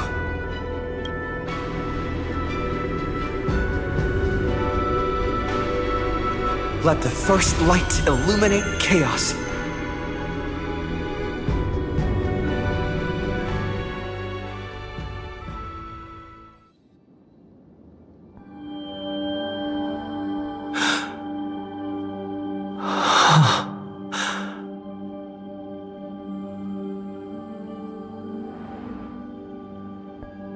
It's so quiet.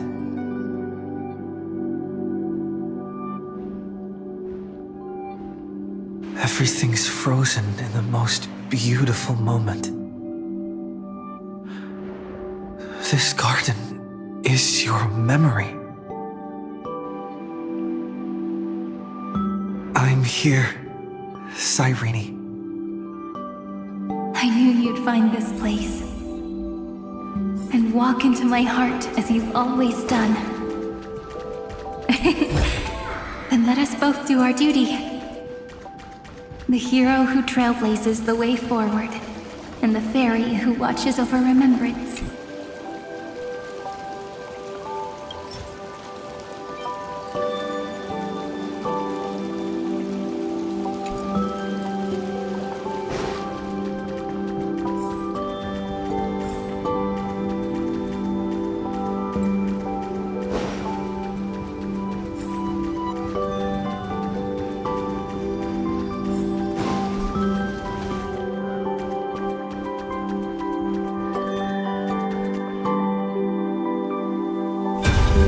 Seed of memory. These memoria are what Cyrene took in. They're the memories of all of the cosmos' life forms. Did her sense of self already become so weak in order to protect them? The path characteristic you exhibit is very special. There's no way you're just a simple memo sprite. However, I'm sure about one thing. You are a memetic entity born in Amphoreus, yet you only awakened with the Little One's arrival, and only matured as he embarked on the path of remembrance. That means your existence is completely attached to his memories. If ever there comes a day when he forgets about you for even a few seconds, or loses his last connection with Amphoreus, then you must be prepared for the worst. You will disappear in the memory zone, utterly gone, without even a single line of data to remember you by. In that case,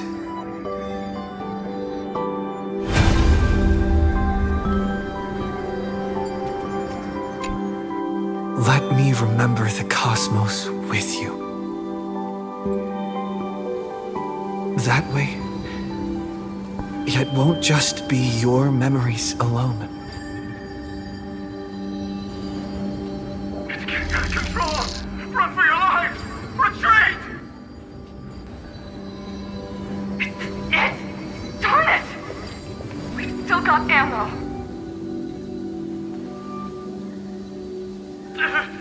Hold the line! At all costs!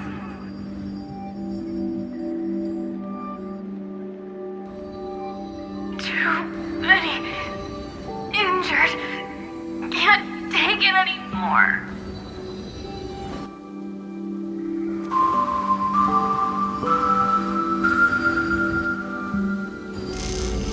These memories are so heavy. Me? Do you feel better now? Hang in there, Deliverer. I finally get it now. The instants Droid had calculated aren't about the destruction. What they want to prove is how the cosmos would come back after being destroyed.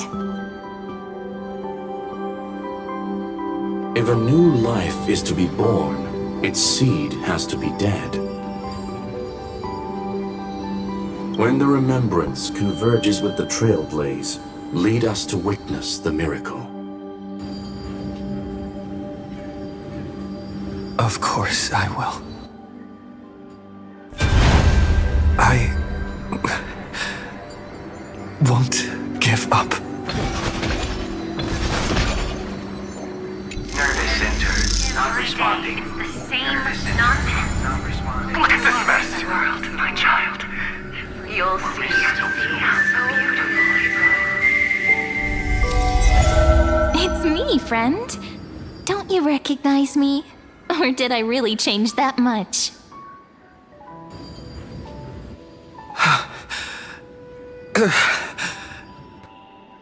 How many more memories? Tired? Then take a break. No one's gonna blame you. You don't need me to give you words of encouragement. So, I just want to tell you one thing. I'll tell you the purpose of your stop at Amphoreus. On that trip, you will encounter a pure child of Anasraba. Teach her what love is. And then you will directly face the destruction for the first time. From this point, your choice will split destiny in twain. In the darker of the two outcomes, the trailblazing journey will turn into a flawless memory. She will carefully treasure and protect everything you and the Astral Express have experienced until that magnificent war between the gods, when she, with love in her heart, will ascend at the end of time to become the master of causality. The universe will be snuffed out in the destruction, and you and she will become the beginning and the end of the Eden of blessed insight. You shall become the only two lives in all of existence, and you shall live in an eternal past, present, and future. You shall sow as many seeds as the sands of Ganga, trim an awesome kea of leaves, and harvest a nayuta of flowers. That is the cosmos's fourth kind of finality, the remembrance. But for now, you still have a chance to make a choice. You still have a long way to go on your trailblazing journey, child. I'll keep this brief. The journey has only just begun. Welt, our other companions, and I still have many secrets we've yet to share with you. So, aren't you curious? We kept these stories to ourselves because we believed we had a long future ahead of us. Even a cosmos-spanning crisis, once the dust has settled, is nothing more than a memory of the journey, a single point on our long road. There will come a day when we tell each other everything. So, for the sake of that day, don't give up. We all know what kind of decision you'll make, and I believe the script will not progress toward the wrong ending. So relax. Listen, when you have the chance to make a choice, make one that you know you won't regret. Keep moving forward. Keep trailblazing. And when tomorrow comes, share with me the miracle you've created with your own hands. See you on the Express, kid. See you in Destiny. I will reach tomorrow. The prophet has arrived. The world beyond the sky was never okay. Rising up at the sky. Look! There's a red light in the sky! Cyrene, wake up. Together, we will.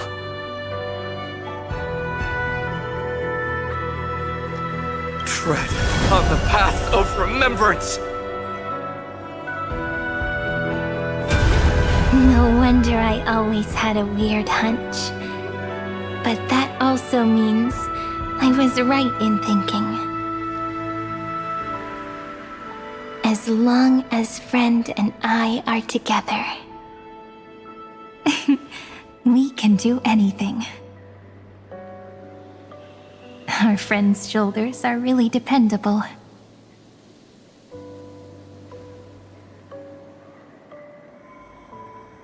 Now, countless consciousnesses are flowing in our hearts.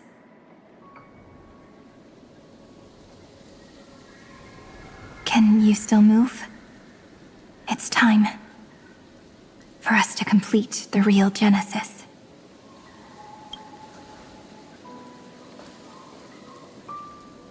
In the instant Irontomb's hatred devoured everything, a gaze fell upon me.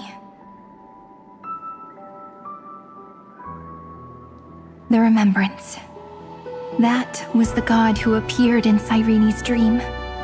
Their figure and speech were both so blurred.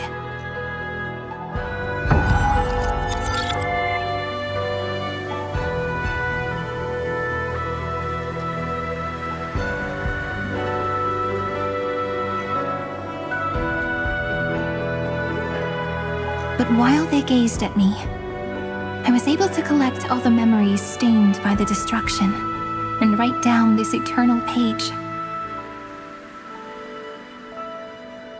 And now, we will use this tranquility to cleanse Irontomb's rage. Simple. Just like what it was doing to us all this time, but reversed. Did you forget? I'm Amphoreus' heart. For everyone who's a factor, their power isn't tied solely to Irontomb anymore. It has other places to go. Let 30 million cycles of memories be condensed upon us, and let the scepter reach the answer it had before it was distorted. The body is meant to be restrained by the heart, no? Even if the apocalyptic virus is doomed to spread into the cosmos, we can at least try to fight against hatred with love. And overwrite Irontomb's destruction equation, washing it away into a blank space. It means we will embark on the true hero's journey. If Irontomb's power comes from the denial of all prima mobile, then we will carry out those beliefs. Here we argue. Even if all life will eventually return to entropy. Life will still try its hardest to find a way. It will try its hardest to resist destruction. In the nights shrouded by the black tide, we are the kindling that makes the fire burn bright. And once the fire is strong enough, the hunter will become the hunted. As of now, the number of flame chasers in the memory is 30 million. times 12. And 400 million core flames await their return.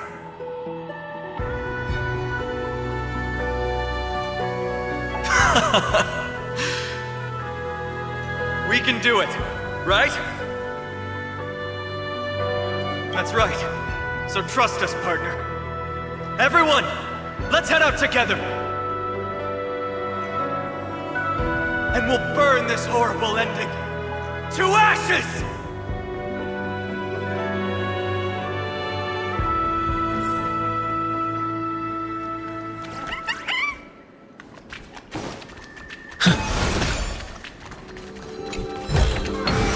Is that all?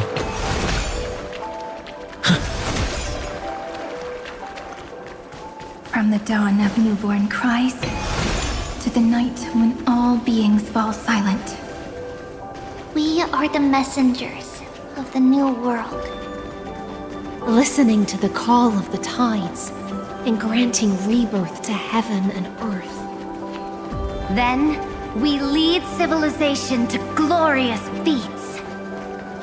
The question imposed by the gods will be solved by the children of humanity. We will tell them that the flame chase cannot possibly have been a lie. When starlight illuminates the sea of flowers at the end of the west wind, All living things will stir, roused from the cradle of sleep. Then, through a single battle, let the cosmos witness how we light up the blinding dark. What a poignant yet warm journey.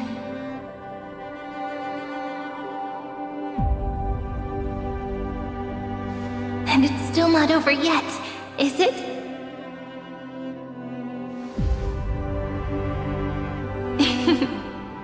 We finally meet. To meet the hero within, in a corner of memories at the saga's epilogue, and under such a romantic sky, I really don't have any more regrets.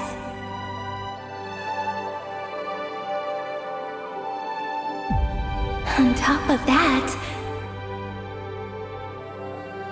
the little seed had grown into such a big tree.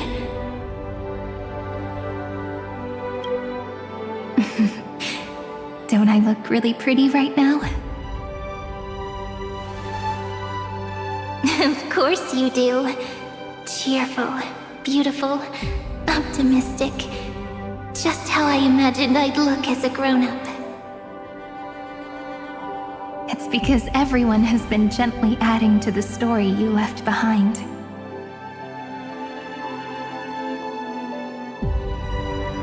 Remember how we made a promise to one another? When we met again, it'd be my turn to tell you a story.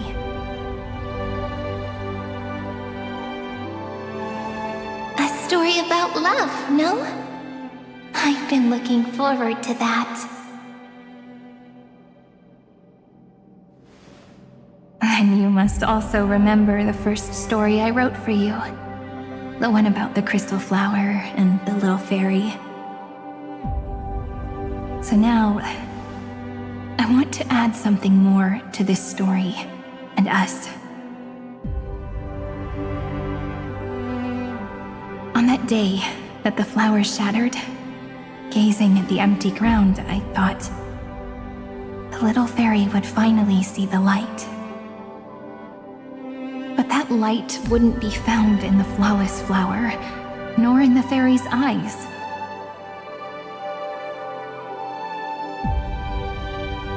Rather, in the world mirrored within every fragment of the shattered crystal. All the flame chasers walk in your 30 million retellings of their story. At this moment, all the memories are tangled with each other, and all the previous cycles have gained meaning. People will come to understand that time and time again, when they stood at the crossroads of fate, they would never have chosen otherwise. In the experiments of erudition, And in the breeding ground of destruction, it is entropy increasing, a merciless truth, an evil instinct. But under the pen of remembrance in the Trailblaze,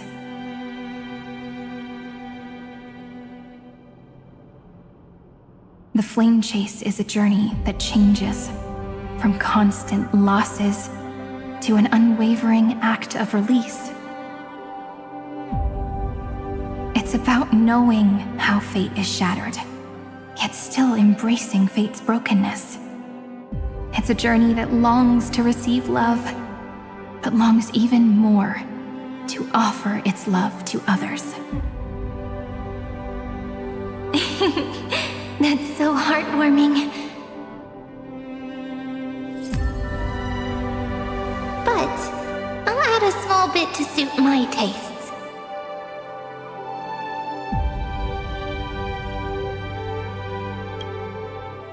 I'll write that love is an innocent flower. It grows up silently, creating longing in every passerby. But the flower itself cannot walk into the world.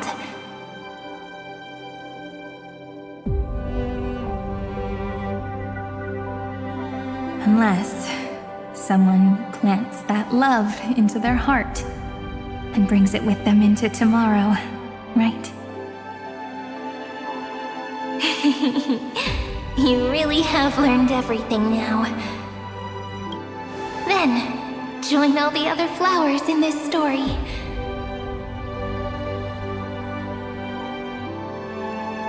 And let's write an ending unlike any before, for this world we so deeply love.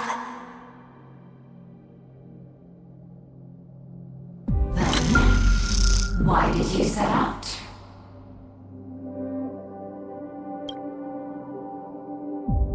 Why do you trailblaze? Who is it?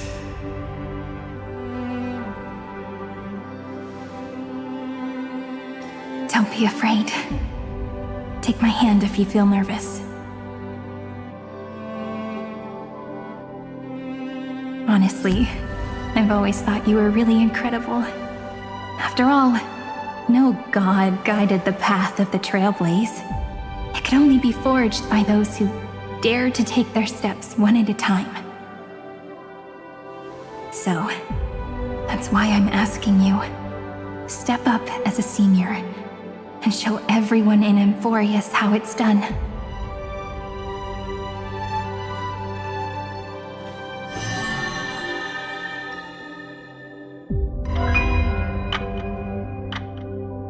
I trailblaze because my own eyes have not seen the end.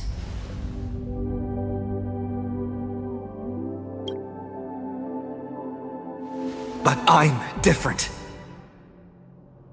I chose to trailblaze because I am already on this road.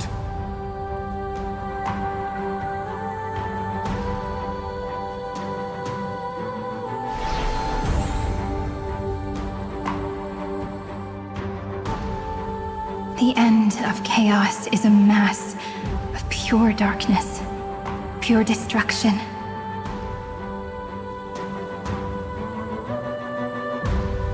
However, Amphoreus' light has 13 different colors. We won't lose to that darkness, will we? Then, take a deep breath, one last time, friend. After 13 heartbeats, light will create the heavens and earth.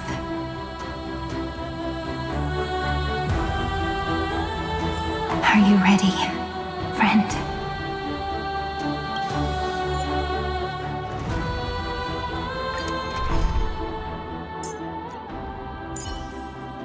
I feel so warm when I stay next to you, Hyacinth. You want a photo together? Of course, I won't say no.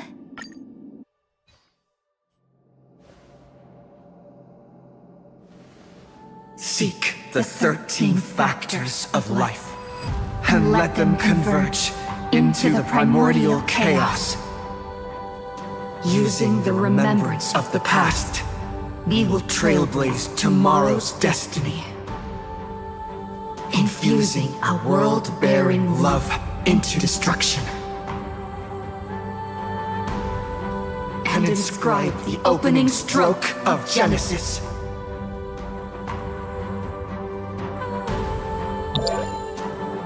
See you tomorrow. Tomorrow. See you tomorrow.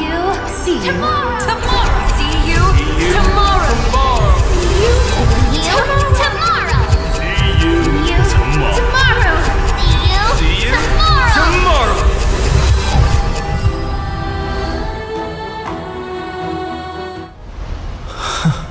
If the view in your memory ever grows fuzzy, just reach out and touch it.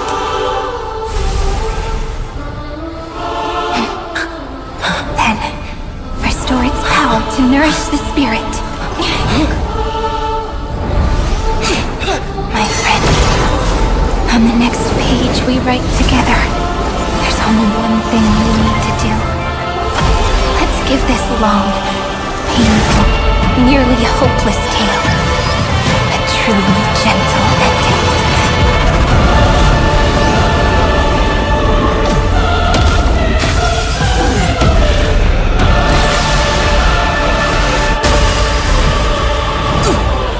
Flame chase was never about destruction.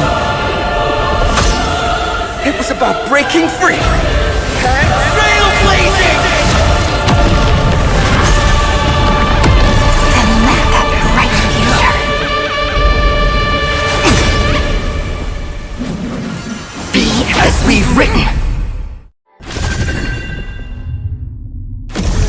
I shall compose 400 million sagas. We will rewrite the Flame Chaser's path. In the months of hate, I command the wandering steps here to reach harmony.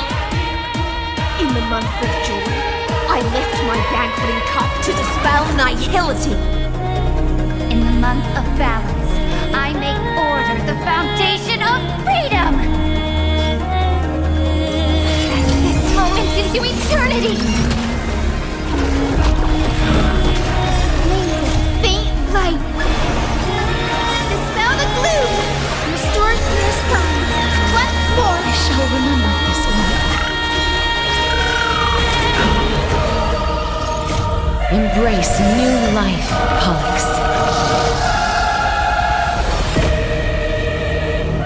Don't worry.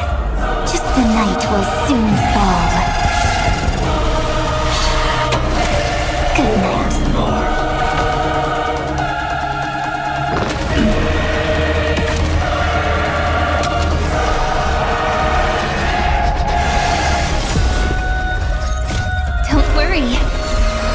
We're all here.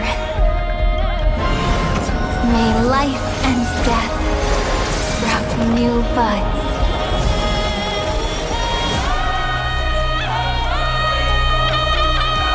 Trillions of memories will turn into stars and light up the cosmos. In the month of weaving, I extend golden thread to weave beauty. In the month of reaping, I enlighten the foolish with luminary erudition! In the month of fortune, I scatter elation throughout the dawning day!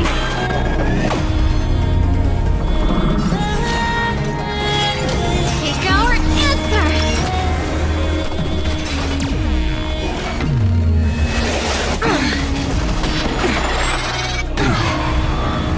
Future will be... Do need some sunshine. I shall remember this one.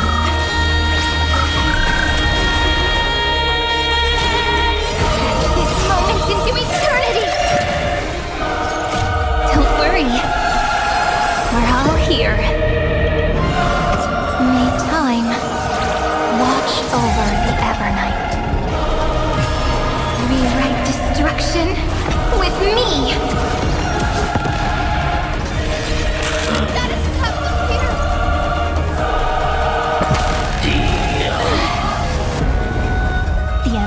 draws near.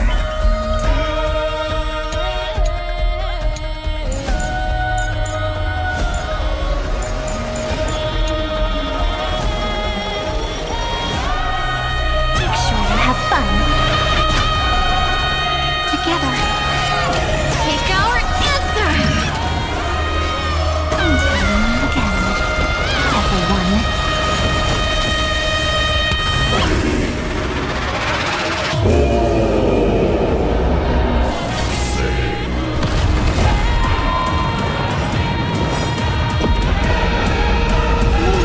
Faint light.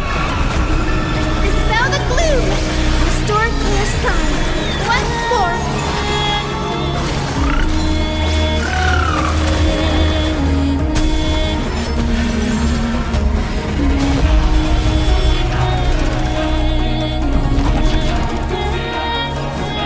Dead souls, return to dust!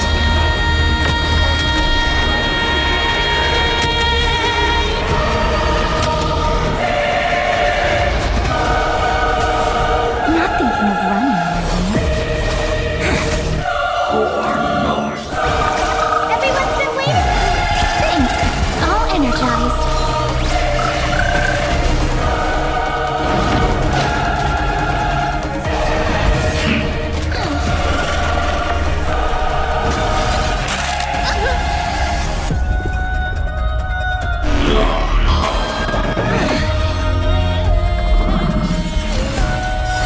This moment into eternity. Don't worry. We're all here. Cleanse hatred with love.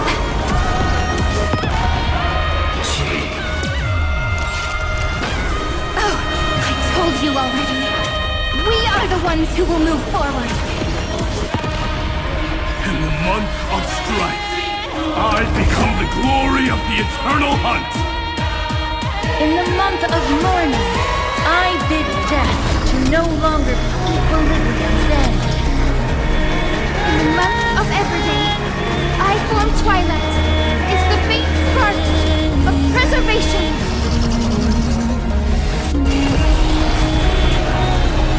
Life is not as fragile as butter. I grant you this, as you wish.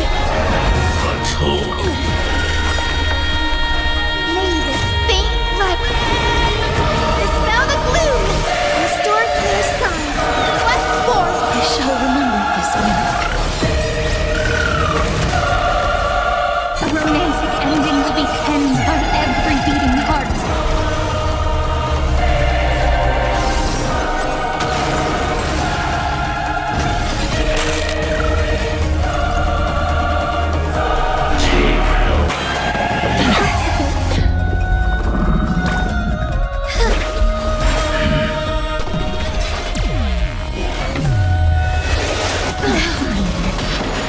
That won't work, you know.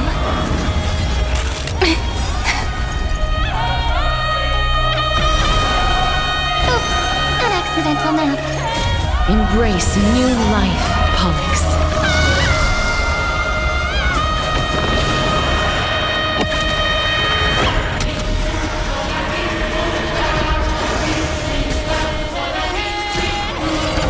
Take our answer!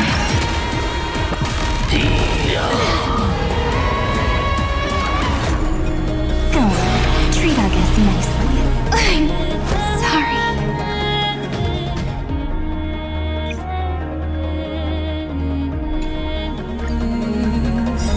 I shall compose 400 million sagas. We will rewrite the Flame Chaser's path.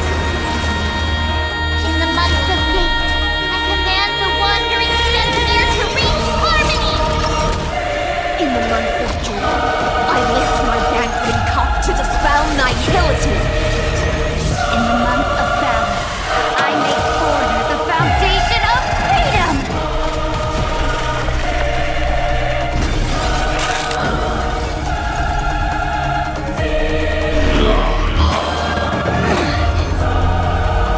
I will guide the ring. You do need some sunshine. Next time it rains, I'll be Don't there. worry. Umbrella in hand. We're all here. May May life and death sprout the new buds. Take our answer! May this faint light dispel the gloom, restore clear skies. Once more, Thanks, all energized. Make sure you have fun. This moment into eternity!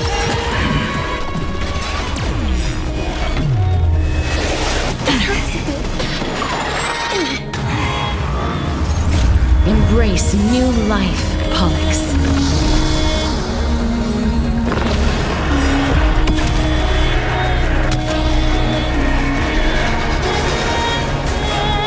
Trillions of memories will turn into stars and light up the cosmos. In the month of weaving, I extend golden threads to weave beauty. In the month of reaping, I enlighten the foolish with luminary erudition! In the month of fortune, I scatter elation throughout the dawning day.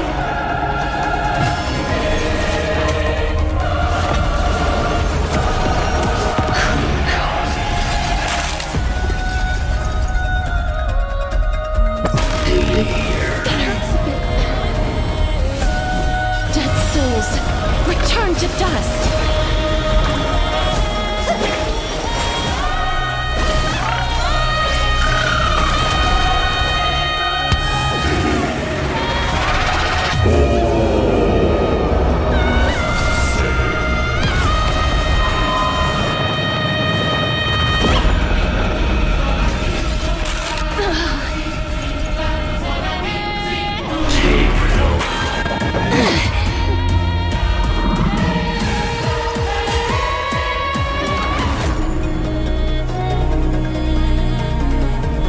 Thanks, sister.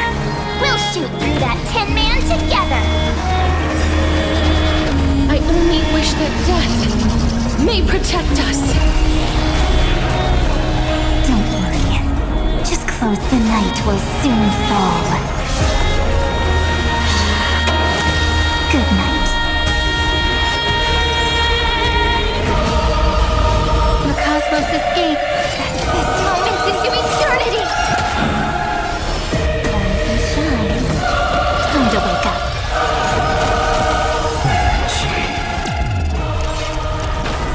Oh, hold on a second. I told you already.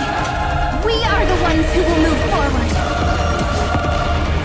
In the month of strife, I become the glory of the eternal hunt! In the month of mourning, I bid death to no longer be equilibrium's end. In the month of everything, I form twilight into the faint sparks of preservation. Take our answer! Don't worry. We're all here. Cleanse hatred with love. Nothing a romantic ending will be penned by every beating heart.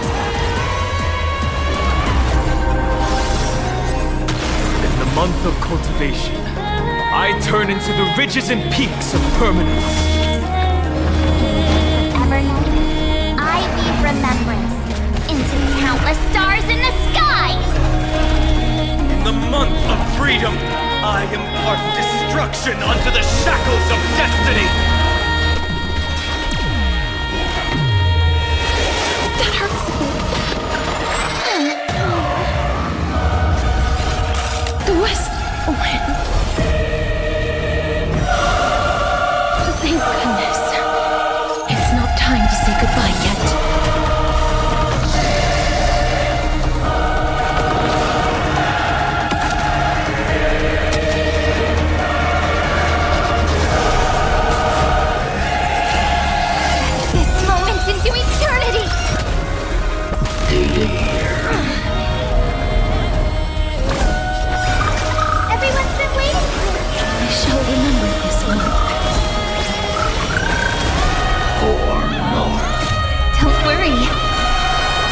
all here.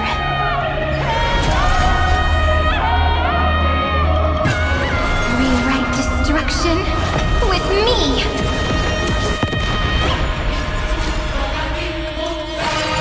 Take our answer! Come on, stop messing around. Let's do that again. Alright. The cosmos stretch this moment into eternity!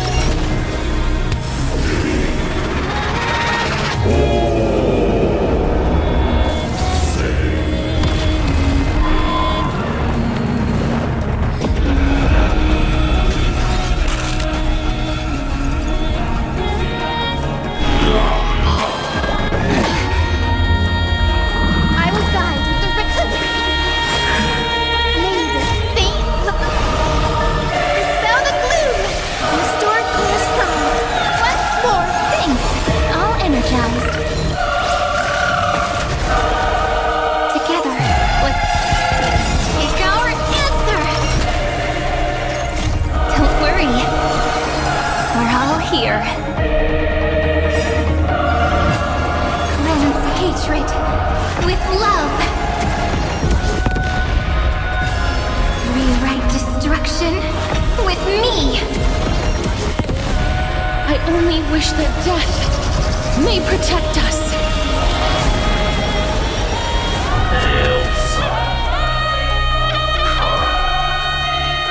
Headless giants. If you never had a chance to be the master of your own destiny, why not give us that choice? Let humanity prove to you that even the breeding grounds of destruction can bloom with gentle flowers!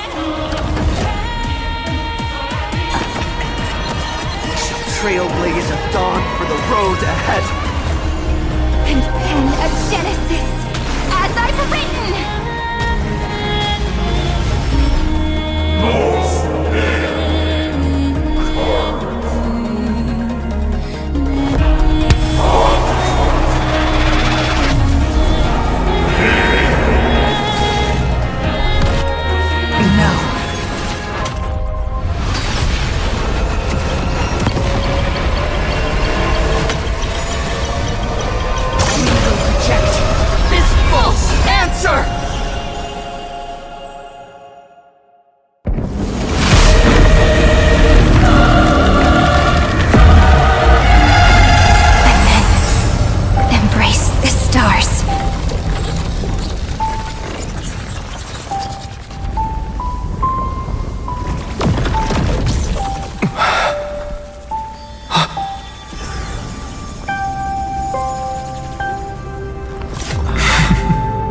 To end the destruction with destruction. At last, we can sit together and watch the victory fireworks, partner. Why not come a little closer? This warmth is proof that we live.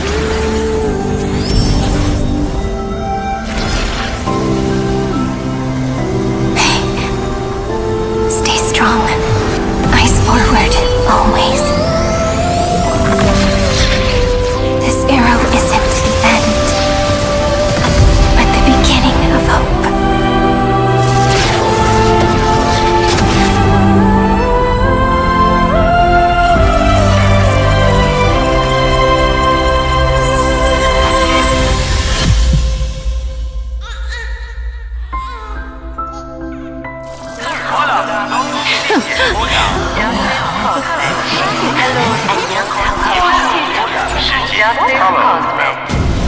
The conclusion is irrefutable. Nous' answer was never destruction. But they kept silent, leaving the solution in the hands of the cosmos. The universe will keep searching and struggling to endure. In the face of the destruction, it may once again stand on the edge of annihilation. But the stars will always rise to ride the waves and embrace existence once more.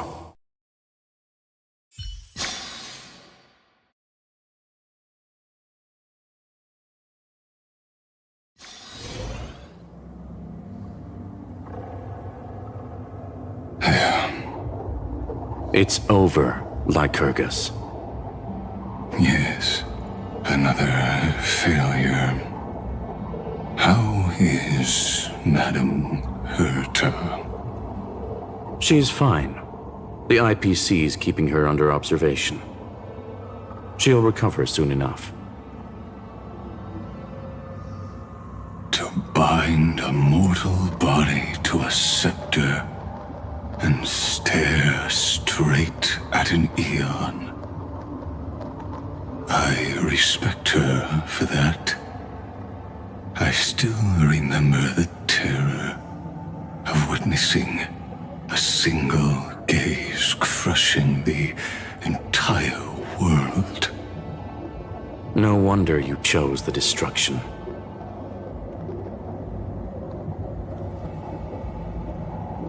Question: is all this worth it?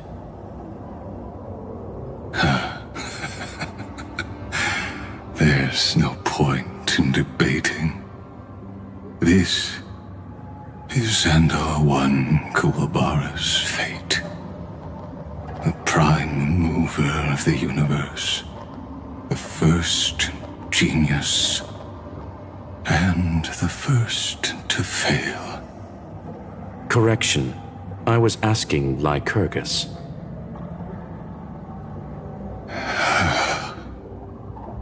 I don't know how to measure the worth of curiosity being satisfied.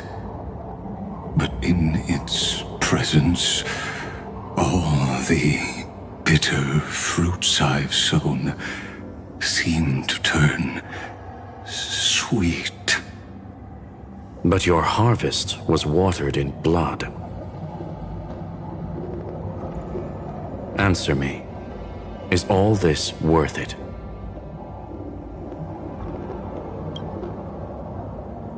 It doesn't matter to me. Let me tell you a story. Back when he was a student, Xandar's first experiment was slipping poison into his mentor's pipe, just to see how it would affect the lungs. And? There was no conclusion. His conscience got the better of him. Even so, the truth came out. He was harshly punished. Oh, that cruel mentor died of lung cancer 2 years later. It had nothing to do with Xandar. His fate is no different now. Sentiment clashed with reason, and Lycurgus was born from the latter. But whichever side we take, in the end, curiosity claims us all. You've handed yourself a death sentence. And yet, Irontomb's fall still isn't sealed, right? Fuli, the key variable, still hasn't made their move.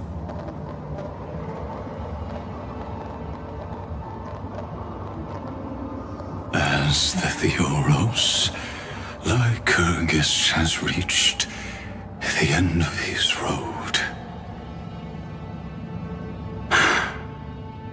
If you can, take my body to the fallen Adlevin. There, you'll find a formula. It is Xandar's final gift to you.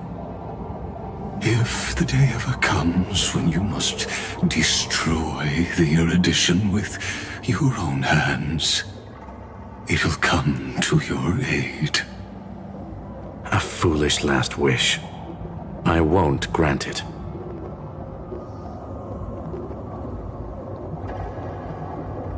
You will, not for yourself, but for your conscience.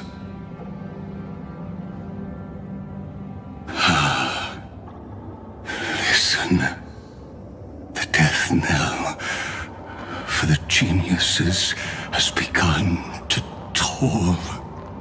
As always, Let me go first. To the prisoners who stepped out of the cave, stand before my tombstone and offer flowers of Adleven.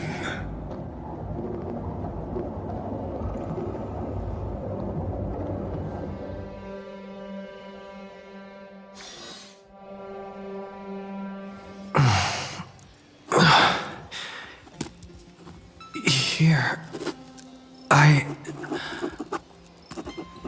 I'm back on the Express?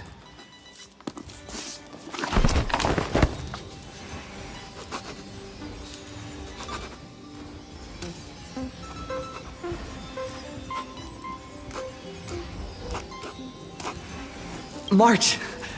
Don Hung! No response. Am I the first one back on the Express?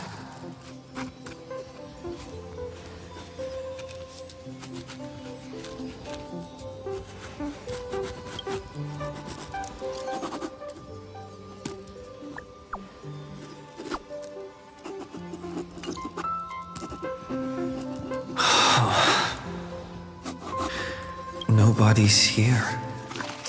Ugh. I'm getting worried. Did we really win? Why does it feel so unreal? Looks like they are waking up. Hey, I told you not to talk. Someone's in the bathroom? An intruder. Better be careful and check it out. Oh no. He's coming this way! Quick, hide in here! Huh?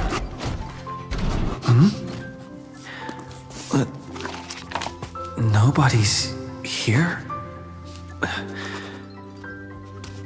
Could it be my imagination?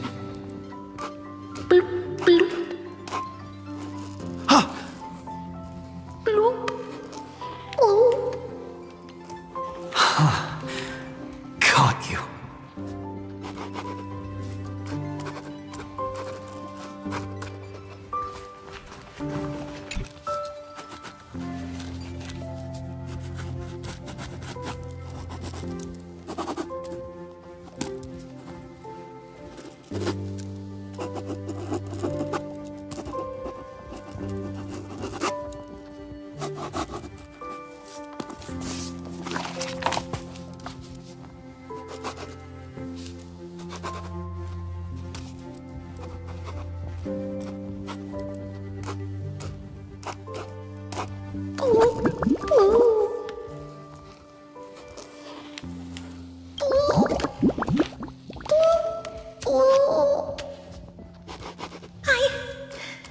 I can't go on.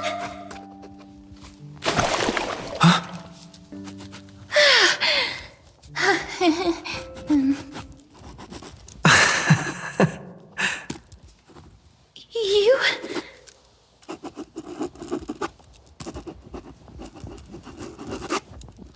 Wait, please.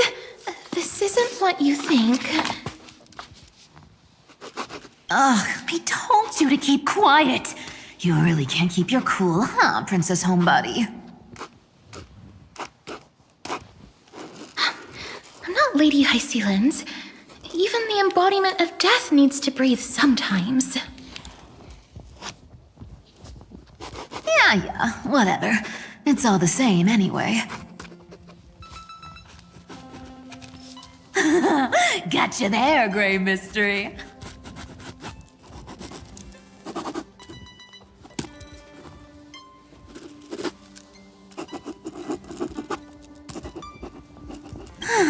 So composed, Grey Mystery. It looks like that big battle really helped you grow up, didn't it? Speaking of which, your Astral Express is quite luxurious. I hear you travel to different worlds. Must have collected quite a few interesting treasures.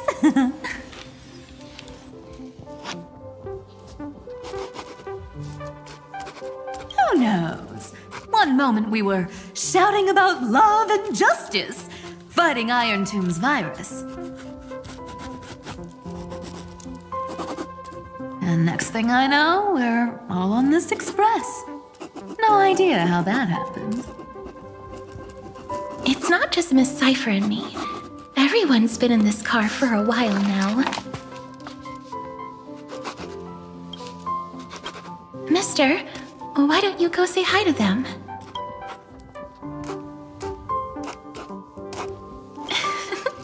Don't worry.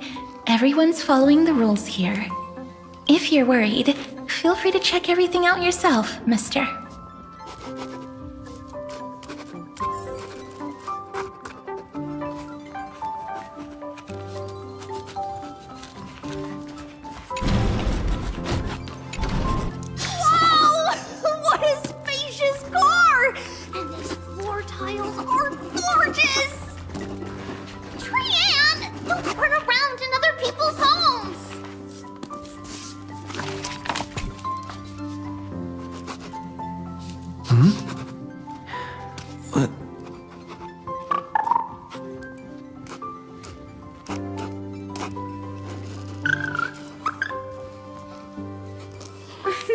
Watch your step, teachers.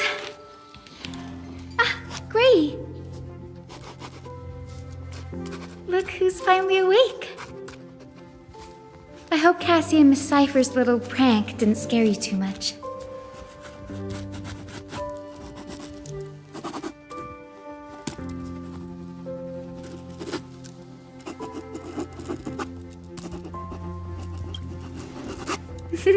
As expected of you. When we woke up, the entire express was completely empty. Not a single soul in sight. Such a shame. I was looking forward to making new friends, especially since they were Gray's most trusted travel companions.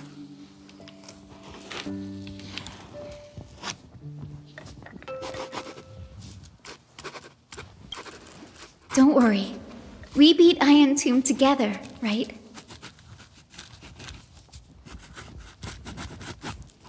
They must be on their way home. When they arrive, we can throw a party together. That's exactly the kind of thing Lord Phainon has been dreaming about. He was just here chatting with everyone. Now, who knows where he's run off to? Lord Phainon's always been quite the restless one. But you're used to that by now. Have another drink, my Demus. Sure. Those three have been chatting over there for quite a while now. Why don't you go say hi to them, Bree?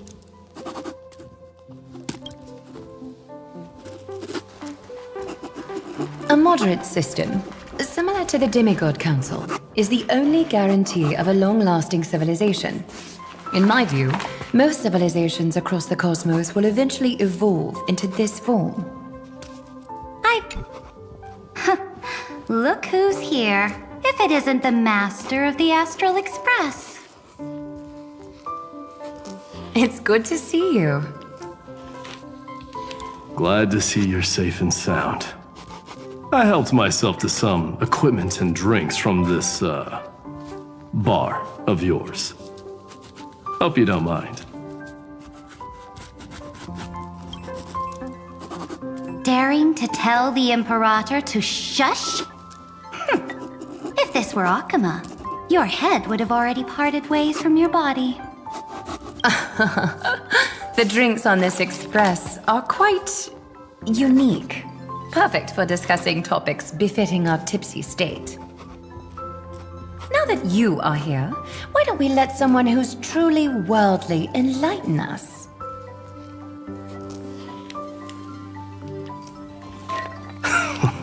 Looks like you came at just the right time. I do not mind.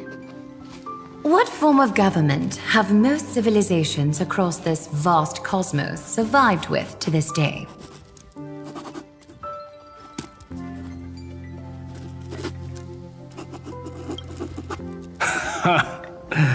That's exactly the kind of answer I'd expect from you. I bestow upon the Astral Express this supreme mission. You must spread the great deeds of Amphoreus to every corner of the cosmos. Thus, capable individuals from countless worlds will surely find inspiration in the Flame Chase's tales and embark on their own grand journeys. It's hard to say if that'd be a blessing or a curse for the cosmos.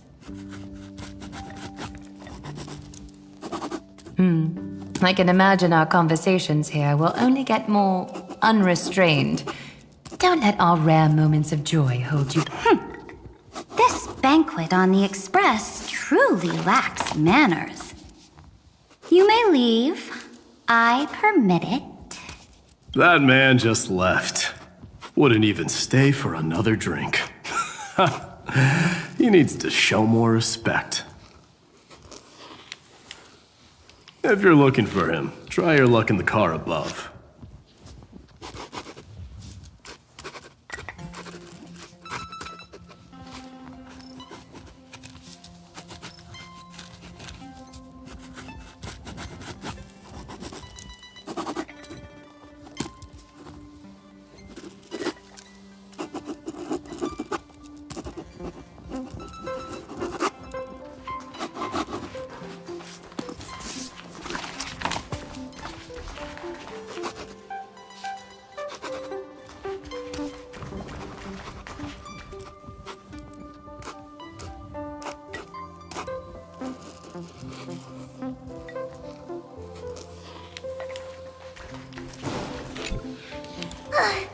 I finally caught you, Trian.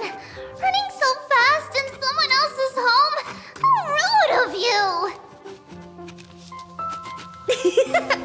All according to plan. Trian lured you here on purpose. Look, there are several adorable. Oh my! You even dare to scheme against yourself? Lucky for me, I came prepared. Time for a surprise attack. The hero of justice, Trian has been lying in wait here for a while. We will make Trian taste her own medicine.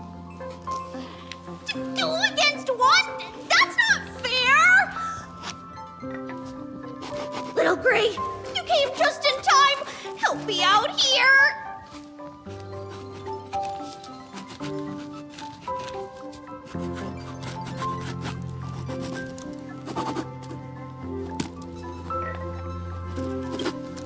Trian, good luck. Even little Gray's saying that. Oh, darn it! Trian won't give in!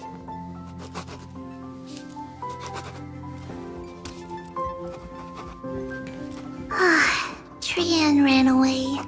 Trian will fulfill the ambush duty.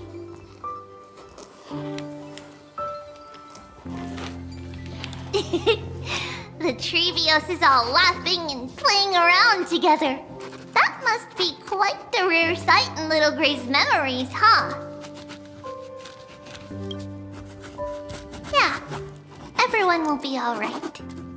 Look, every hero has put down their burden and returned to their innocent, childlike selves. After all, just thinking about how warm and bright Little Gray's tomorrow will be fills us with genuine joy and lets us breathe a sigh of relief. So, today, why don't you let Trevi enjoy some rare moments of childhood too? Wait up! Trian, don't you dare run away!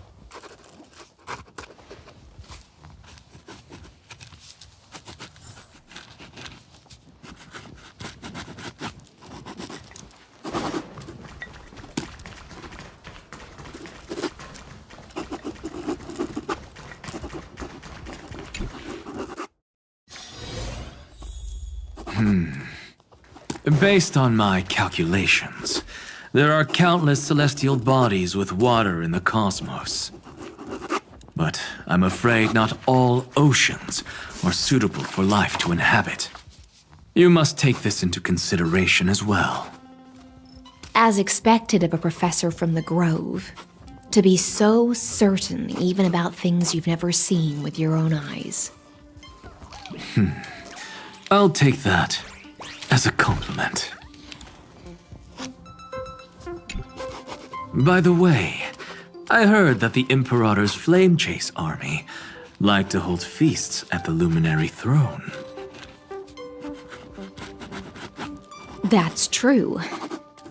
However, sometimes Dux Carminum and I feel it's a bit inappropriate to drink so freely before the throne of the most revered titan in the Grove. Inappropriate? What's inappropriate about it? I only wish I were born earlier. I would have partied like that from the month of Gate all the way to the month of Fortune.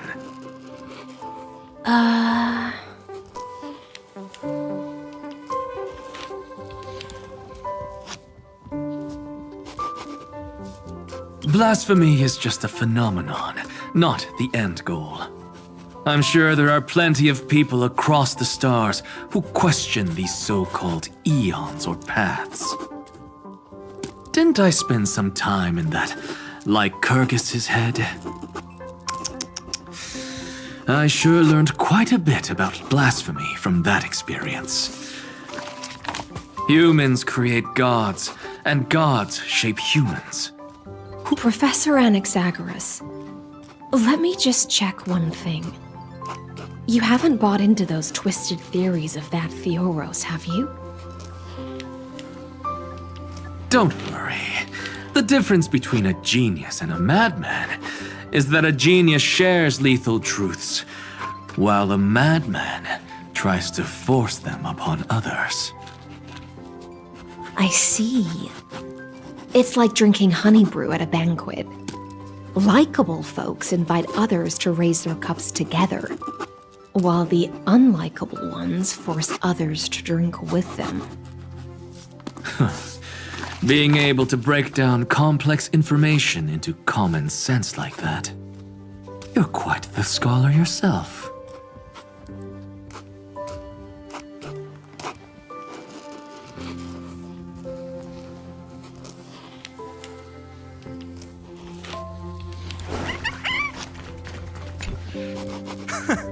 You're here, partner.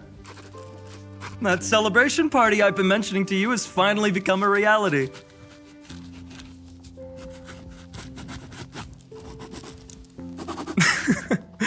Though the vibe's a bit different from what I imagined, this still counts as keeping my promise, right?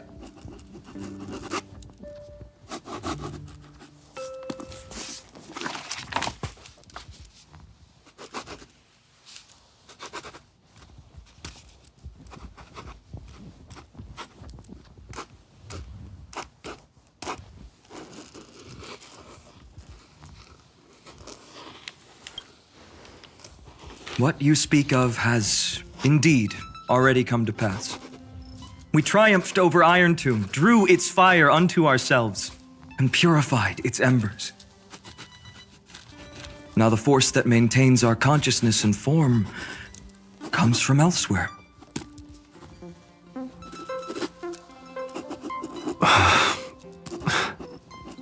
Worried about your companions on the Express, huh?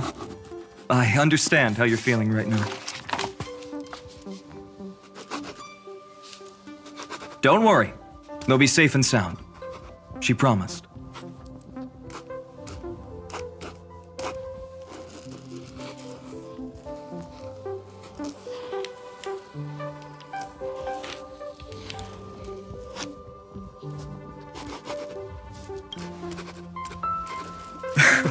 Don't worry, she always shows up at just the right moment. The Astral Express. Honestly, it really feels like home. I can imagine how much you, Dunhung, and Miss March must have missed everything here when you were trapped in Amphoreus. The beautiful windows, the soothing music, your fellow travelers on the express. Like how golden wheat stalks sway in my dreams every night through the countless cycles.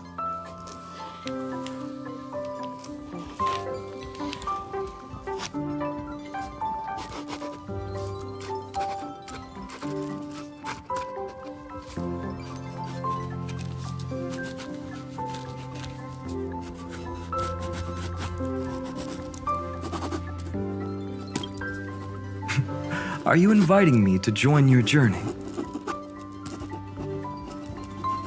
I think I've found my own wish, partner.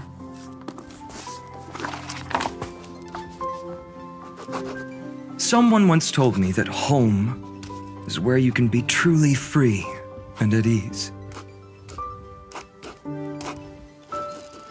Maybe roaming the cosmos with you all is my strongest desire right now. All of us together, of course.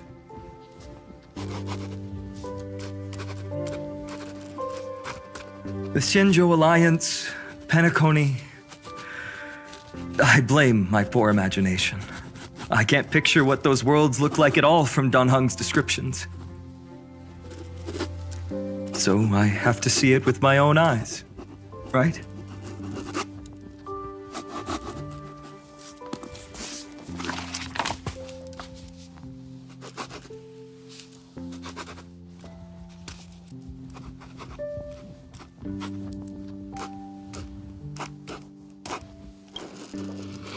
You're finally here. He has something to ask you.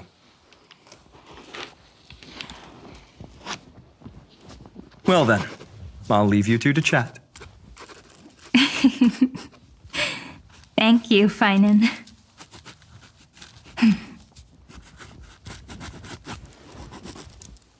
After such a good sleep, you must be bursting with energy now, right, friend?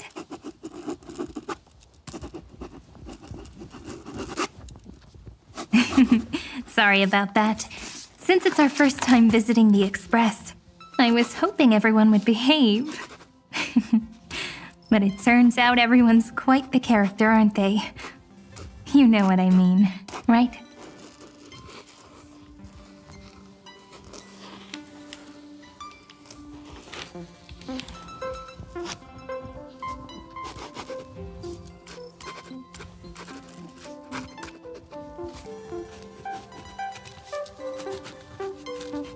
How about we take a look back at everything that's happened so far? Together, we triumphed over Irontomb. It tried to transform into trillions of viral clusters to infect the cosmos. But the heroes threw themselves into the golden flames, becoming arrows that purified the destruction. The fall of Irontomb also symbolizes the demise of Scepter Delta ME-13. Amphoreus, the home we sacrificed everything for, now exists only in the memories of the cosmos.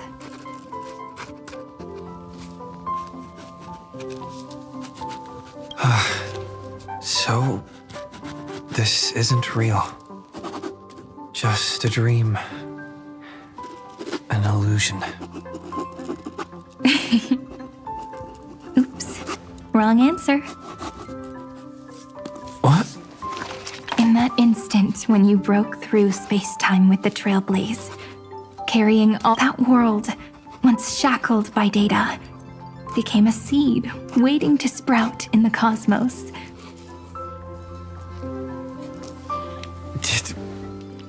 Did we really manage all that? Just as Kaslana's rage of 30 million cycles made the destruction shed a drop of golden blood.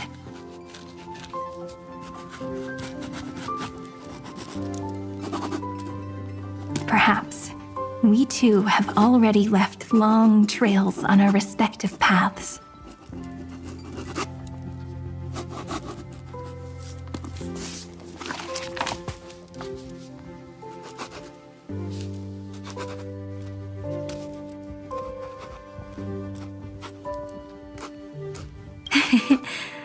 freedom. What a wonderful word. But that alone isn't enough to make everyone a true life form yet. But Amphoreus already has a tomorrow. So as long as you carefully preserve and tend to all the seeds, then when the Trailblaze creates another miracle someday in the future, I believe this world we deeply love will sprout and bloom into a beautiful flower. Don't worry, I've already kept all the seeds safe in the first fruit for you. And its name is As I've Written.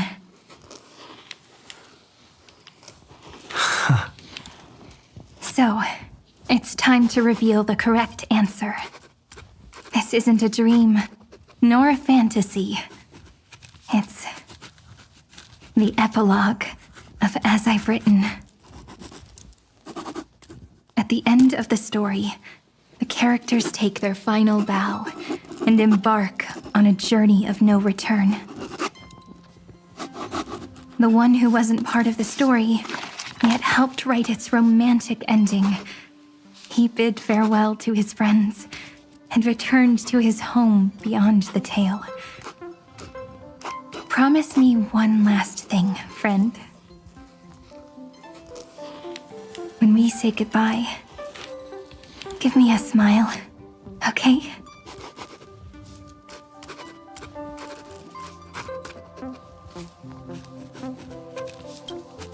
I will, Cyrene. Every star that the Trailblaze passes by will remember the name of Amphoreus. Hey, it's not fair that you get to be the only cool one here. We'll keep an eye on him. He had better keep his promise. Leave it to us, Cyrene. Your story will be sung across many worlds.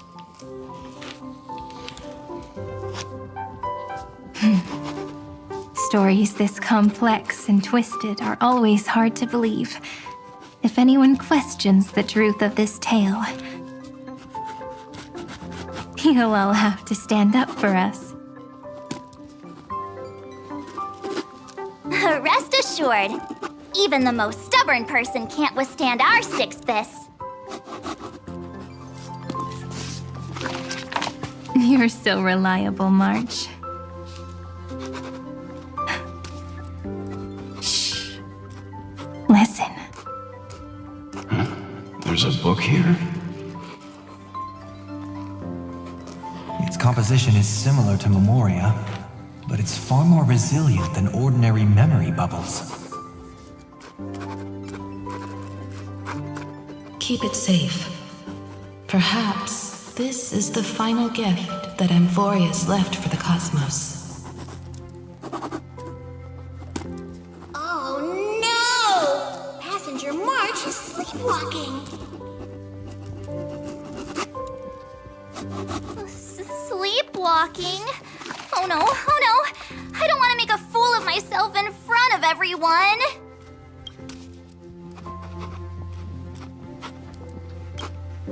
Huh, dream on! March, Dunhung, my friend. In the countless days and nights ahead, you must continue to support each other.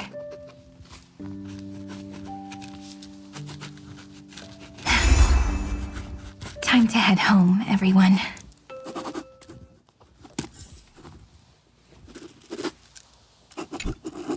Leaving this place means As I've Written will conclude here.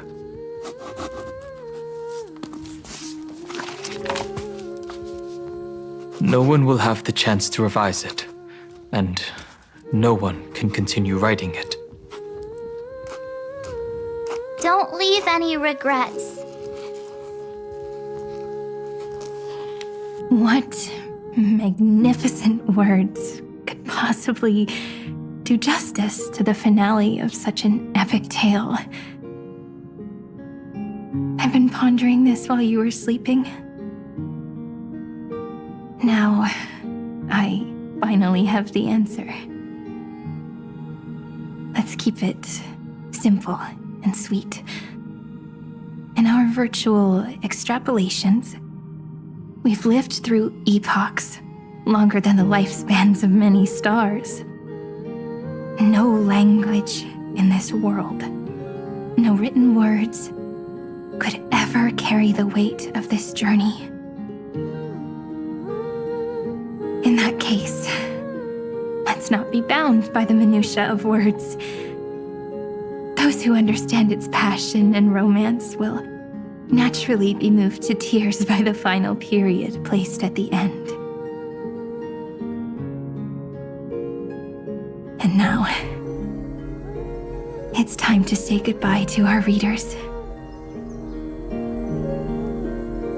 And so we reach the final page of As I've Written.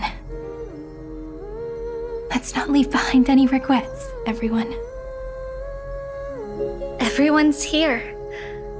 Who wants to write the first line? Going first is the hardest job. I don't want to make a fool of myself.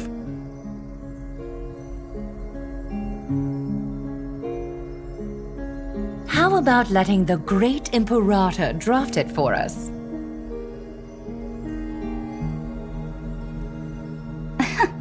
Are you all such cowards? Then I shall enlighten future generations, just like the 30 million cycles of flame chase. Without me, there is no world. Go think, observe, and conquer. What's wrong? Everyone's gone quiet. The great Imperator set the bar way too high. How are we supposed to follow that up? Where the Emperor leads, loyal subjects must follow. I guess only the Dux Gladiorum could possibly match that kind of overwhelming presence. Me? That suits me just fine. Once the deed is done, one should leave decisively, letting posterity judge right from wrong. And the stars shall sing of the Imperator's great journey. I should have shared a drink with you all, Dux Goldweaver.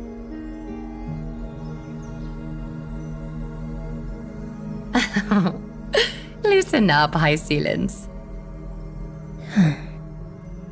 Life is like the ocean. Tides rise and fall, and everything eventually dissolves into the waves. So, sing your heart out in every moment of your existence. Whether it's a feast or the nihility that awaits ahead, I will find its radiance and sing its praises. May the next feast be eternal. Miss High Ceiling's toast is so poetic. Does everyone have to be so poetic?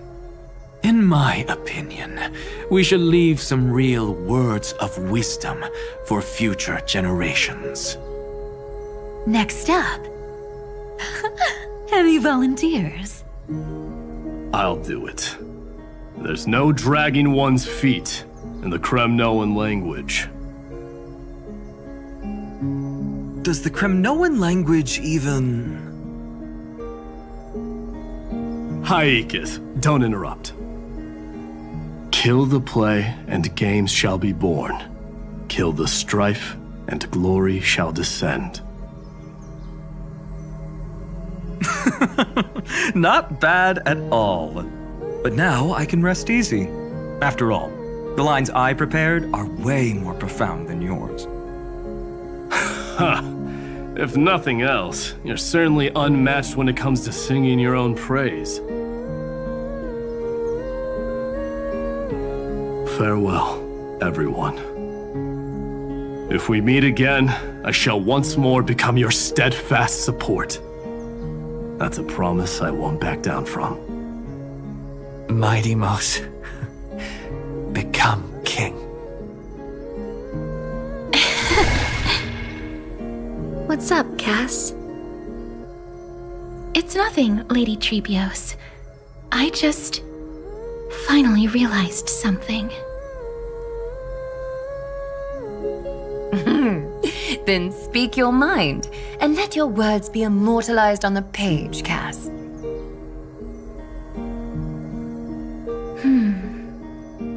If your heart still has room to spare, share a bit of gentleness and softly cherish all the beautiful things around you.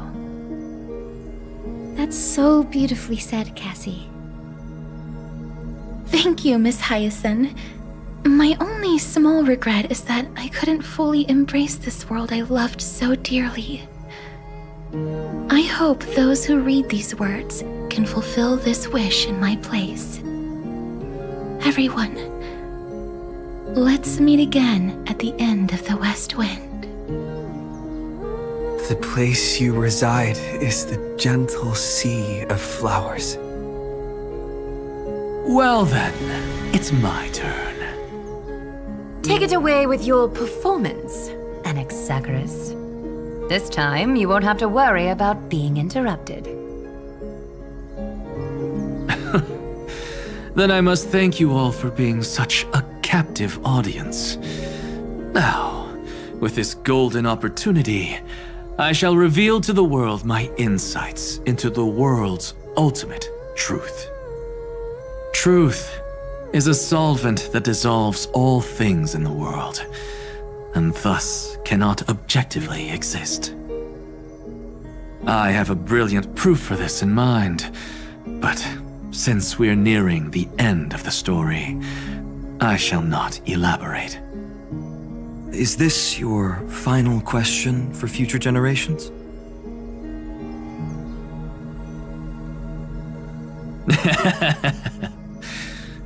No. This is an established fact, not up for debate.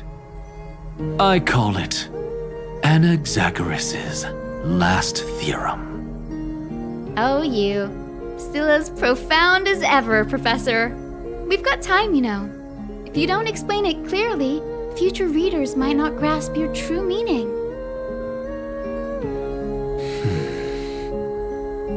The true meaning isn't important. What matters is the emotion that stirs within them when they read these words. At that moment, the theorem's mission would be complete. So, your lessons are far from over. But taking a little break for now wouldn't hurt. Then, class dismissed. The seeds you've sown are already sprouting.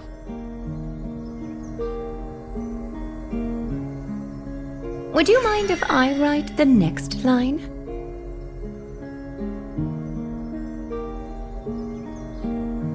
Huh? I actually thought you should be the one doing the final wrap-up. But We'd never turn down a request from you, Aggie. Teacher, Cyphera, thank you both. Trust and selflessness are the two most beautiful garments in the world. One to gift others, one to adorn yourself. One's golden and one's purple? Not being able to completely change your fashion sense is my only regret across 30 million cycles. After all this exhaustion, I just want to take a peaceful bath now. I'll see you all again at dawn. Thank you for your hard work all this while. Lady Aglaya just can't give up her favorite hobby, can she? So, I guess it's my turn now. There must be many others like Miss Hyacinth out there in the cosmos, helping and healing people everywhere. You've got to set a good example for them, right? Of course. Look up at the sky more often and smile more. Many stubborn ailments fear optimism, but it's the best medicine. It's so catchy. The kids will definitely love this message. When it comes to understanding children's hearts, Lady Trebios definitely knows best.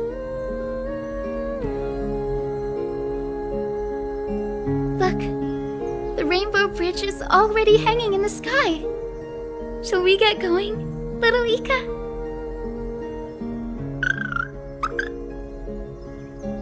It's you who healed the sky.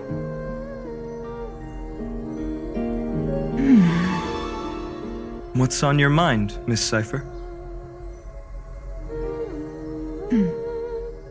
I'm thinking. Should I leave behind a riddle? Some twisted, convoluted scheme that'll drive everyone in the universe mad trying to crack it. I see. You know what? Just go wild with it. No one's gonna judge you. Oh well, my brain's not working right now.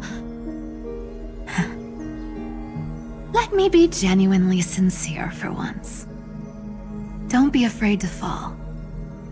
Just run. Destiny's just a slow-moving nymph. It can't catch you.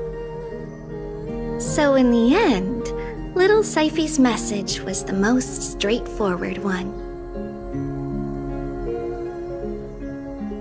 Even if you combined 30 million of me, I probably wouldn't have read as many books as you did in one lifetime. I won't pretend to be cultured before Big Sis Treeby, Trinen, and Trian. Amphoreus' greatest trickery. Gotta bounce now. Meow! Homeward you come, distant wind. It's just us now, Snowy.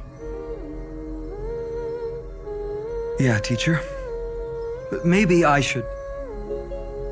No, let me go first.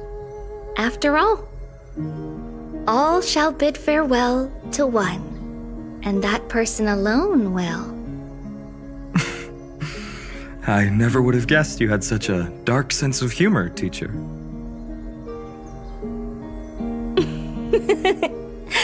You still know so little about the complete Trebios, Snowy. Jokes aside, I want to leave these words at the end of the story. Whether it's a sunny day or a rainy day, remember to tell yourself before you drift off to sleep, see you tomorrow. See you tomorrow. Times 1,000. Prophecy received. Times 1,000. From now on, no more goodbyes. Finally. The time has come to say farewell. I'm grateful that you could be here to witness this moment, partner.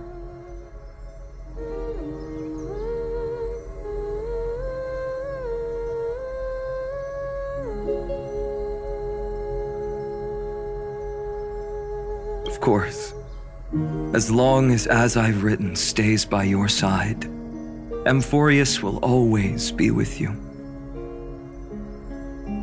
The last line I want to write down is, a hero is living in everyone's heart. Embrace it and chase after the sun. I hope those who read this will find the courage to face their burning lives. See you at the next pale dawn, partner.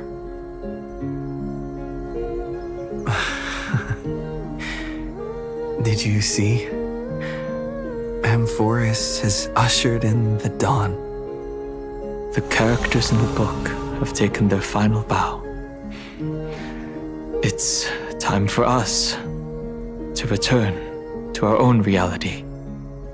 But as people who live through it, we can still add the final touches to this story, right?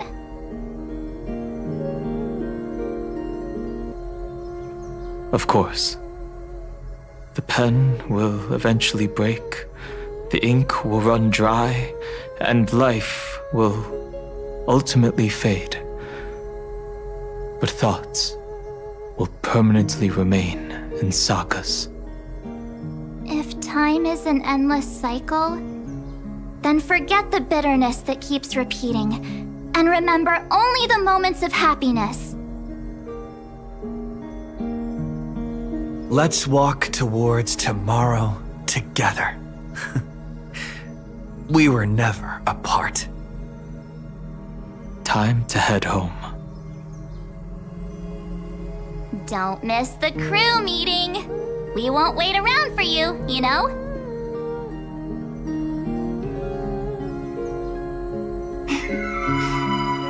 See you later, Donhung, March.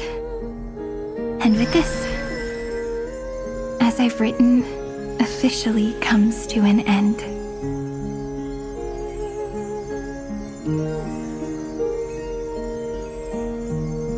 We're its co-authors, after all, friend.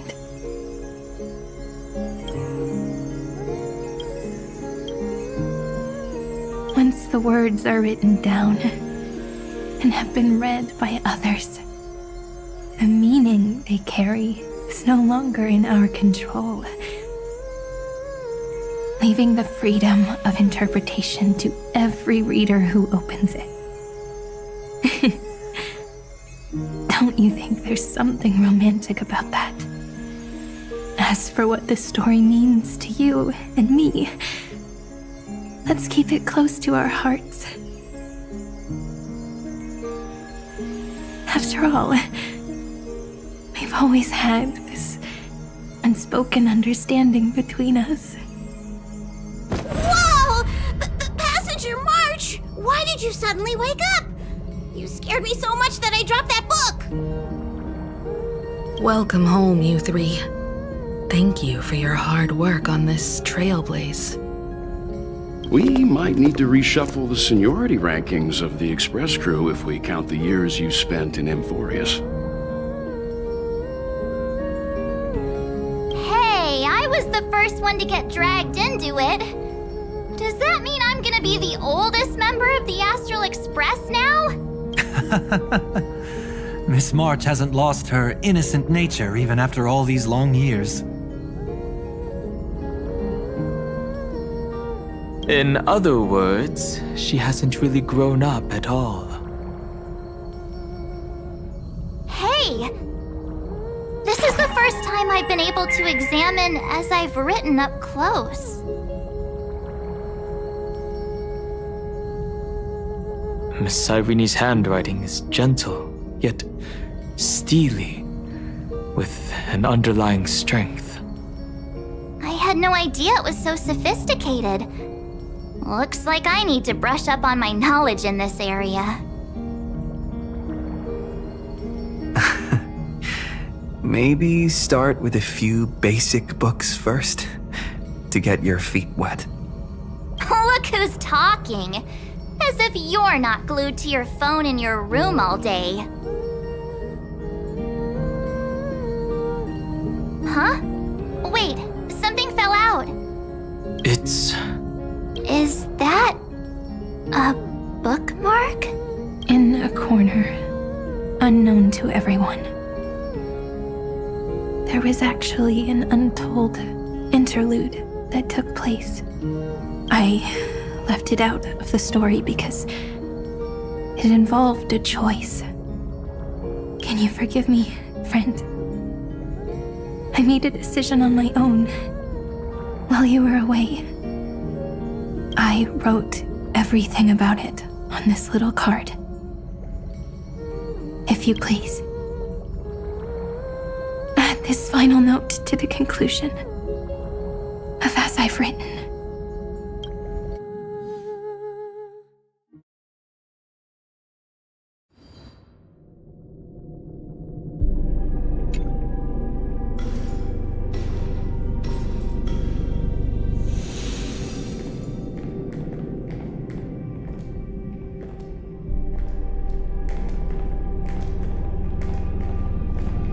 Memories swallowed by Irontomb return now to reality.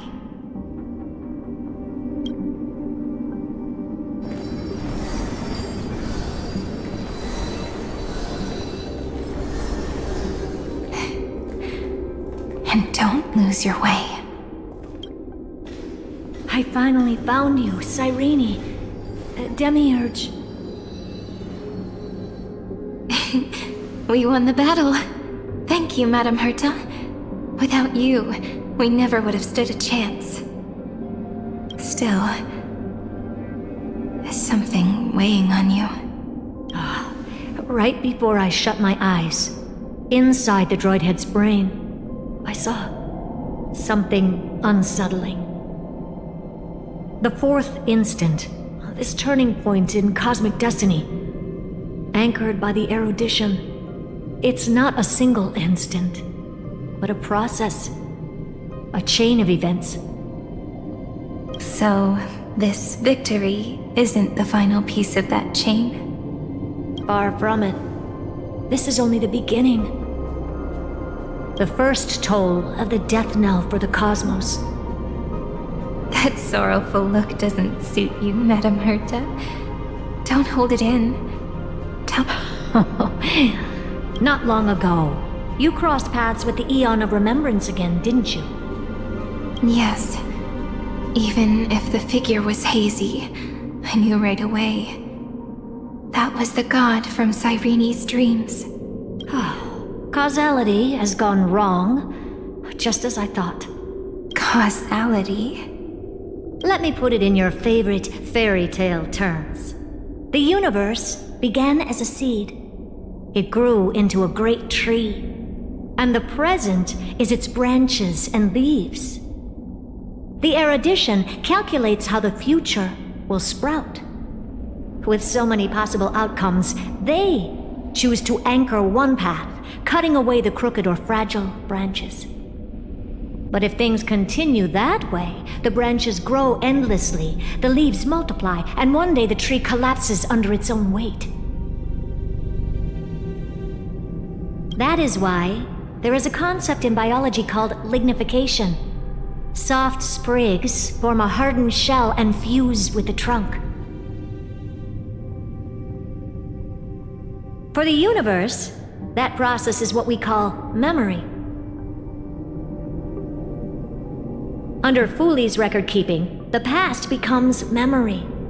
In the corners, they forget. Even the events of the present become fruit without roots. So it is the opposite of the erudition. One calculates what is to come, and the other holds on to what came before. We were never meant to have to speak of this. But now, I finally understand what that chaotic matter around Amphoreus truly is. It is your memory.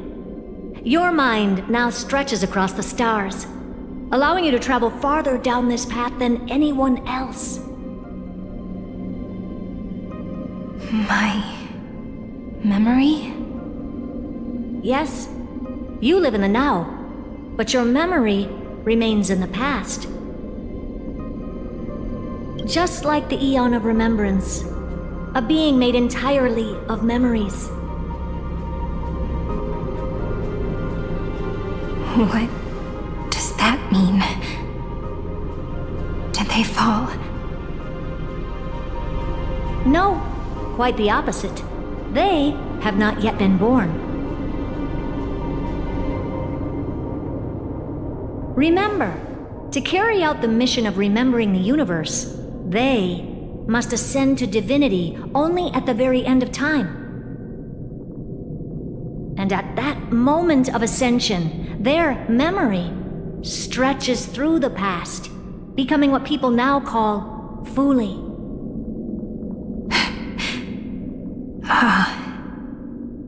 That is why they feel so distant, so cold. That crystalline form is just an empty shell. I do not know how the Garden of Recollection managed to hide this until now. They must have their reasons, but none of that matters now. Here in the present, we cannot know who will become Fuli. But one thing is certain. They will be born. And those who might become Fuli all share the same characteristics.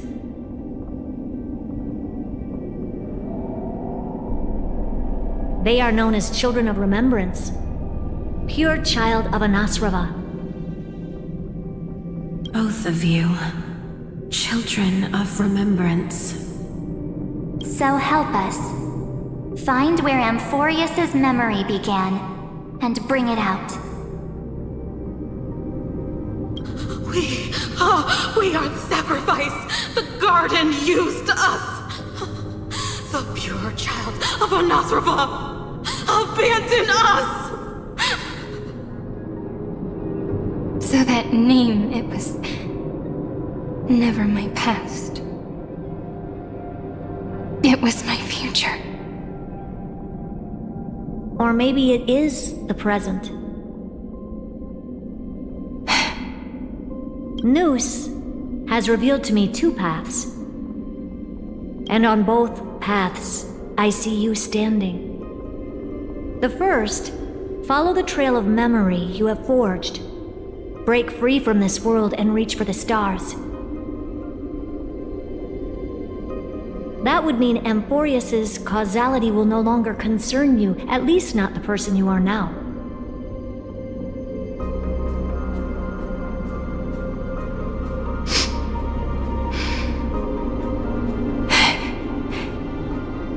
Go on.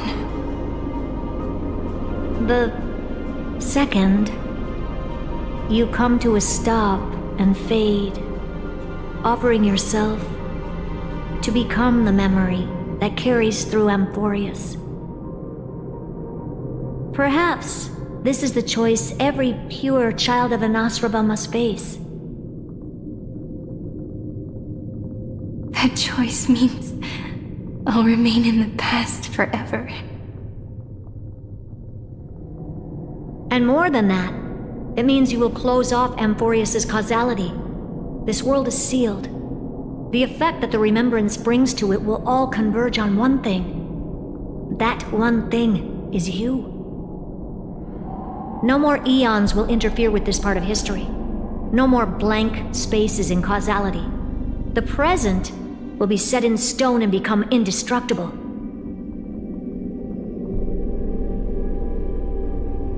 There are two paths, and only one leads to the right end. Droidhead didn't tell me the answer. But I can guess what might happen if you choose wrong. With causality incomplete, there is a chance Irontomb could rise again. So even the gods of the cosmos are unreasonable.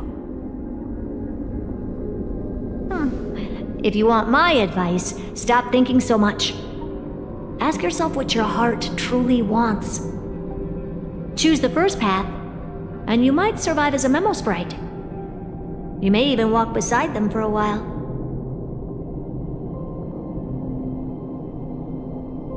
Even I can tell how much they mean to you, especially the little one.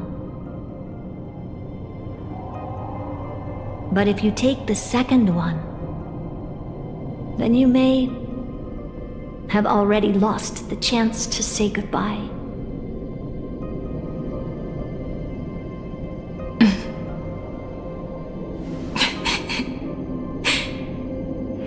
have made my decision, Madam Herta. I thought you would need more time to think it through.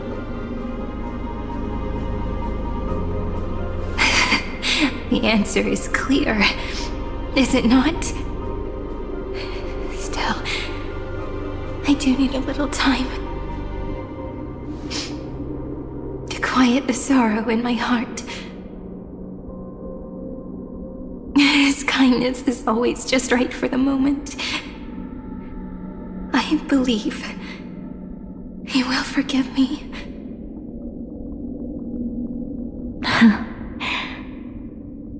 I will say no more. I would rather not break the mood. But may I ask you one last thing? Of course. Why?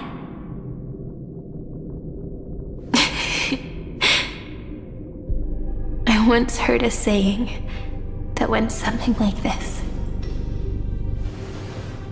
Divinity is flawless humanity, and humanity is flawed divinity. We children of Amphoreus gave up on gods long ago. Those beings who love to play pranks on the universe. I believe in him much more than I believe in them. And I believe in who I am. As a human. Oh.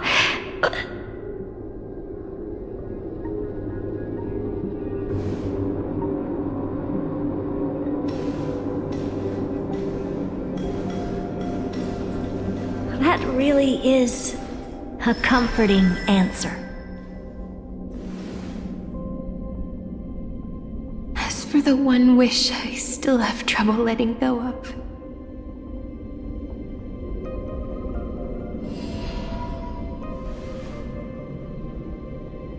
One will remain in the past. One will walk toward the future. I believe that the one I cared for most will witness on behalf of the ripples of past reverie. Every starlit tomorrow.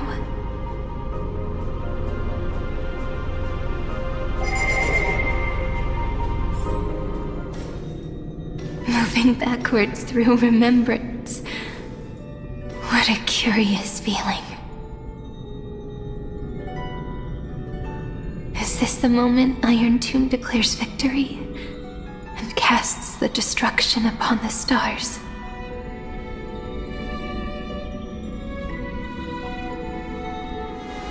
So back then, in the path space, it was I who found me.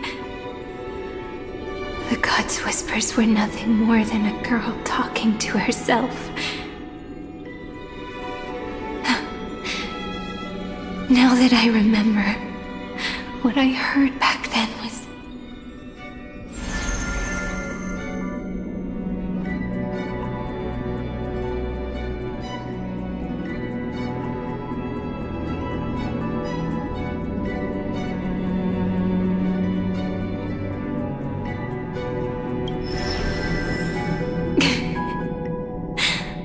All I wanted to say was, don't give up. He will find you. Memory truly is amazing. Then let me wield this power and plant the seed of causality for the miracle that is destined to bloom.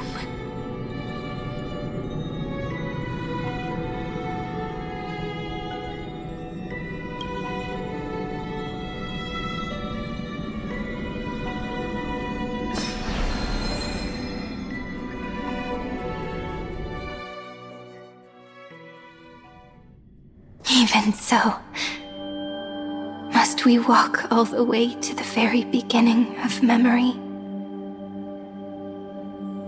It's such a long road.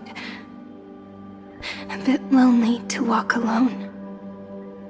Then, would it be alright if I came with you?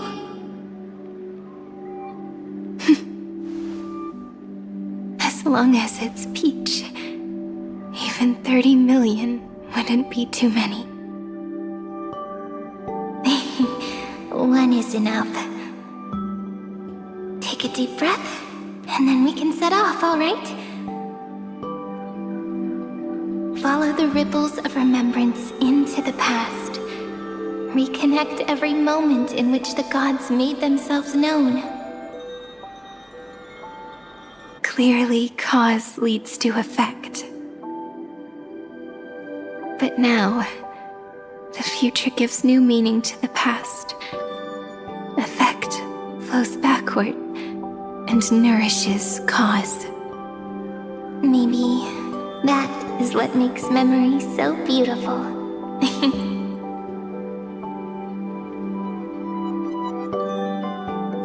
So, let us return the way we came. Look back at every ripple that formed.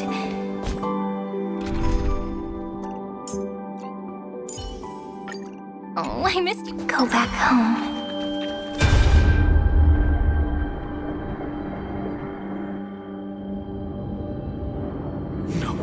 No! How is this possible? Partner! Partner! No. I have to get you out of here first! Just hold on!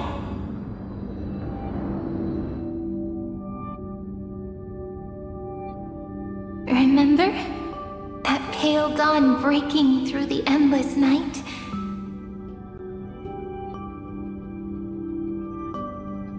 Spear of strife nearly claimed his life. And it was you. You playing God, who cradled his body with your gentle gaze.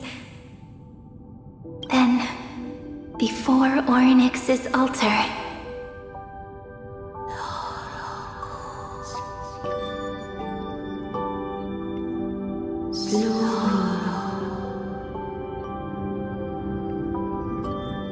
even the Titan of Time mistook you for someone else.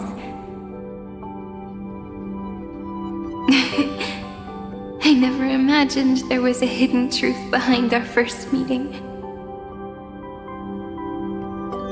The first time was also the last time I saw you, friend.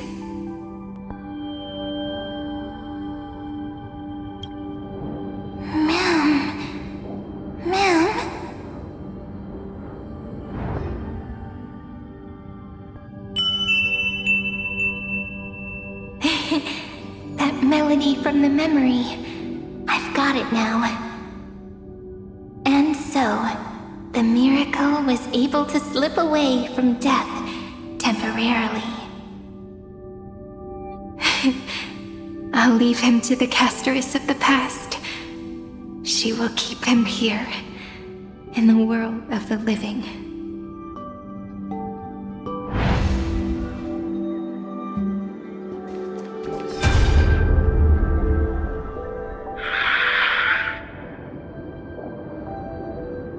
Darn it!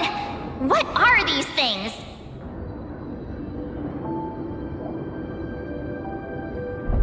You're not taking me down.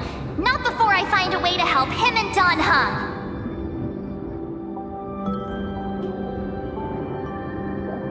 If you've got a bone to pick, take it up with my six-faced ice. March wandered all across Amphoreus for 97 days straight, chasing one goal: to save her friends. And with her bow and arrows, she brought down every obstacle that stood in her way. So that's how it happened. My skill with the bow. I owe it all to March.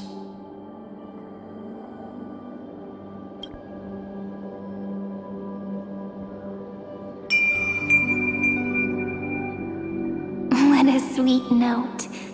I've got it now. And so, in a memory from the past, you inherited March's mastery of the bow. And that arrow bearing golden flames will streak across the stars in the future, becoming a glimmer of hope for the cosmos.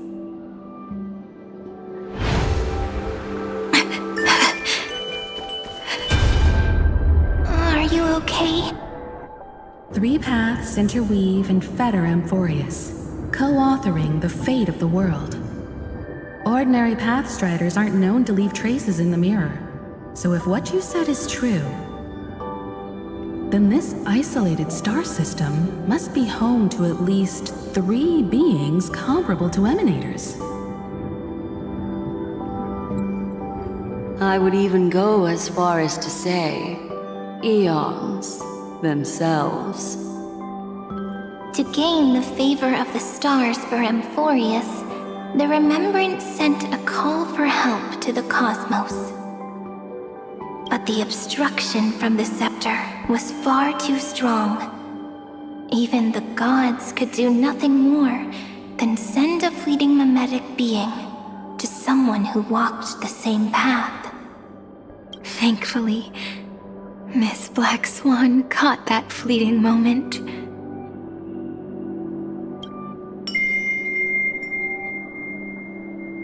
Though, that signal drew some unpleasant attention as well. Looking back now, it was all worth it. The cosmos showed us a kinder face. Thankfully, she has a different understanding of the Remembrance. Miss Evernight once said that the Remembrance wasn't looking after Amphoreus, but rather scheming and preparing to devour the paths. Her deduction was perfectly logical, but she failed to account for what the humans in this story could achieve. Maybe I have a scheme of my own. A scheme that will bring happiness to everyone. Please keep helping them. And the others in the future too, Miss Black Swan.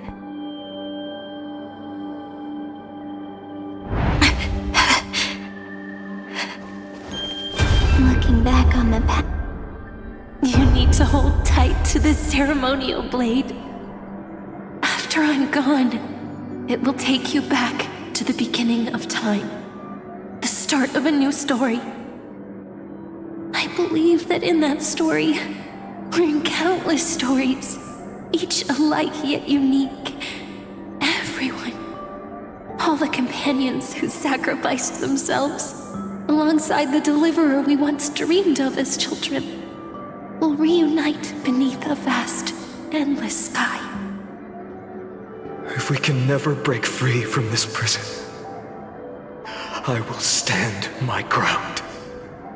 Until the day someone shatters this endless cycle and writes the final chapter of Amphoreus' fate. In the blink of an eye, we have returned to the turning point of fate.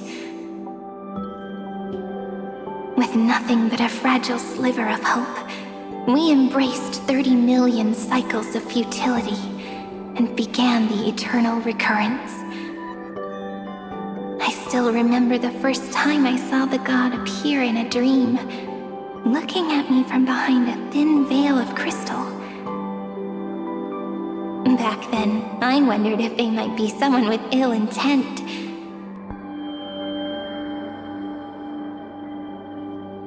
But now, I finally understand.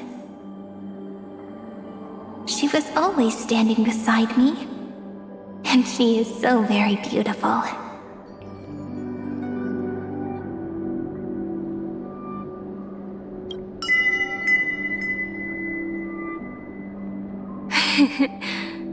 Causality. really is a force that cannot be stopped. Even if I wanted to leave a few more words for Cyrene, it seems I no longer can. After all, you still have to leave behind your final consciousness and plant the very first seed. I remember what you once said. When a god sheds a tear, the thing reflected in the ripples must be the most beautiful thing in the world. But do you know what Amphoreus saw when its heart was born? The first thing it saw was a name. 0, 9, 3. Looks like you figured it out. Sometimes, all it takes is a change in perspective to reveal something truly unexpected. Don't you agree? That's right. Turn these numbers upside down, and you'll see a beautiful eternity. Something we believe in. The ego.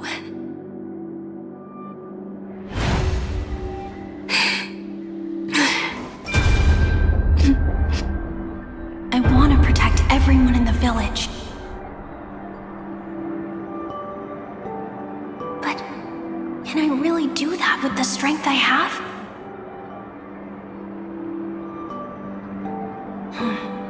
I shouldn't think too much. Better finish the farm work Dad left me first. The hero within has been by our side since we were little. Phainon has always been strong, but without that faint glimmer of hope lingering in his mind. Would the weight of fate and endless recurrence finally break him? If only someone could place even a sliver of hope inside his heart, he would hold on and keep going. Yes, just a single spark, and he would guard that fragile light until it turned into a blazing sun. I no longer have the strength to make the hero within look like him. So, let me leave behind a prophecy for him.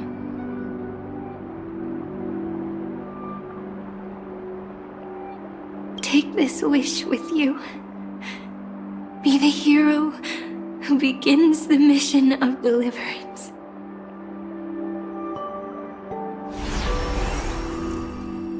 As prophecy foretold, you will bear the blazing sun until the pale dawn breaks. Continue onward, bearing this world upon your shoulders until the Ashen Hero, the nameless deliverer, ushers in the dawn.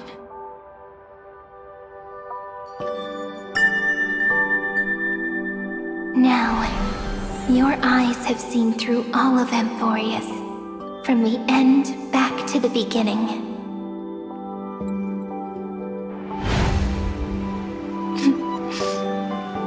Looks like time's running out. Behind this door. I can smell it. The scent of wheat fields. You're clever. I bet you figured it out long ago, didn't you? The end of this journey back. The final gap in Amphoreus. It leads to the place we both call home. We can finally go home. Are you ready? If you leave memory at the very beginning of the story and cast the first stone,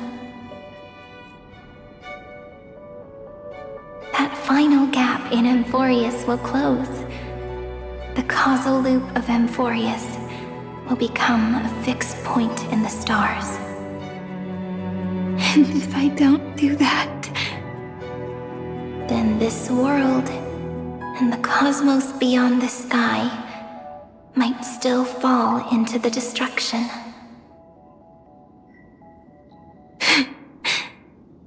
There's no way we would let something like that happen, right? Exactly. I remember that tree in Irotomb. It grew all alone, unable to go anywhere. It watched the sea in silence, dreaming of a faraway shore it could never reach. But now, a tiny boat sets sail. It carries a seed of hope, plucked from the tree, and heads into the great beyond. Even if the boat's shadow fades quickly from sight.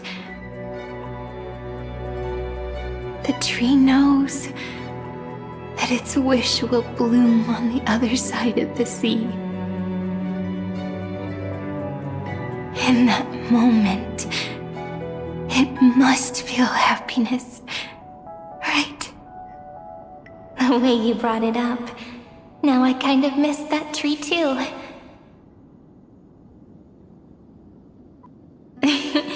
Come on, let's go home together. Take it with us, back to the sacrament courtyard. Let it become remembrance's anchor, tying together the times we knew so well.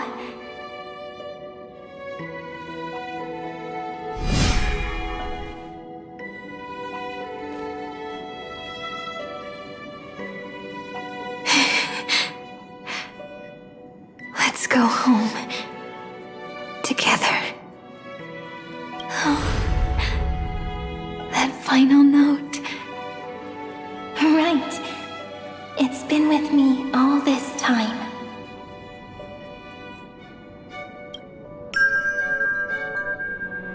This is Do.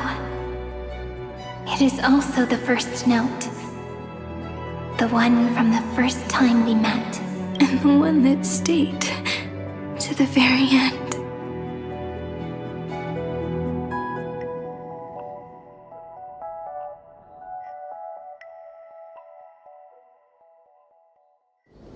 Irotomb, the place where it all began. It's like time itself has stopped. And the breeze and the sound of the waves never seem to rest.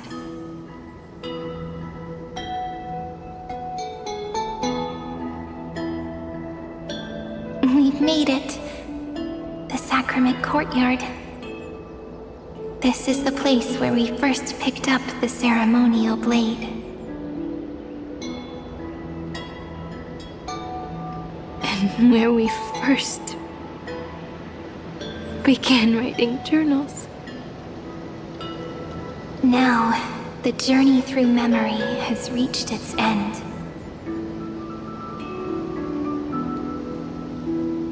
Once the anchor is placed, what awaits us is 30 million lifetimes of reunion. Looping again and again. Endless farewells. Do, re, mi, fa, sol, la, ti. And with them, endless encounters. Ti, la, sol, fa, mi, re, do.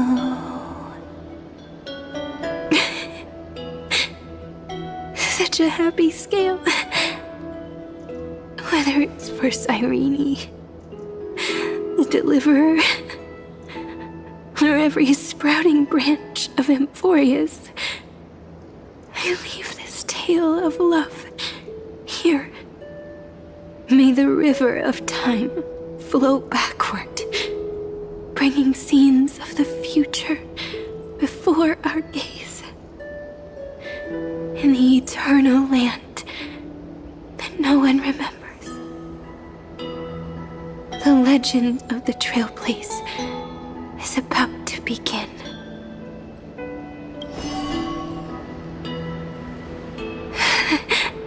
Is it all over now? My mind and my memories. It seems they're beginning to fade. The breeze is warm, but my body is shivering for some reason. If you're feeling cold, let's find somewhere warm. We can rest there, together.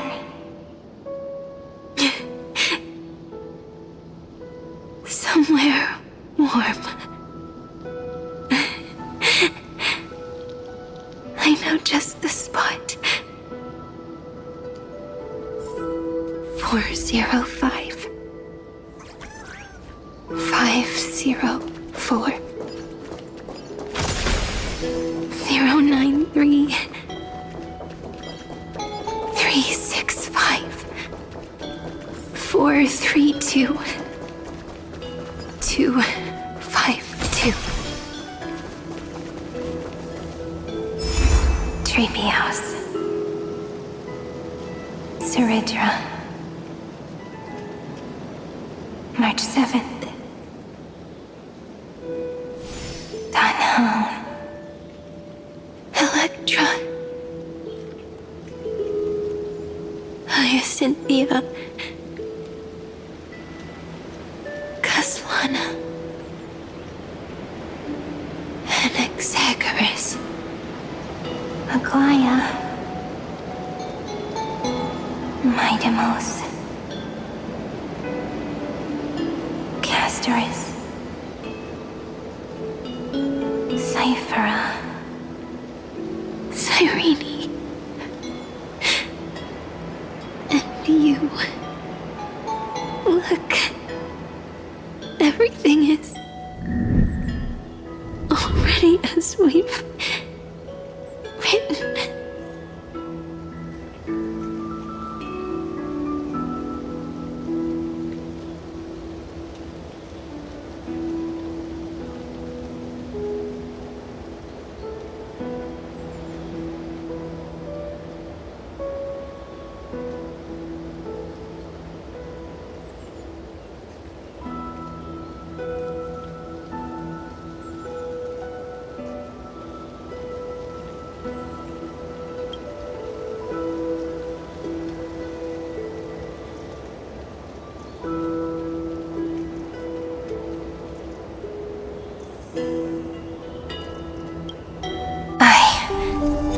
Gaze that looks back on the world.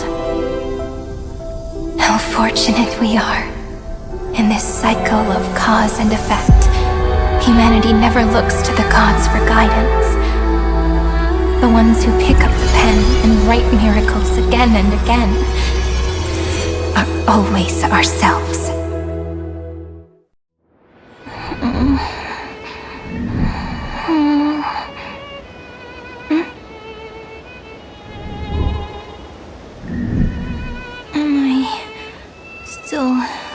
Awake? Peach, where are you?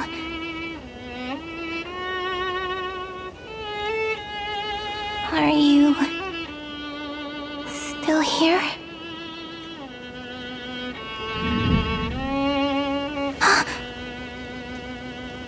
I shrank.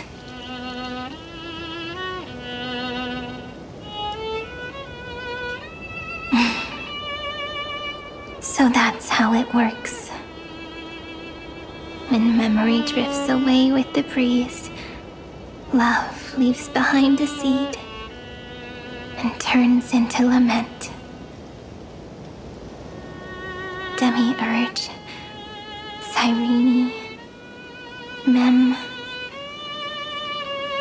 Back again to the first Philia 093.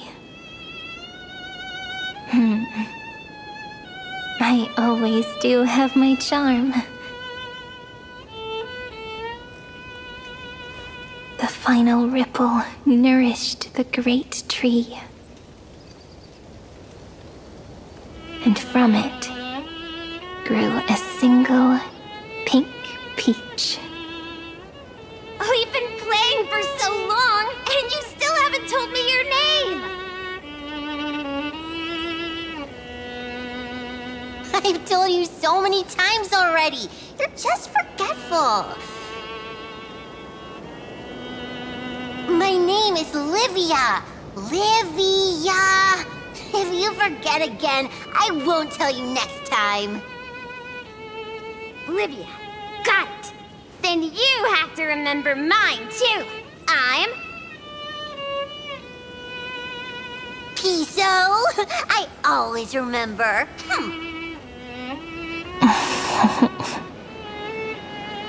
So, Cyrene was just a pen name after all.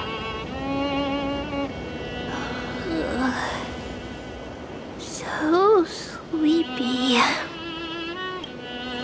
The last of my memories are slipping away.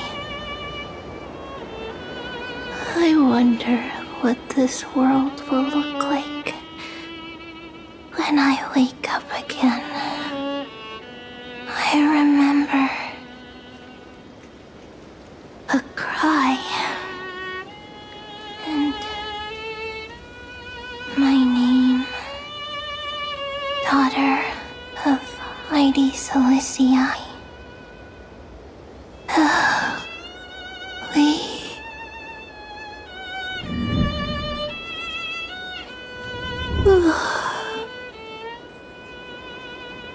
Shh.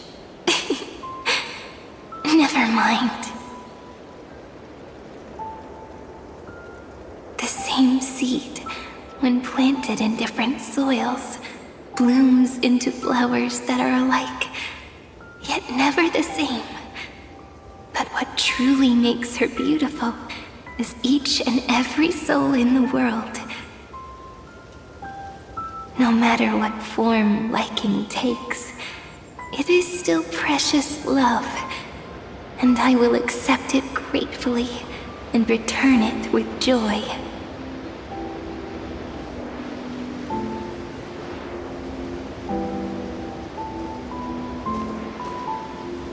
Do you remember my favorite story?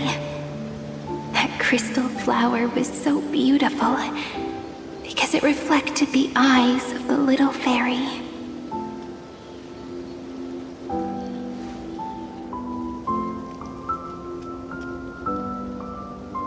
The stars across the cosmos will know I am the fairy who wrote, as I've written, together with you. And in your heart, I know I will always be given the name I love most.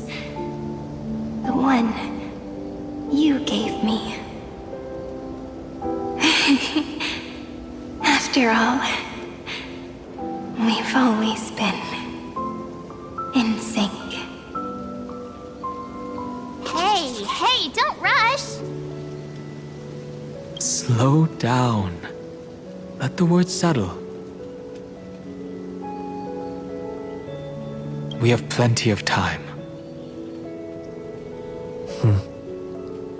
In Amphoreus' month of mourning, all conflicts across the land come to rest. On the 11th day and night of the month of mourning, the dead will part. The living will embrace. The snow will fall. And bonfires will rise to warm every heart aching with lament. It may sound heavy, right? But on this day, laughter always rises louder than tears. Because people understand that parting is for the next reunion, and sorrow is so we may love more deeply. That is why this day is her favorite of the year. Under the same sky, across 8 phases of the moon, 13 heroes composed an epic together. 1 plus 8 plus 13 equals 2 11s. Would it feel more fitting if the rest were written in Miss Cyrene's voice? Agreed. Then, we'll add 1. A 1 like none that has come before. A 1 that blazes new trails. I make this wish. On the 12th day of the 11th month, 13 heroes will take every core flame ignited across 30 million lifetimes and scatter them among the stars. Later, when the people who know this story gaze upon the cosmos, they will discover that the countless stars in the sky now glow pink. And after 13 seconds, that radiant light will quietly fade away. It will be such a romantic, yet puzzling sight.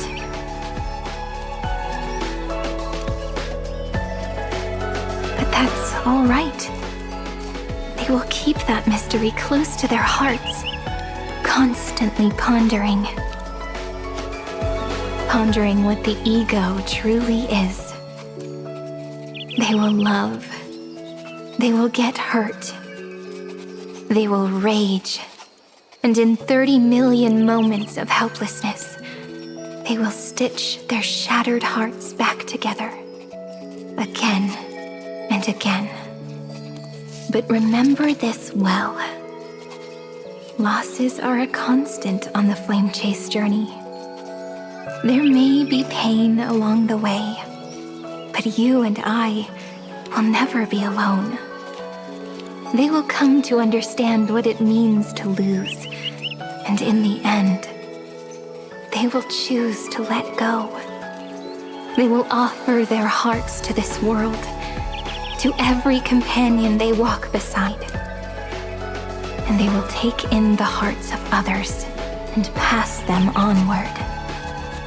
For every soul that exists in this world, there is a different ego, a different prime mover of life.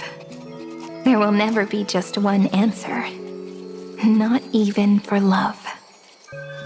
But when people gaze into the night sky and love what is fading with the same resolve they have to praise the stars, I want that soft, gentle pink in the sky to tell them, love will always be answered. This is a story about love, and a story about how to answer it.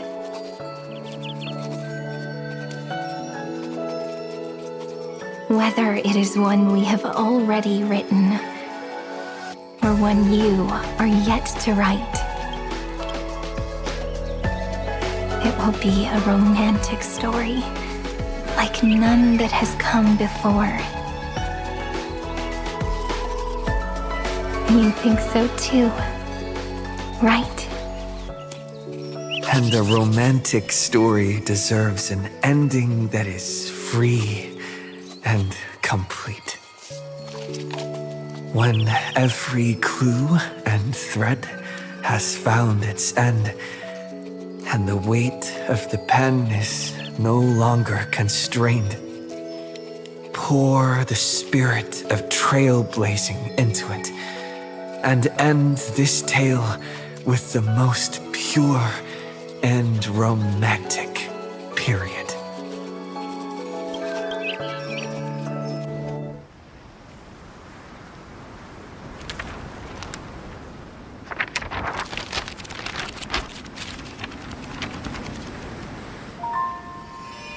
Light.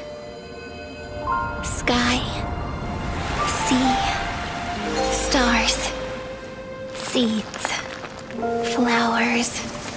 Birds. Hope. And love. Such words of beauty were how I first imagined the world. For as long as I can remember, I've used them to tell the stories of Amphoreus. And now, this is the last one. A story about tomorrow. Dedicated to you.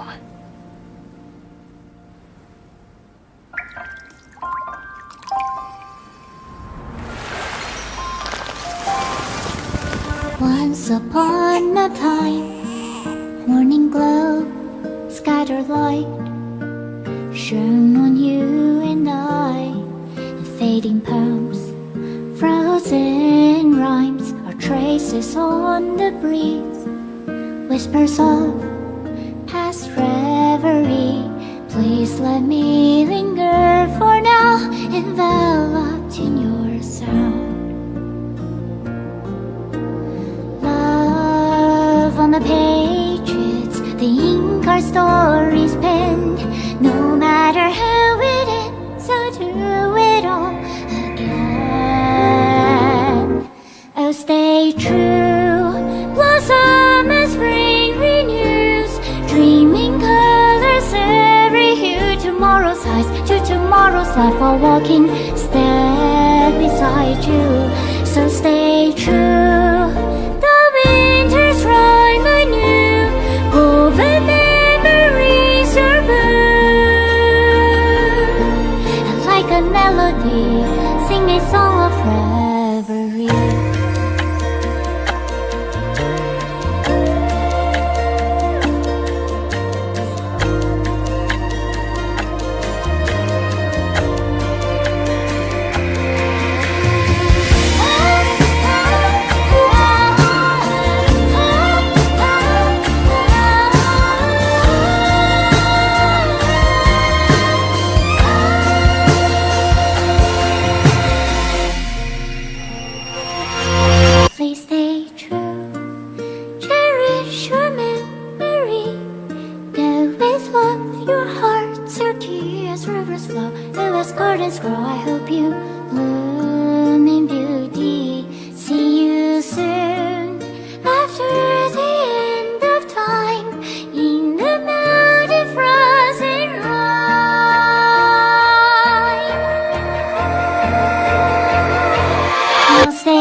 no longer working.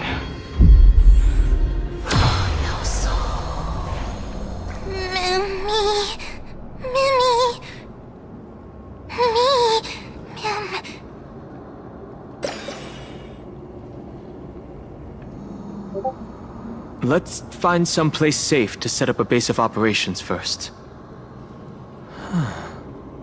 This statue and the buildings we've seen so far point to a civilization here on Amphoreus. We can only hope that they're not hostile toward outsiders.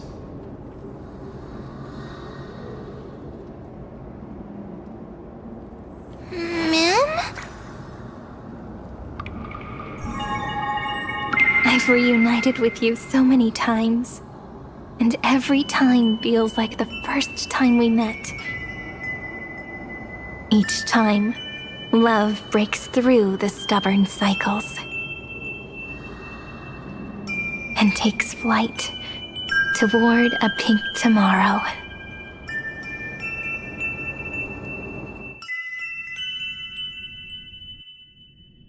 Early. Where to now?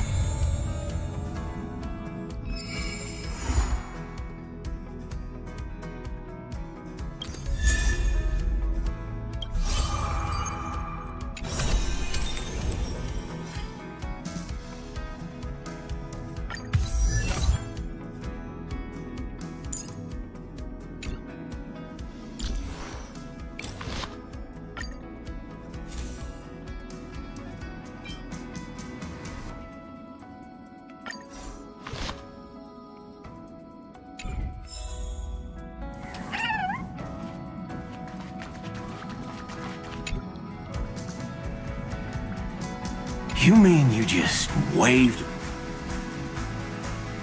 This is a ninja tech device. Oh, that's a whole... Since we found them. Lord Cowboy Ninja, you have turned... Enough. This is why I hate you and this mysterious ninja... Cut the chatter. Come on. My two prized actors... You don't need... Ranger, don't think of waving. You're hoping this war involving the gods might... Who else knows about that?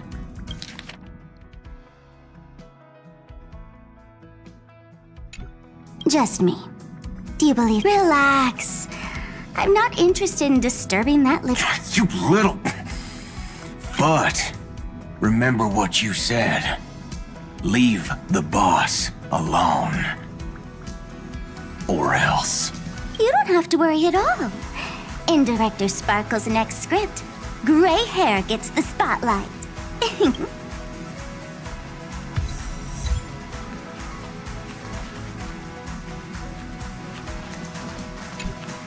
Let's skip the formalities about how the Express Crew led the form thanks to the Express Crew support. I'll miss Himiko. The Strategic Investment Department extends its... Your department's contributions during the crisis, but besides disaster relief and Indeed. The Cosmic Alliance's victory this time. Our department is summarizing key lessons from this campaign. If the IPC can take the lead in establishing Of course. That still hinges on continued support from the Astral Express.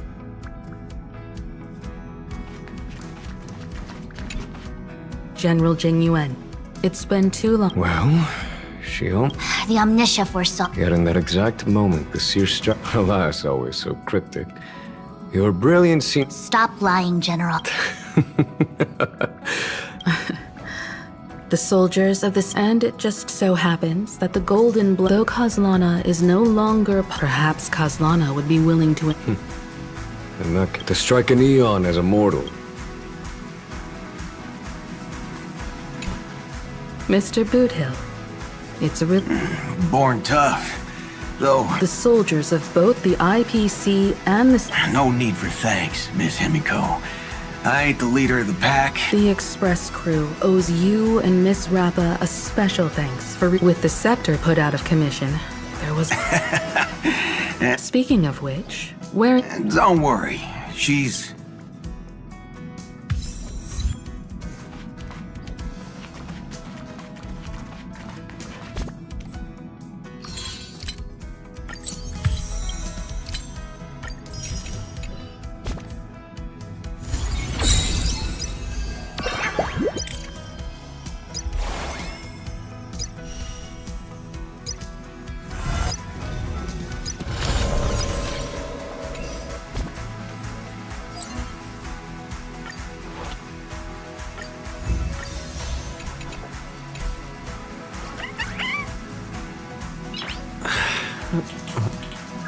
Nice.